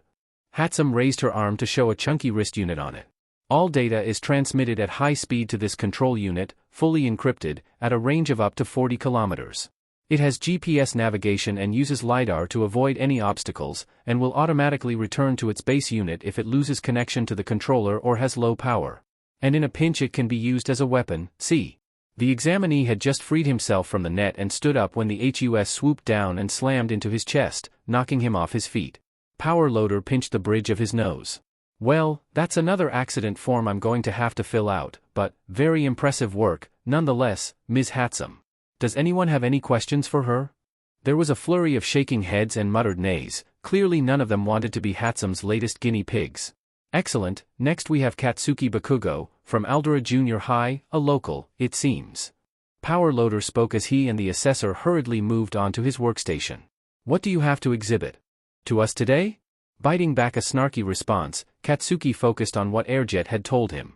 You don't need to hold your tongue all the time, just enough to keep those who could have your back from turning their backs. Being loud isn't the problem, it's being reckless with it. Katsuki gritted his teeth. These are the Grenadier bracers, custom designed for my quirk, explosion. Katsuki forced out. The gloves are made of a porous membrane to allow the nitroglycerin my palms excrete to pass through them, whilst also absorbing the recoil of my explosions. The main body of the bracers. Katsuki pointed to the large, grenade-shaped gauntlet sections. Are designed to store excess nitroglycerin from my quirk, which can then be used to fire a massively powerful explosion once the tank is full. Katsuki continued. That's triggered by pulling the pin found here. That's it, I'm done. Questions? What precautions have you taken to ensure the Grenadier bracers don't detonate accidentally, especially in high-stress combat situations? Power Loader questioned. I'm not an idiot, I know the risk. The pin's design locks in place with a reinforced mechanism that won't budge from shocks or regular movement. You have to pull it deliberately to trigger the release. Plus, the tank itself is lined with heat-resistant and pressure-dampening materials, so it won't ignite if I use smaller explosions nearby or if it takes a hit. Katsuki rattled off, before crossing his arms over his body. Besides, I wouldn't wear them if I thought they were gonna blow up in my face. You've put a lot of thought into them, kid. Yatsubashi commented, making Katsuki bristle with the last word. But have you considered how this design could be adapted for other quirks or individuals, or is it strictly tailored to your quirk? Katsuki resisted the urge to glare at the red-haired man. I hadn't, I've designed the Grenadier bracers with the mindset of using them myself. But with some modifications, other quirks could be used with them. An example? Yatsubashi queried, the two dark moles on his forehead moving as the man raised his eyebrows. My father's quirk, acid sweat. Katsuki answered. He sweats an acidic compound he can detonate. The Grenadier bracers would store the compound, it could even be mixed with a reserve of glycerin in the tanks. No more questions from me. Yatsubashi uttered. Me neither, thank you, Mr. Bakugo. Power Loader added. Now, next we have. Katsuki returned the bracers to his case, closing and locking it, a smirk gracing his lips. One assessment aced, one more to go. Can I get a hey? Izuku could practically hear crickets chirping in the massive auditorium. Present Mike coughed awkwardly. Tough crowd, eh? That's Present Mike, the voice hero, Eraserhead's friend. I listen to his radio show every week. An elbow jabbing into Izuku's arm, coming from Bakugo next to him, told the green-haired boy he'd been muttering. Shut up. Bakugo hissed. Izuku felt bad for Present Mike. The number 48 hero was very popular, hosting one of the most listened to radio shows in Japan and regularly holding sellout concerts. I guess we're all just too nervous for such excitement right now. Well, that's cool, my examinee listeners. Present Mike exclaimed, his normal energy returning to him. I'm here to tell you all the guidelines and rules of the 2171 Ultra Achievement Academy Heroics Assessment. Are you ready? A couple of half-hearted whoops came from lower down in the auditorium. That's the spirit, well, close enough. Present Mike continued. So, little listeners, the assessment will consist of a 10-minute-long mock cityscape maneuvers. You've each been assigned to one of 7 testing centers, labeled A to G. After this presentation is over, you are to head to the center you've been assigned to, you dig? At this point, Izuku had to wonder if the pro hero was deliberately doing call-and response when he knew no response was coming. Is it an attempt at self-deprecation to get us to relax before the assessment? Different test centers? Bakugo mused. Probably so those coming from the same junior high can't help each other out. Not that I'd ever help you out, Deku. Thanks. Izuku muttered, holding up his test card and nodding towards Bakugo's. See, we've got consecutive test ID numbers, meaning different test centers. TCH, I'm gonna crush 'em all. Bakugo leant back in his seat. But you get to live another day. Righto, each test center is filled with these faux villains. Present Mike explained as the screen changed to show the outline of 3 different robots. Each type is worth a different number of points for disabling or destroying it, 1 point, 2 points or 3 points. That's the whole goal, listeners, earn those points. Oh, and no going all anti-hero and attacking your fellow examinees, that'll be an instant disqualification if you do. A navy-haired boy a few rows in front of Izuku shot up out of his seat, his arm raised high. May I ask a question? On the test pamphlet distributed with the invitation to the 2171 Ultra Achievement Academy Heroics Assessment it lists no less than 4 varieties of faux villains. The navy-haired boy barked, holding up said pamphlet. If this is an error, then it is deeply disappointing for such a fine institution as UA, Japan's top academy. Well, listen. And you too, with the curly hair and the concerning anger issues. The navy-haired boy spun around, pointing first at Izuku, then at Bakugo. Would you refrain from talking during present mix presentation? It's distracting. Izuku felt a shiver go down his spine as the boy's red eyes bored into him. If you two are just here for a lark, then I suggest you leave right now. Oh no. Izuku could feel the rage building up inside Bakugo next to him, the blonde-haired boy practically vibrating with fury, ready to explode. And then, he didn't. I guess Airjet really has done a number on him. Present Mike. Cleared his throat. Nice catch, examinee 7111, but that's no mistake. The fourth kind of faux villain is worth 0 points, you heard that, nil poise. It's more of an obstacle really, there's no point in fighting it, literally. A fourth outline of a robot joined the others on the screen, this one with a large flashing red 0 over the top of it. I understand, apologies for my interruption. The navy-haired boy uttered with a bow, before returning to his seat. There'll only be 1 0-pointer per test center, and it'll rage around like a stage gimmick in a video game, best just to avoid it altogether. Present Mike added. Anyway, that's enough yapping from me, I'll just leave with the UA Academy motto, a true hero is someone who overcomes life's misfortunes. Pretty cool, right? With that, the examinees started to shift, getting ready to stand up and head to their test centers. Actually, there is one last thing I'd like to say. Present Mike spoke, making everyone stop. Plus ultra. The walls seemed to vibrate, a few of the stage lights lit up as their bulbs exploded and nearly everyone scrambled to cover their ears. As soon as the sonic blast ended, Present Mike gave a nervous cough. Sorry, a little overexcited. Break a leg, everyone. With that, Present Mike turned and sauntered off stage, his usual confidence returned to him. Izuku turned and stood, his test ID clutched in his disturbingly sweaty hand, only to start at the sight of Melissa waiting for him at the end of the row he had been sitting on. Izuku! Melissa called, waving to him. Izuku's cheeks reddened as he felt Bakugo's gaze land on his back, like it was boring into him. Coming! Why is my voice so high-pitched? Rushing down the nearly empty row, Izuku met Melissa at the end, only for her to snatch his test from his grip, the blonde-haired girl comparing it against her own. DMN, we're not in the same test centers. Melissa sighed, betraying the nervousness she was attempting to hide. Would have been fun if we were, right? We could have teamed up. You'll be fine, you're going to ace this. Izuku assured her, with a small smile. You don't need my help. Melissa shrugged. Still, I would have liked you there. Me too. Izuku replied, taking his test ID that the blonde-haired girl was offering to him, his heart pounding in his chest as their fingers touched. Right, I guess we'd better go, want to walk to the bus together? Melissa asked quickly. I'd love to. Izuku blurted out. Katsuki watched as the nerd and the blonde left, walking up the steps to the auditorium exit. What the F dash? Deku's got game? I mean, dorky game, but game nonetheless. It was official, the world was ending. Am I FING dreaming or what? Katsuki muttered to himself. Am I dead? Hey man, you lost? Katsuki looked around to see the auditorium was nearly empty, a boy with long, black hair and bulky elbows stood at the end of the row, looking at him. Yeah, you've been standing there staring after your friend for like 2 whole minutes. A second boy appeared from behind the first, this one with brown hair and silver eyes, wearing the same junior high uniform. He's not my friend. Katsuki snapped, storming down the row and turning towards the exit, taking the steps 2 at a time. I'm Hantasiro, by the way. The first boy offered. Go F yourself. Man, you've got a temper. The second boy laughed. Ren Takarakuji, Quirk's Joker. Go F yourself.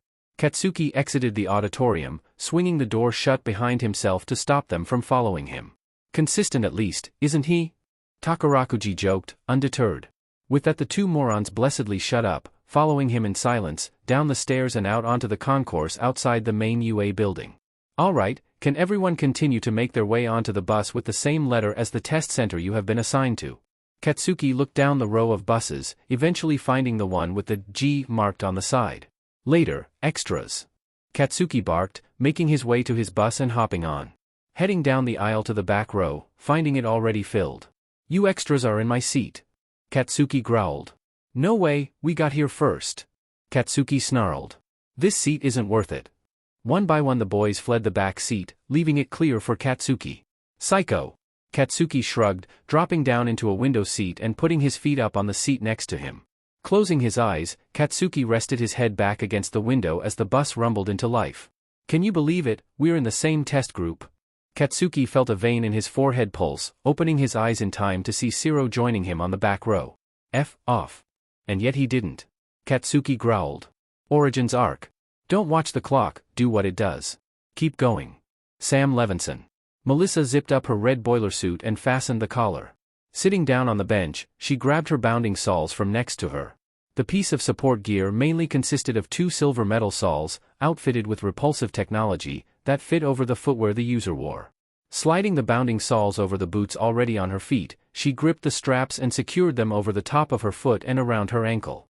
Next, she stood, turning back to her support gear case and retrieving the storm collars. They were a pair of gauntlets that went most of the way to her elbows, made entirely of metal, the panels on the backs of her hands housing the taser unit, while the armored fingers allowed for her to release electrical blasts at close range. The bulky forearms of the storm collars contained the batteries, large enough to last for the entire exam. Or at least I hope they are. Melissa took one last item from her case, her tool belt, fastening it around her waist.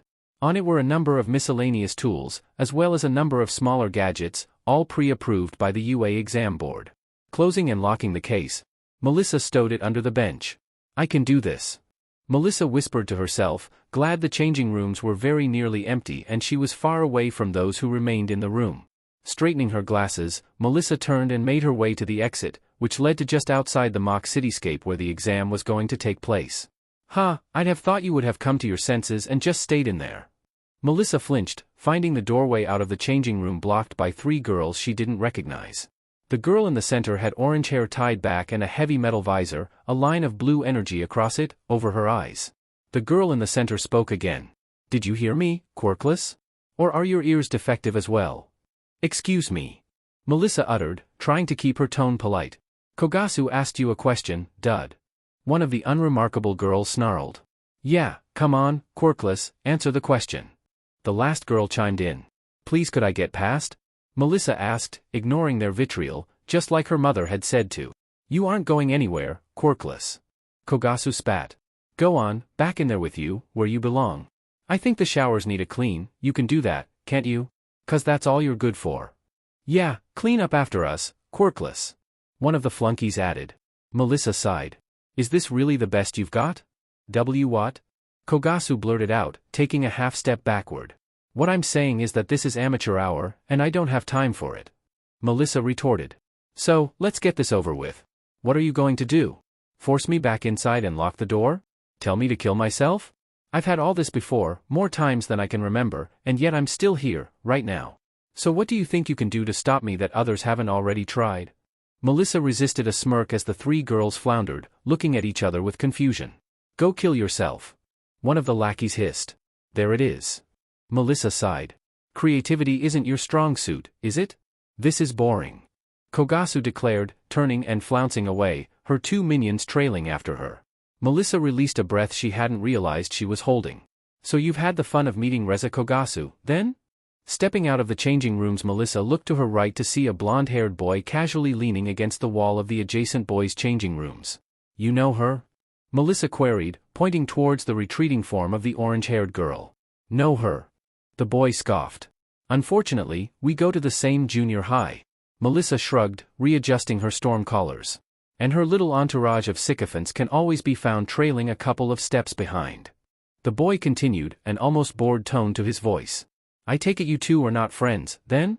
The boy barked a humorless laugh. Friends? Nothing could be further from the truth. To her, I'm almost as bad as you are. As bad as I am? Melissa raised an eyebrow. You're Quirkless? Me? Quirkless? Hardly. The boy's tone turned haughty, and he stood straighter, brushing off his tracksuit as if to emphasize his superiority. My quirk allows me to copy the quirks of others. It's a power with limitless potential, one that will make me the next #1 hero. Melissa tilted her head. Then why would she? She doesn't care. The boy interrupted, his smirk fading into a sneer. To someone like her, my quirk is parasitic, no true power of its own. And to her, that makes me just as bad as being quirkless. And being quirkless is bad? Melissa retorted, feeling her hackles go up. The boy's smirk widened, his eyes glinting with a mixture of amusement and condescension that only irritated Melissa further. Not to me, of course. Who am I to look down on the less fortunate? The blonde-haired boy's tone dripped with faux magnanimity. But we both know that society doesn't share my enlightened perspective. Melissa crossed her arms. So, what, you think I should just accept that? The boy raised his hands in a mock surrender. Hey, calm down, I'm certainly not saying you should just roll over and let them step on you. Quite the opposite, actually. They're always going to look down on you, but you can use that to your advantage, plus doesn't everybody love an underdog? Melissa wasn't quite sure how to respond. There was a definite edge to his words, a bitterness she recognized but hadn't expected from someone like him. Someone so arrogant. She studied him carefully, noting how his confident posture didn't quite match the tightness in his jaw. You've dealt with this before, haven't you? Being looked down upon? Melissa asked, her tone softening. The boy shrugged, though the movement oozed forced nonchalance. Everyone has their battles. Mine just happened to come in the form of people like Kogasu. Who thinks a quirk like mine is, what's the word she likes to use? Right, cheating. As if I chose this.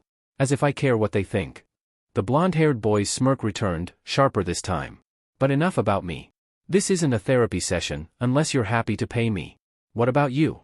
How are you planning to prove them all wrong, or are you just going to let them win? Melissa straightened her back, her determination rekindled. I'm going to prove them wrong. Quirk or not, I'll make a difference. The boy gave her an approving nod, his smirk softening slightly. Good answer. For what it's worth, I think you'll do just fine here, assuming you don't get trampled by the unwashed masses first. And you? Melissa countered, raising an eyebrow. Are you going to prove them wrong? The boy's grin returned, full of theatrical confidence. Oh, I don't need to. They'll see. They always do.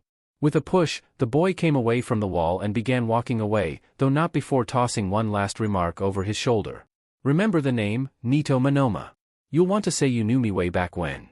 Well, he's certainly arrogant. Melissa watched him go, her mind swirling with thoughts. Monoma was a contradiction, sure, he was arrogant and conceited, but there was something else beneath it. Something she knew all too well. A crippling lack of self-worth. Izuku stood a little away from the rest of the examinees waiting outside of the faux cityscape he'd now learned was Ground Beta, or Test Center B as it was being called today. So big. Izuku murmured to himself, feeling very small by comparison. Not far away the other examinees were milling around, some talking to each other, others warming up. One blonde-haired boy was checking his appearance in a handheld mirror. Excuse me. Izuku jumped at the sound of the navy-haired boy's voice, turning in time to see him marching towards him. Why are you here? The navy-haired boy demanded. Are you hoping to interfere with others by muttering? It's quite distracting. Izuku shook his head, waving his hand wildly. No, it's just a bad habit of mine. Are you really taking this seriously, or is this just a chance to doss? The navy-haired boy replied. Izuku shrank as he felt the attention of the other examinees falling on him, whispers and laughter echoing from every direction. Look at him, flinching and stuttering. What a dud, I can do better than him, no doubt.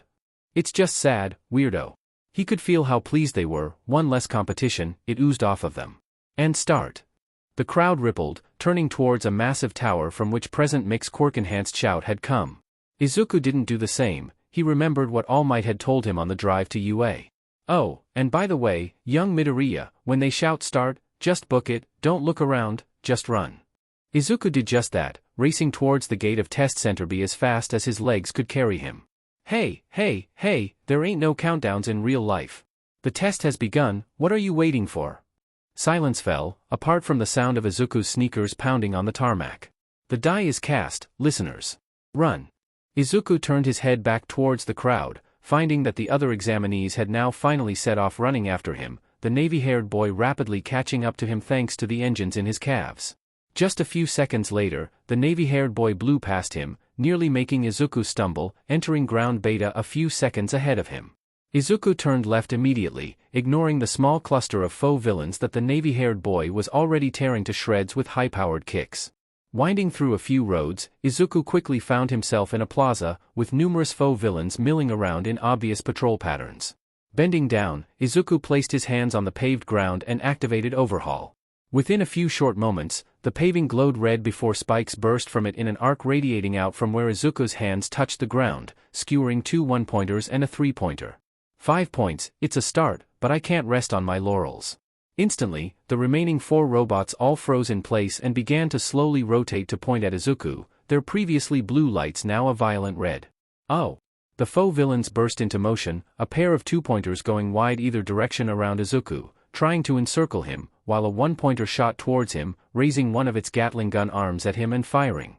Using Overhaul, Izuku reshaped the ground again, creating a wall between him and the one-pointer, the paintballs splattering on the masonry like they were painting a Jackson Pollock. Reaching into his pocket, Izuku grabbed one of the only things he had requested as support gear. A flat, round metal piece, milled to perfection, which he had named an overcoin, storing enough potential energy to exactly match 1% of All Might's maximum output. Thank you, Dr. Shield. Gripping it inside a fist, Izuku glanced around his cover, seeing the one-pointer rapidly approaching. Activating Overhaul, Izuku felt the metal piece in his hand, getting ready to dismantle it into energy. Now! Izuku burst out from behind his wall, appearing at the side of one-pointer as it began to climb the barricade. Smash! With a few sparks of golden energy, Izuku drove his fist into the one-pointer's flank. Instantly it crumpled, the robot bending into two and collapsing to the ground, destroyed. 6 points. Izuku turned to see one of the scorpion-like two-pointers closing in on him, its two tails arched, glowing with red energy. Diving to one side, Izuku barely dodged twin lasers, rolling back behind his cover. The corner of the wall was blasted to pieces, stone fragments raining down on him. Grabbing a handful of the stone fragments that lay scattered on the ground, Izuku loosened their chemical bonds and tossed them blindly over the wall. A series of pops and bangs sounded from the other side of his barrier, and a small plume of black smoke rose into Izuku's view. Glancing around his cover, Izuku caught sight of the two-pointer that had attacked him, one of its tails blown clean off, the other was sparking, making it the source of the black smoke. Just beyond it the tank-like three-pointer was closing it. Dashing out, Izuku dropped into a slide under the body of the two-pointer, reaching out and touching it. The metal swelled and buckled, before it exploded upwards and outwards, spraying the three-pointer with shrapnel. Scrambling to his feet, Izuku turned to the three-pointer, only for it to explode in a gout of flames. 11 points, but I feel like I'm forgetting about something. A chill went down Izuku's spine, turning to see the second two-pointer bearing down upon him. Oh yeah, that. Before Izuku could act, a shockwave rippled through the robot, the bolts holding its superstructure twisting and popping. In a few short seconds it lay on the ground in a pile of sparking junk. Sorry, you looked like you needed a hand. Izuku looked up to see a brown-haired boy with silver eyes. Thanks, I guess, forgot about that one. No problem, I'm Ren Takarakuji, Quirk's Joker. Joker? Is his quirk to do with clowns? But he definitely has some kind of strength or shockwave generation quirk. What does Joker do? Izuku was alone in the plaza, with only broken, sparking robots for company. Where did he go? 6 minutes left. Starting, Izuku set off running, heading deeper into the mock city, away from the entrance. Turning a corner onto a ruined street, he saw a two-pointer chasing an examinee. I'm in serious danger, I could certainly do with someone helping me right about now. The blonde-haired examinee shouted to no one in particular, sounding oddly unbothered.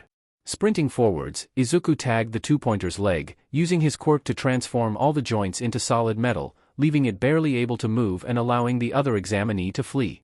Ducking under one of the tails, he again used Overhaul, this time severing both tails at the same time, one with each hand. Sliding under the two-pointer, Izuku snatched up a piece of metal rebar and reshaped it into a spear. Turning in a wide circle to conserve his momentum, Izuku raced towards the two-pointer, leaping at the last second and aiming the metal spear at the robot's core. With a grunt, Izuku felt metal puncture metal, a grinding noise issuing from the point of contact. Landing on the two-pointer's back, the spear driven halfway into its body, Izuku used all his balance training to retain his footing as the robot listed over onto its side. Izuku jumped off just before the two-pointer hit the ground, his landing slightly wobbly, but serviceable. 13 points.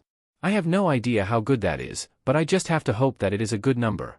Help, I'm trapped and I need someone to save me.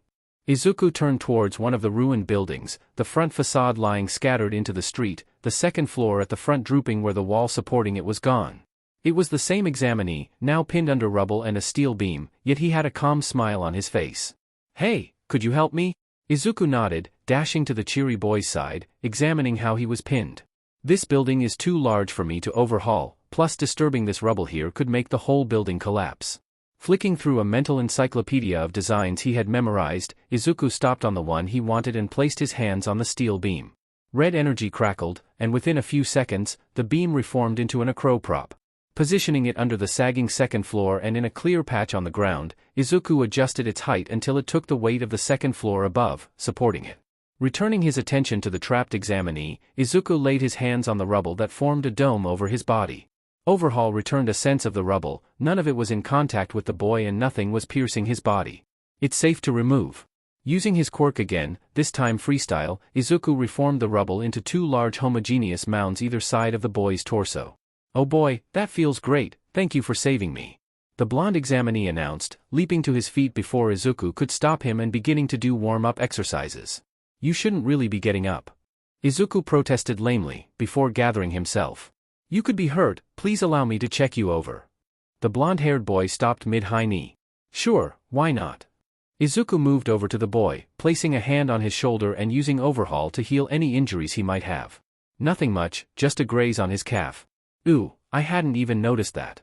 The blonde-haired examinee exclaimed, flexing his leg, before turning and running away. Thank you. Izuku watched the other examinee race away. That was strange, weird even. He seemed completely relaxed, like he wasn't even bothered about being chased by a faux villain or trapped in rubble.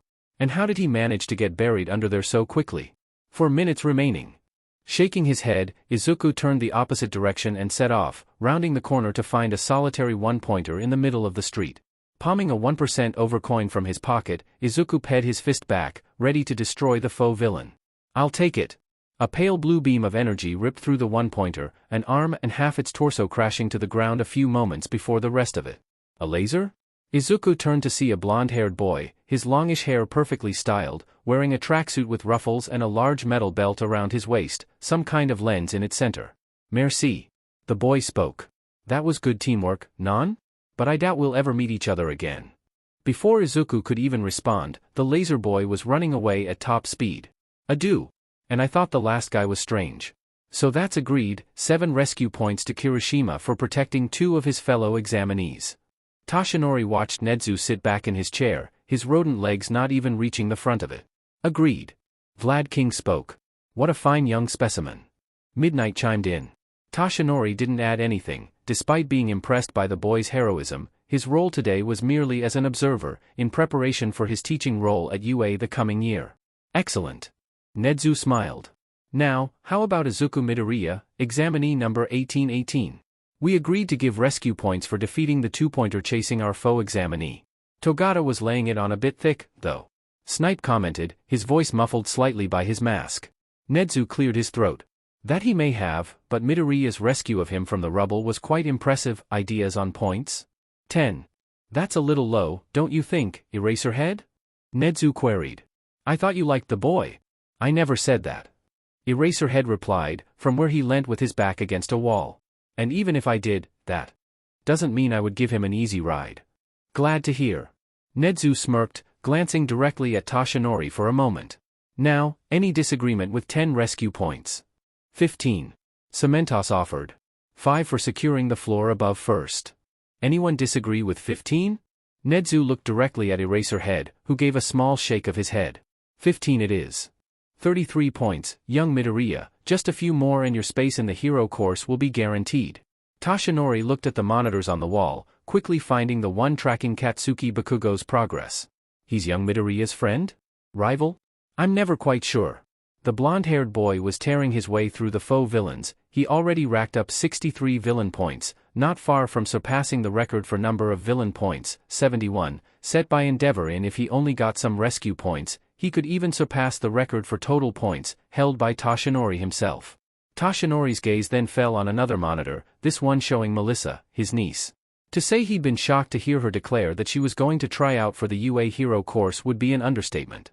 Toshinori had watched her as a child, going from wanting to be a hero, to a support designer, but now her original dream was back. All thanks to young Midoriya. What about her, the Quirkless? Snipe questioned. And at what point are we going to admit we need to face reality and pull her out of there?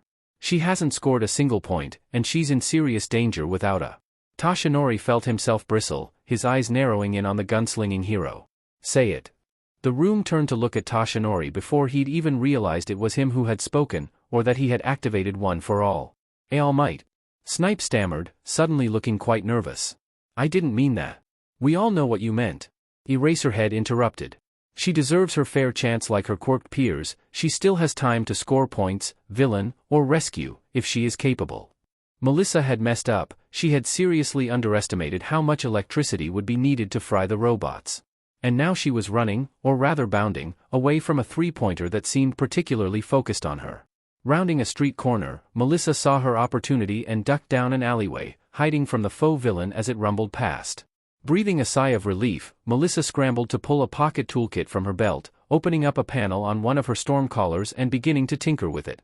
30 seconds later, and with only 2 mild electrocutions incurred, Melissa had managed to increase the discharge output to a level she now hoped would be enough. Honestly, it's probably a bit too much. The only downside was that she now only had about 6 charges before the battery was spent. Suddenly the three-pointer was back, forcing its way into the alleyway, the walls cracking and bowing as it rumbled towards Melissa. Activating her bounding saws, Melissa sprinted towards the three-pointer before performing a hop, skip and jump and leaping over the three-pointer in a single bound. Arching her back as she flipped, Melissa aimed at the three-pointer and fired, the prongs from her modified storm collars burying themselves into the metal. Landing, Melissa primed a blast and then discharged down the wires to the prongs, electrocuting the three-pointer, yet it continued to move despite heavily smoking, trying to reverse out the alleyway. Reluctantly, Melissa used another charge, this one finishing the three-pointer off, before pressing a button on the storm collar to retract the prongs. 3 points, and 4 charges left. I don't think I have enough time to modify the other gauntlet. I should focus on getting some points. Turning tail, Melissa bounded down the street and onto the next, searching for another faux villain. It was noticeably harder than it had been before, more than likely due to a majority of them having already been destroyed. And then she saw it, 2 one-pointers patrolling a side street. Adjusting her trajectory, Melissa bounced off of a wall, landing on the roof of a one-story building, and took aim. The prongs stuck into one of the robots, the electrical charge a moment later frying it instantly, but unfortunately that got the attention of the other faux villain. Jumping into the air to avoid the Gatling gun fire, Melissa twisted around and landed on the robot's back and jammed her hand into its neck, releasing another electrical blast. With a whine, the one-pointer shut down and pitched forward, Melissa leaping off and landing on the concrete, her bounding saws absorbing the impact. 5 points, 2 charges left, gotta make them count. With an enhanced jump, Melissa was back on the roof, using it to get to a higher roof and then leaping from one to the next. Below her she saw examinees on the streets below, fighting robots. It would be simple to electrocute them, but she wasn't going to kill steel. Target acquired. A 2-pointer, trundling around the perimeter of a plaza in a pre-programmed patrol pattern, left untouched while a number of other examinees fought faux villains in the center. Crouching down, Melissa steadied her arm and fired, the prongs digging into the 2-pointer's flank with a satisfying thunk. Let's hope 1 charge is enough, otherwise 7 points is the best I can do. It was enough, a single charge completely disabling the 2-pointer, its sparking remains collapsing to the paved ground. 7 points, 1 charge left. There's just 90 seconds left. Melissa wasn't hanging around, leaping from rooftop to rooftop, heading towards the edge of ground epsilon in hopes of finding uncontested faux villains out there.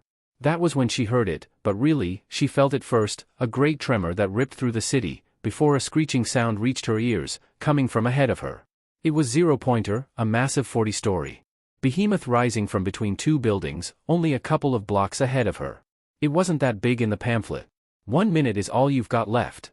Melissa was going to turn and head in the opposite direction, hoping to find one more faux villain, but then she saw them, 3 of her fellow examinees. They were cut off in a dead-end street. Clearly none of their quirks were suitable for breaking down the wall that blocked them. Looking down at her modded storm collar, Melissa knew what she had to do. The electrical blast wouldn't be enough to stop it, unless she got up there, to its head, and delivered it directly into the robot's core processing unit.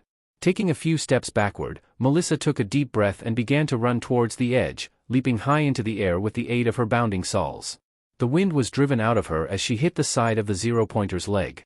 Aiming the storm collar above herself, Melissa fired the prongs into the metal and retracted them, winching herself upwards. I can do this. Izuku came to a stumbling halt as he entered a street, finding it filled with other examinees and faux villains that had either been destroyed, or were about to be destroyed.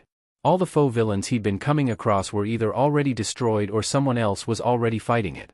Thus, Izuku hadn't been able to get any more points, but at least his time hadn't been wasted. He'd healed a couple of injuries and acted a wall to protect another examinee from a 3-pointer's attack.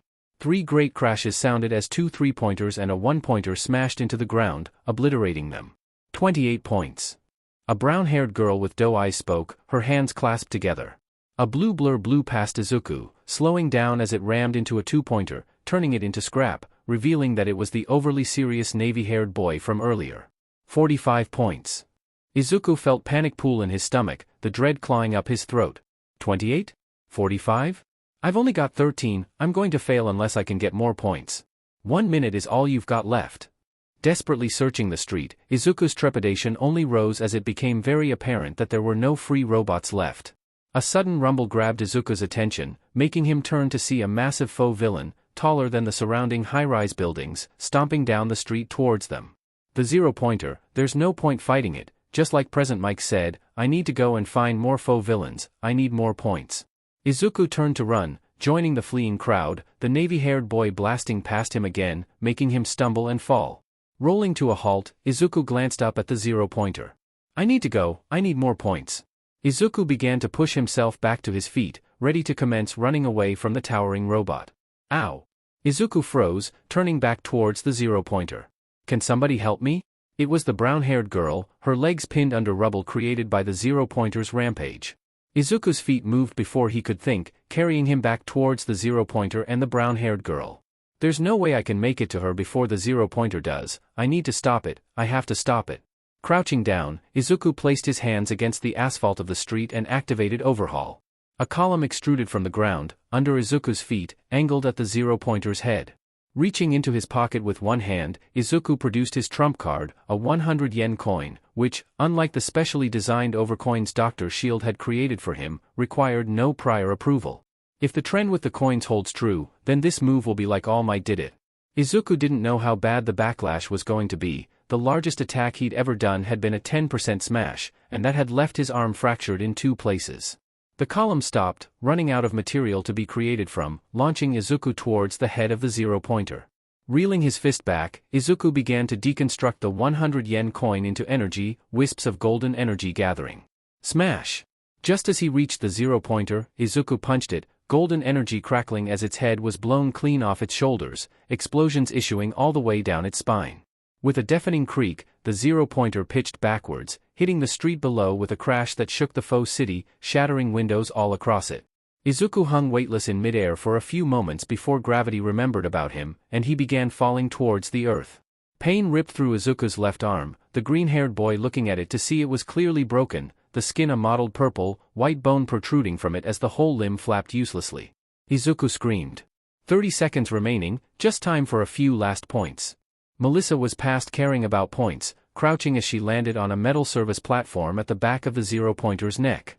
Searching for a place that would be optimal for her to shock, Melissa found a cable that appeared to run directly to the control module in the head. Wrapping her gloved hand around the cable, Melissa released her final charge, hoping that it would be enough since it would be going straight to the control module. The zero-pointer stuttered but did not stop. No, no, no! Melissa exclaimed, the screams and shouts of the other examinees getting louder as the zero-pointer got closer to them. Grabbing her toolkit from her belt, Melissa opened up her other storm collar, attempting to adjust the limiter's output. The zero-pointer suddenly lurched, nearly throwing Melissa off of the platform she was standing on, her screwdriver slipping from her grip and over the edge. Without the tool she needed, Melissa returned to the storm collar, grasping the charge limiter unit and tearing it out, quickly reconnecting the wires that had run to and from it. One charge, the whole battery's worth at once, that's all I've got. Melissa gripped the cable and released the charge, a pulse of electricity traveling up to the control module. A series of pops and bangs issued from the zero-pointer's head before it slowly ground to a halt, smoke pouring from it. I did it. Melissa sighed in relief, collapsing to the floor, her back against the robot.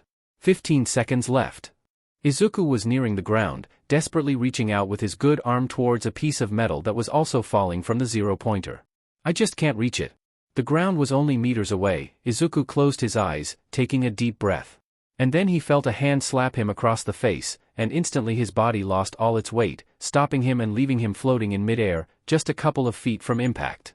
Izuku breathed a ragged sigh of relief, looking up to see the brown-haired girl, her face contorted with exertion, lying on top of the head of a three-pointer, which was floating. Release. The brown-haired girl uttered, touching her fingertips together. As soon as she did, Izuku felt his weight return to him, falling the last feet onto his broken arm, making him cry out in pain. I'm safe. No, I was saved. Izuku turned his head to face the brown-haired girl in time to see her empty her stomach over the side of the three-pointer's head. Is she okay? She doesn't seem hurt, thank goodness. Izuku shook his head and gathered his resolve, forcing himself to his knees and then his feet, taking a shuddering step forwards. I need to get more points, 13 won't be enough. Izuku spoke to himself, urging himself onwards. Reaching down, he pressed his hand to his shattered arm and activated Overhaul. Instantly, Izuku felt the pain in his arm vanish, replaced with a dizziness that made him stumble. And time is up, the exam is over. I'm sorry, All Might, I let you down. Izuku keeled over in a dead faint. Origins Arc. Your value doesn't decrease based on someone's inability to see your worth. Unknown. Toshinori's heart was in his mouth. He stood, his eyes caught between the monitor showing Melissa sitting on the service platform of the zero-pointer she'd disabled and the one displaying Izuku lying unconscious in the street, surrounded by rubble and scrap metal. How was young Midoriya's attack so powerful? They've only made him over coins up to 5%. Even then, he shouldn't have enough of them to add up to that. And then the realization hit him, Midoriya had used a 100-yen piece, just as Toshinori had told him never to do. Even with over 2 years of training, Midoriya's body simply was not prepared for that level of power. A distant explosion sounded, the whole room shaking slightly, one of the monitors showing Bakugo standing over the burning remains of the ground Gamma zero-pointer. Toshinori wanted to leave, he wanted to rush to Izuku's side, to check he was okay, other than the now healed broken arm, then on Melissa. But he couldn't, if he did then Nedzu, and by extension UA Academy, would be forced to disqualify them. Instead, he watched as Recovery Girl ambled through ground beta, passing out gummies on her way to Midoriya. Numerous other medical professionals, most with healing quirks, specially contracted for the UA Heroics entrance exam, spread through all the test sites. Well. Nedzu clapped his paws together. We don't see that very often, 3 zero-pointers disabled in the same exam. Shall we distribute points for Midoriya first? No one objected. So, 13 villain points. Nedzu started. A bit low, really. Midnight commented. But he was a bit unlucky, wasn't he? You'd think the robots were hiding from him. Nedzu coughed slightly. And 15 rescue points for the scenario with Togata. He healed 2 other examinees. Cementos added. That's 5 each for those, right? It is. Nedzu affirmed. And his raising of a barrier to protect examinee 2241? 15. Ectoplasm suggested. Aizawa gave a soft sigh. 5. Shall we call it 10, then? Nedzu suggested. A murmur of agreement passed around the table. He destroyed the zero-pointer, with a fellow examinee in seeming peril. Midnight spoke. We gave Togata 50 points for it in his entrance exam, didn't we? He got points off because some of the zero-pointer nearly fell on another examinee. Ectoplasm added. Fortunately, the autonomous safety drones managed to deflect the falling debris. What did you get, in your entrance exam, for destroying the zero-pointer? Vlad King asked, looking to Toshinori. Toshinori started, pulling his gaze away from the monitor where Recovery Girl was overseeing Midoriya's transfer to a robo-stretcher. 60 points. Toshinori answered. That is the full amount for such an act, but we must decide, does Midoriya's lack of a plan to land deserve points to be taken off of that? Nedzu posed, leaning back on his seat. He shouldn't get any at all. Aizawa stated. He may have stopped the zero-pointer, but he only then ended up needing to be saved himself. But he did save Uraraka. Snipe countered, speaking for the first time since his comments about Melissa. He's proved he has the heroic spirit, it's up to us to teach him how to land. A salient point. Nedzu mused. Any objections to 60 points then? Aizawa grumbled but made no real complaint. Excellent, then I'm afraid, Toshinori, your record has been broken. Nedzu announced. 108, by my reckoning. A small, rather proud, smile tugged at Toshinori's lips. He deserves it. As for Bakugo, not only did he disable the zero-pointer after President Mike had announced the exam was over, he did so without any of his fellow examinees being in danger. Nedzu explained. I think we're all agreed, 0 points. I'll take him. Aizawa declared. He has potential. That he does. Nedzu took a slurp of his tea. And then to the last of our zero-pointer disablers? Melissa Shield. 0 points. Snipe uttered. In HPSC Heroics examination guidelines it states that rescue points are to be given to individuals who utilize their quirk to. Those guidelines are woefully out of date and you know it. Midnight interrupted. At UA we have scope to mark the entrance exam performances as we see fit. Heroes need to have the ability to face threats head-on. Snipe argued. Gadgets can fail, and without a quirk, she doesn't have what it takes to keep herself or others safe in a crisis. You utter hypocrite. Midnight shouted, jumping to her feet. Take that stupid gun from your hip and what use are you? Nezu cleared his throat. I see tempers are raised, but this really is very simple. As you agreed with Midoriya's actions, he disabled the zero-pointer when other examinees' lives were seemingly in danger. Ms. Shield did exactly the same. Therefore I move to award her 60 points. Quirk or no quirk, her actions were undeniably heroic. Toshinori could feel his heart pounding in his chest. The next few seconds would decide Melissa's whole future, and the dreams of countless quirkless children around the world. Allowing her to gain points for using tech gives her an unfair advantage over those who are showcasing their quirks. This is an exam for heroes, not engineers. Snipe spoke, shaking his head. Nezu sighed. If you are opposed, then we'll have to put it to a vote. All those opposed to Ms. Shield being awarded 60 rescue points. Snipe's arm shot up, joined by Ectoplasm and Vlad King. However, they were far more reluctant, most likely feeling that she deserved some points, just not 60. And those four? Nezu queried, raising his own hand as he did. Midnight and Cementos joined him, 13, Hound Dog and Aizawa seemingly abstaining. Nezu sighed. A deadlock means the motion automatically fails, as such, Ms. Shield will be awarded Zer Dash. Aizawa cleared his throat, the room turning to look at him. His hand was raised. She has potential. Aizawa stated simply. I'll take her as well. Toshinori breathed a sigh of relief. Melissa did it, she's going to be a hero. Without another word, Snipe stood up and stormed out of the control room. Please tell me you're going to fire him. Midnight practically begged. Nezu steeped his paws. I'm afraid not, as the HPSC liaison to UA, his employment here is at their will. I can't, no matter how much I wish to. He'll target her. Vlad King voiced, before noticing the looks he was getting. What? I'm not against her joining the hero course, I just thought 60 points was excessive. Of course he'll go after her. Cementos acknowledged. We'll have to keep an eye out for any bullying and report it back to the HPSC, hopefully they'll be forced to act. Like hell they will. 13 blurted out, before managing to look abashed through her helmet. We all know that the HPSC is just as bigoted as he is. How many years of fighting tooth and nail to have the quirk requirement repealed did it take before we forced them to do so? No, it won't just be Snipe, the whole DMN HPSC will be gunning for her. I'm afraid you are right. Nezu spoke with a sigh. But it's our duty as educators to ensure that they don't hinder her progress. Toshinori shook his head, silently wondering how quirkless discrimination had managed to get so bad so quickly. Just 40 years ago, when Toshinori himself had last been quirkless, it was nothing like this. Being quirkless back then was just a fact of life. Quirks were an addition to a person, not a prerequisite. Right. Nezu clapped his paws together. Shall we have a quick break before we resume the evaluations? Within seconds, everyone had left, with just Nezu and Toshinori remaining in the room. I saw it. Toshinori spoke. The faux villains were programmed to avoid young Midoriya as much as possible, weren't they? Nezu chuckled. You really are more observant than most give you credit for. That doesn't explain. I calculated what path Midoriya was most likely to follow, and yes, programmed the majority of the faux villains to avoid it. Nezu interrupted. Why? Toshinori questioned, feeling a heat rising in his chest. You wanted to fail young Midoriya? Not at all. Nezu leaned back in his seat. But, when his entrance exam tape one day leaks, and it will leak, and everyone sees he smashed the record with barely any villain points, what will that do? I mean, it would have been ideal if he got in on rescue points alone, but well, we play with the hand we're dealt. So, you're trying to do what? Build up his brand? Nezu chuckled. No, I'm helping him on his path, to be the next symbol of peace. And he won't get to that with footage of him exploding robots willy-nilly, but footage of him saving his fellow examinees, that will. And what if he hadn't saved his classmates? Toshinori queried. Then he doesn't deserve to be the next symbol of peace. A soft ding alerted Toshinori, pulling his phone out to see a text from Recovery Girl.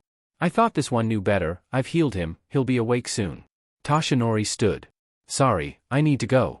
Nezu nodded his head, one paw gesturing to the door. Give Midoriya my best, what a fascinating child. Toshinori shivered involuntarily. Consciousness returned slowly to Izuku, eventually becoming aware of the fact he was lying in a bed. What happened? Where am I? I need to get more points.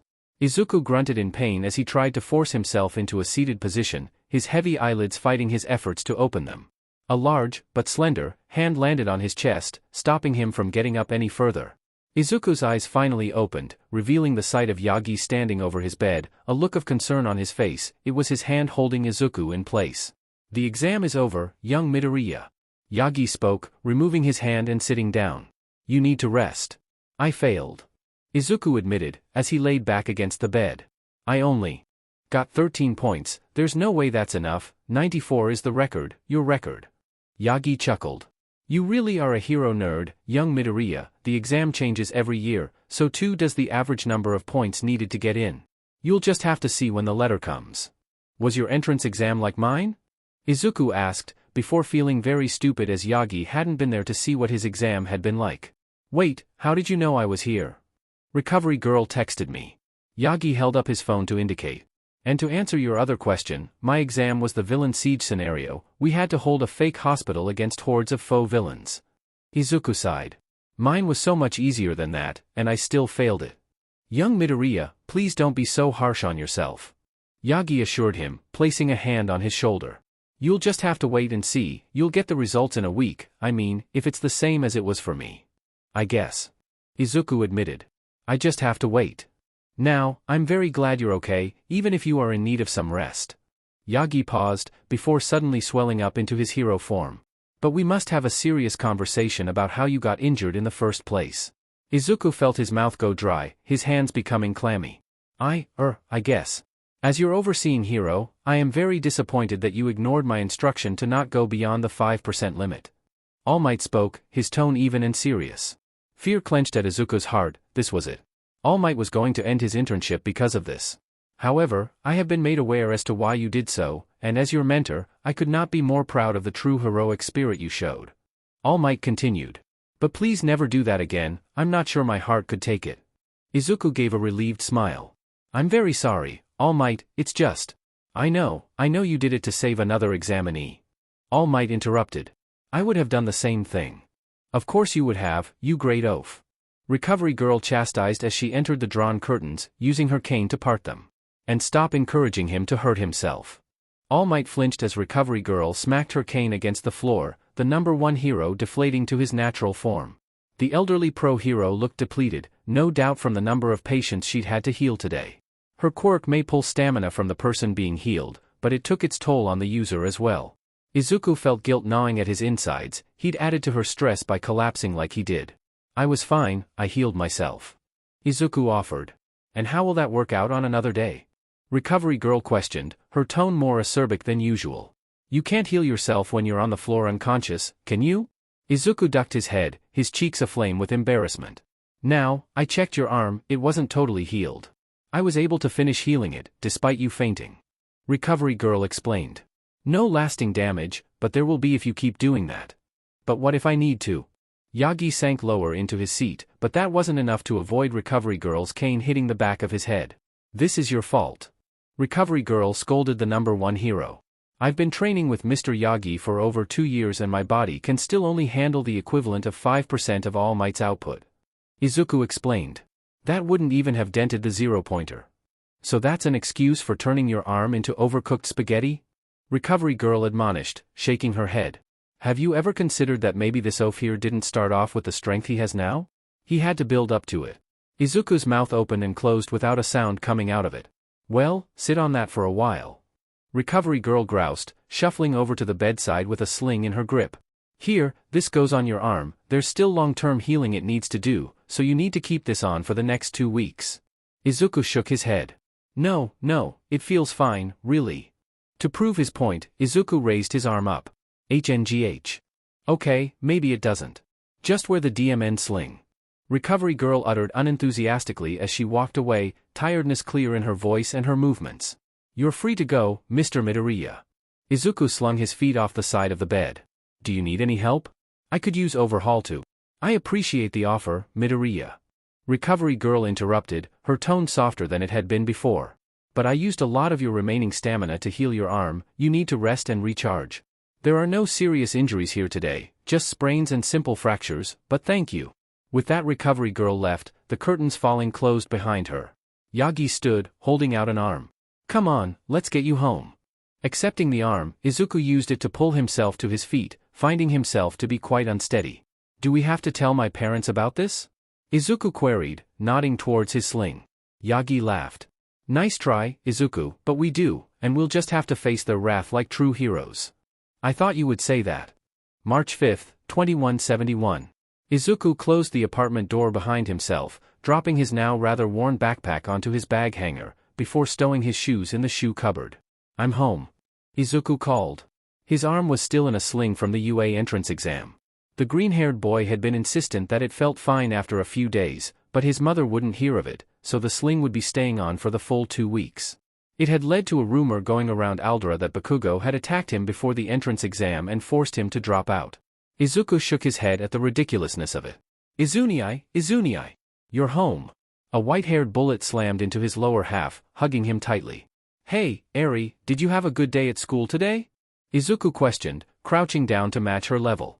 I hope you weren't bugging Mr. Aizawa about if I got into UA again. It's here. Eri shouted, totally ignoring Izuku's question. Mom said your letter is here. Izuku's stomach lurched. There was only one letter he was waiting on, and that was the one that would decide his future. I know that if I don't get in, Ketsubetsu doesn't have its exams until next month, and the deadline to apply is next week. But going to UA, All Might's alma mater, has always been my dream. Izuku allowed himself to be led into the kitchen, finding a rather thick white envelope sat on the table. It's your UA letter, honey. Inko spoke, her voice shaking. No matter what it says, I'm so proud of you, we're so proud of you, Izuku. Hisashi added, his tone assuring, as he took his wife's hand. Don't be scared. Izuku took a deep breath and nodded, taking a seat at the kitchen table along with the rest of his family. Picking up the ladder, Izuku was taken aback by quite how heavy it was. He could feel a circular object inside of it. On instinct, Izuku gripped either side of the envelope to tear it open in two. Here. Hisashi offered a letter opener. Grasping it by the handle, Izuku put it under the flap and dragged it along the length of the letter. Peeking inside, Izuku could see folded paper and the round object he'd felt earlier. Tentatively, he pulled it out. What is it? Eri shouted, excitement plain in her voice. Izuku started, dropping the circular object onto the table. I am here, as a hologram. Rising from the object was a screen, being projected onto the air, and on it was a familiar figure, dressed in an eye-wateringly yellow pinstripe suit. All Might? Izuku questioned in disbelief, turning the envelope over to double-check he had indeed seen a wax seal with the UA logo impressed into it. This is from UA? I'm sorry, young Midoriya, I've been keeping a secret from you. All Might spoke with a bow. I'm sure you've noticed how I've started spending more time in Mustafu as All Might since I met you, especially in the last year. I never told you why. Izuku frowned. He had noticed. At first Yagi had only come to the beach to train him, but then All Might started being spotted stopping crimes in Mustafu more and more. The green-haired boy had thought that perhaps it was just that he was stopping villains he encountered going to and from their training sessions. The truth is, I have accepted a position to teach at UA this coming year. All Might continued. All Might's going to be working at UA? Izuku muttered to himself. A hand appeared from off-screen, clearly gesturing to All Might to speed things up. All right. All Might acquiesced. Well done, young Midoriya, you passed the general, heroics, management and quirk studies portions of the written test. However, in the practical heroics exam, you only scored 13 points, which unfortunately means you failed. Izuku released a breath, the disappointment hitting him like a hammer. I knew it. Izuku whimpered, trying to hold back tears. Oh, honey, it's is what I would say if that was all there was to it. All Might boomed. Here, watch this. The holographic screen changed, now showing a shot over what was unmistakably the shoulder of present Mike. Excuse me? It was the brown-haired girl, the one he had saved and been saved by in turn. What is it, listener? You know the boy with the long, messy hair? The brown-haired girl asked, using her hand to simulate Izuku's curls. And the freckles, he destroyed the zero-pointer? I sure do. Present Mike confirmed. What about him? It's just, at the end of the exam I heard him say that he needed to get more points. The brown-haired girl clarified. He wasted time rescuing me instead of fighting the faux villains. I got 28 points and he only got 13. Could I give him some of mine to make up for the ones he didn't get? The brown-haired girl screwed her eyes shut. He saved me, please? I'm sorry, my listener, I couldn't share your points with him even if you beg. Present Mike patted the brown-haired girl on the top of her head. But I have a feeling it's all going to work out. The screen returned to showing All Might, now with his back turned to the camera. Do you remember what I said to you the first time we went to Dagoba Beach? The number one hero questioned. That you have the ability to inspire others to be better and to do better. Izuku bowed his head. It didn't matter, he'd still failed. You already touched the hearts of others, this girl, Uraraka, and Melissa, and me. All Might pivoted back towards the camera, his arms spread wide. The UA Heroics entrance exam is not graded in villain points alone. Izuku started, raising his head back to the holographic screen. What kind of hero course would reject a candidate who did the right thing and saved another's life? All Might boomed, a proud smile stretching across his face.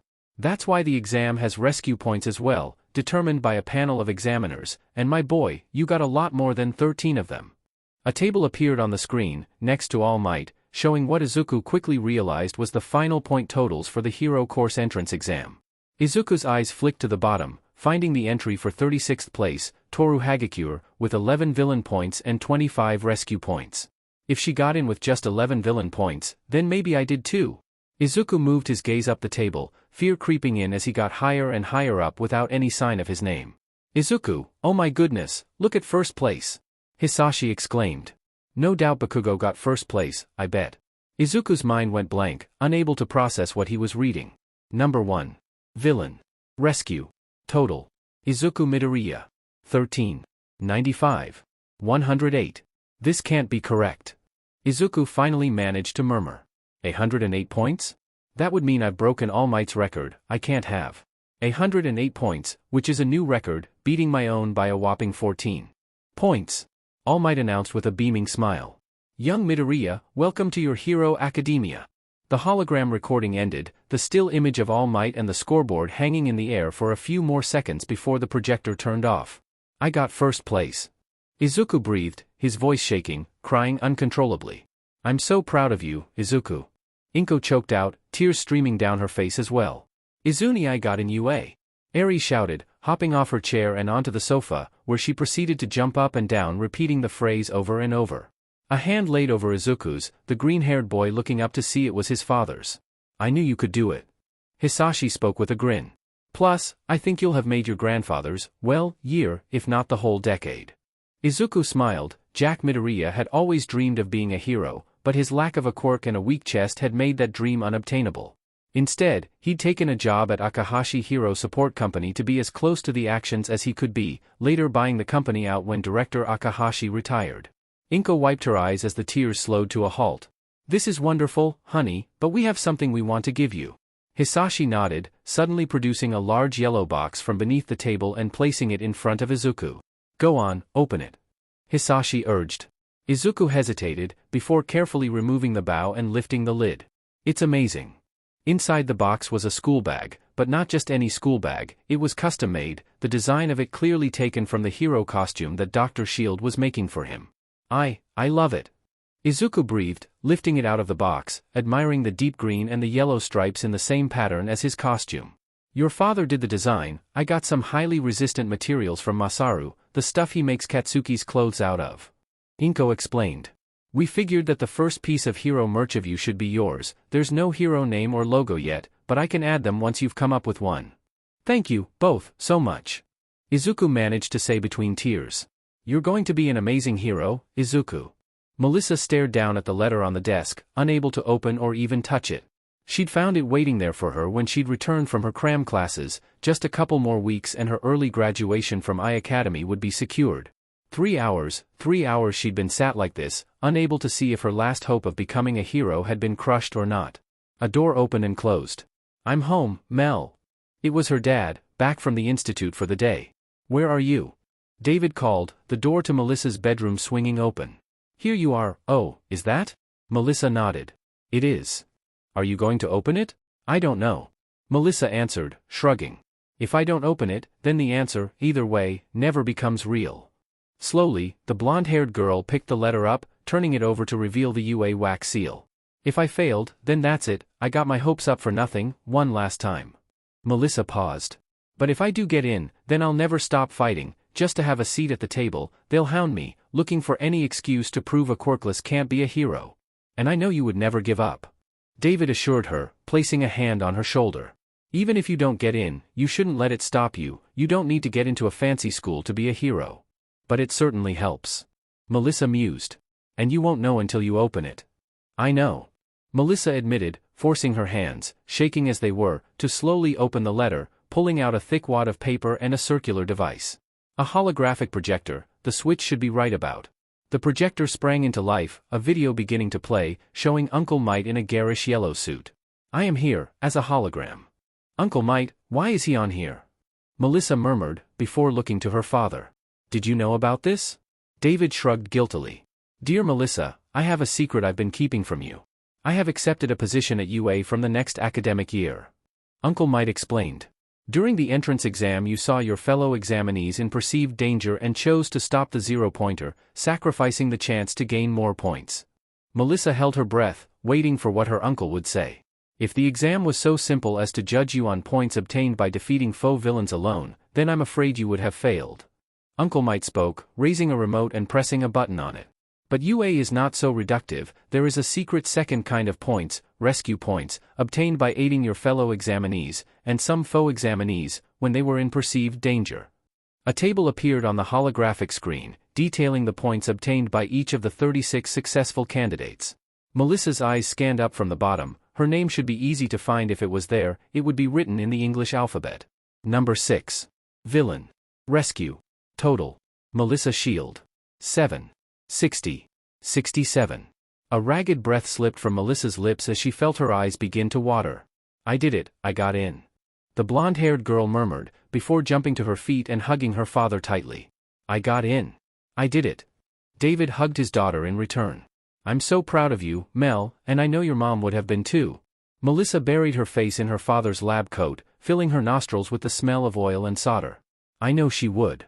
So, since you've got in, then you're going to need a hero costume. David noted. Do you have any ideas? Melissa looked up at her father and smiled. I have so many. Katsuki stared at the projection in front of him, his whole body vibrating with shock, anger, and rage. Number 1. Villain. Rescue. Total. Izuku Midoriya. 13. 95. 108. Number 2. Villain. Rescue. Total. Katsuki Bakugo. 86. 0. 86. How? How did that Deku beat me? Katsuki snatched up the projector and threw it hard. Enough at the wall that it lodged in the plaster, whilst still continuing to display the results on the wall.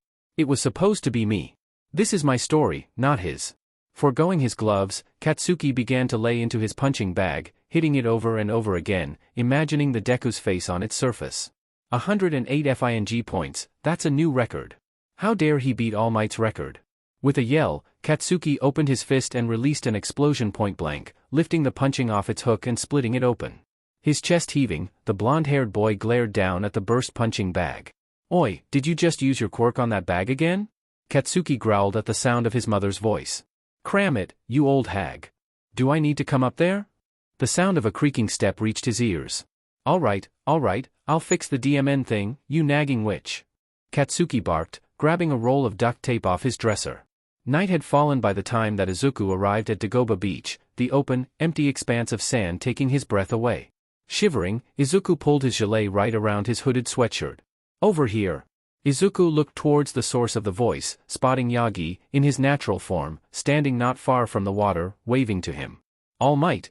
Izuku cried out, racing towards his mentor. Yagi's eyes widened in panic, quickly gesturing in the direction of a couple on the pier. All Might? Where is he? One member of the couple spoke as she looked around excitedly. I said I got All Might. Izuku hastily lied, before pulling an errant JP Heroes card from his pocket. I'm just showing my, uncle, a holographic All Might card I just got. Ah. The other member of the couple sighed, her shoulders drooping. I got my hopes up. Nice save. Yagi muttered to Izuku, with a wink as he extended his hand to him, palm towards him. So, congratulations on passing, and getting first place. Thank you very much. Izuku exclaimed, high-fiving the number 1 hero. Just to let you know, I didn't tell anyone at UA about your internship with me. All Might explained. Well, obviously apart from Aizawa, but if anything that probably meant he was harsher on you, and Nedzu, but he knows everything. I had nothing to do with the judging process. I don't want you thinking you got in because of cheating. Thank you for your concern. Izuku replied, with a slight bow. But I can't believe you're going to be a teacher at UA. I'm going to be taught by All Might. Yagi coughed. I mean, I have been training you for over 2 years now, isn't that basically the same? Izuku shook his head. No, this is totally different, to not only attend UA, but to do so as a student of All Might. A deep chuckle boomed from Yagi. I'm flattered, you earned this, you got into UA by your own merit. Thank you for your help. Izuku uttered, bowing again. It has been my honor. Yagi beamed. Now, it's up to you if you want our mentorship to be known about at UA. Izuku shrugged. It'd be nice if it wasn't at first. I don't want them thinking I just got in because of you. I want to prove myself first. Although, it depends on what Kaken does. He hasn't told you classmates at Aldera, has he? Izuku shook his head. Then he probably won't tell anyone at UA, then. Yagi shrugged. Izuku wasn't convinced. He was dreading seeing Bakugo at school the next day. He was sure he would have hit the roof when he found out Izuku not only got in, but also came first, as well as beating All Might's record. March 8, 2171. Izuku made it nearly 3 days, avoiding Bakugo at every turn, running out of class the second the bell rang, hiding behind walls, diving into bins, all to escape the blonde-haired boy's explosive temper. Then Principal Yamazaki had summoned both him and Bakugo to his office from class, simpering and praising them for getting into UA's hero course. And as soon as they'd been released back to class, Bakugo had grabbed him by the arm, marching him into a secluded corridor. The air was driven out of Izuku's lungs as he was shoved against the wall, Bakugo gripping his collar. How did you do it? Bakugo demanded, shaking the green-haired boy. Did you get All Might to get UA to accept you into the hero course? To give you first place? Izuku shook his head vigorously. No, not at all. I asked All Might. I don't believe you. Bakugo snarled, lifting Izuku away from the wall and slamming him back against it. A wolf whistle sounded from the end of the corridor. Bakugo's expression twisted into disgust, his head whipping around to face the offending lower-classman. Go F yourself, you dumbass extra. The younger boy scurried away, cowed by Bakugo's rage. This was my moment. Bakugo barked, spittle flying from his mouth. I was going to be the first and only student from this shithole to get into UA's hero course and you ruined it. We're ranked second in the district. Izuku stared at Bakugo, somewhat in shock. He had never seen the blonde-haired boy so angry. He was positively vibrating, constantly tightening his free hand into a fist and releasing it. You cheated, you managed to trick All Might into mentoring you. Bakugo slammed his hand against the wall next to Izuku's face and released a small explosion. You wouldn't have gotten in without his training, which you didn't deserve. Bakugo stopped abruptly when Izuku clamped a hand around the other boy's wrist. Immediately, Bakugo tried to free his wrist, but over 2 years of training with the #1 hero and his All-American Dream Plan had given Izuku an incredibly strong grip. Kaken.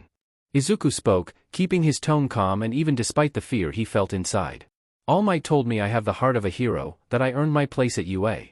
Izuku hesitated, before prying Bakugo's other hand from his Kakuren collar. I'm going to UA, in the hero course, and there is nothing you can do to stop me. For a few tense seconds Bakugo didn't speak, didn't react.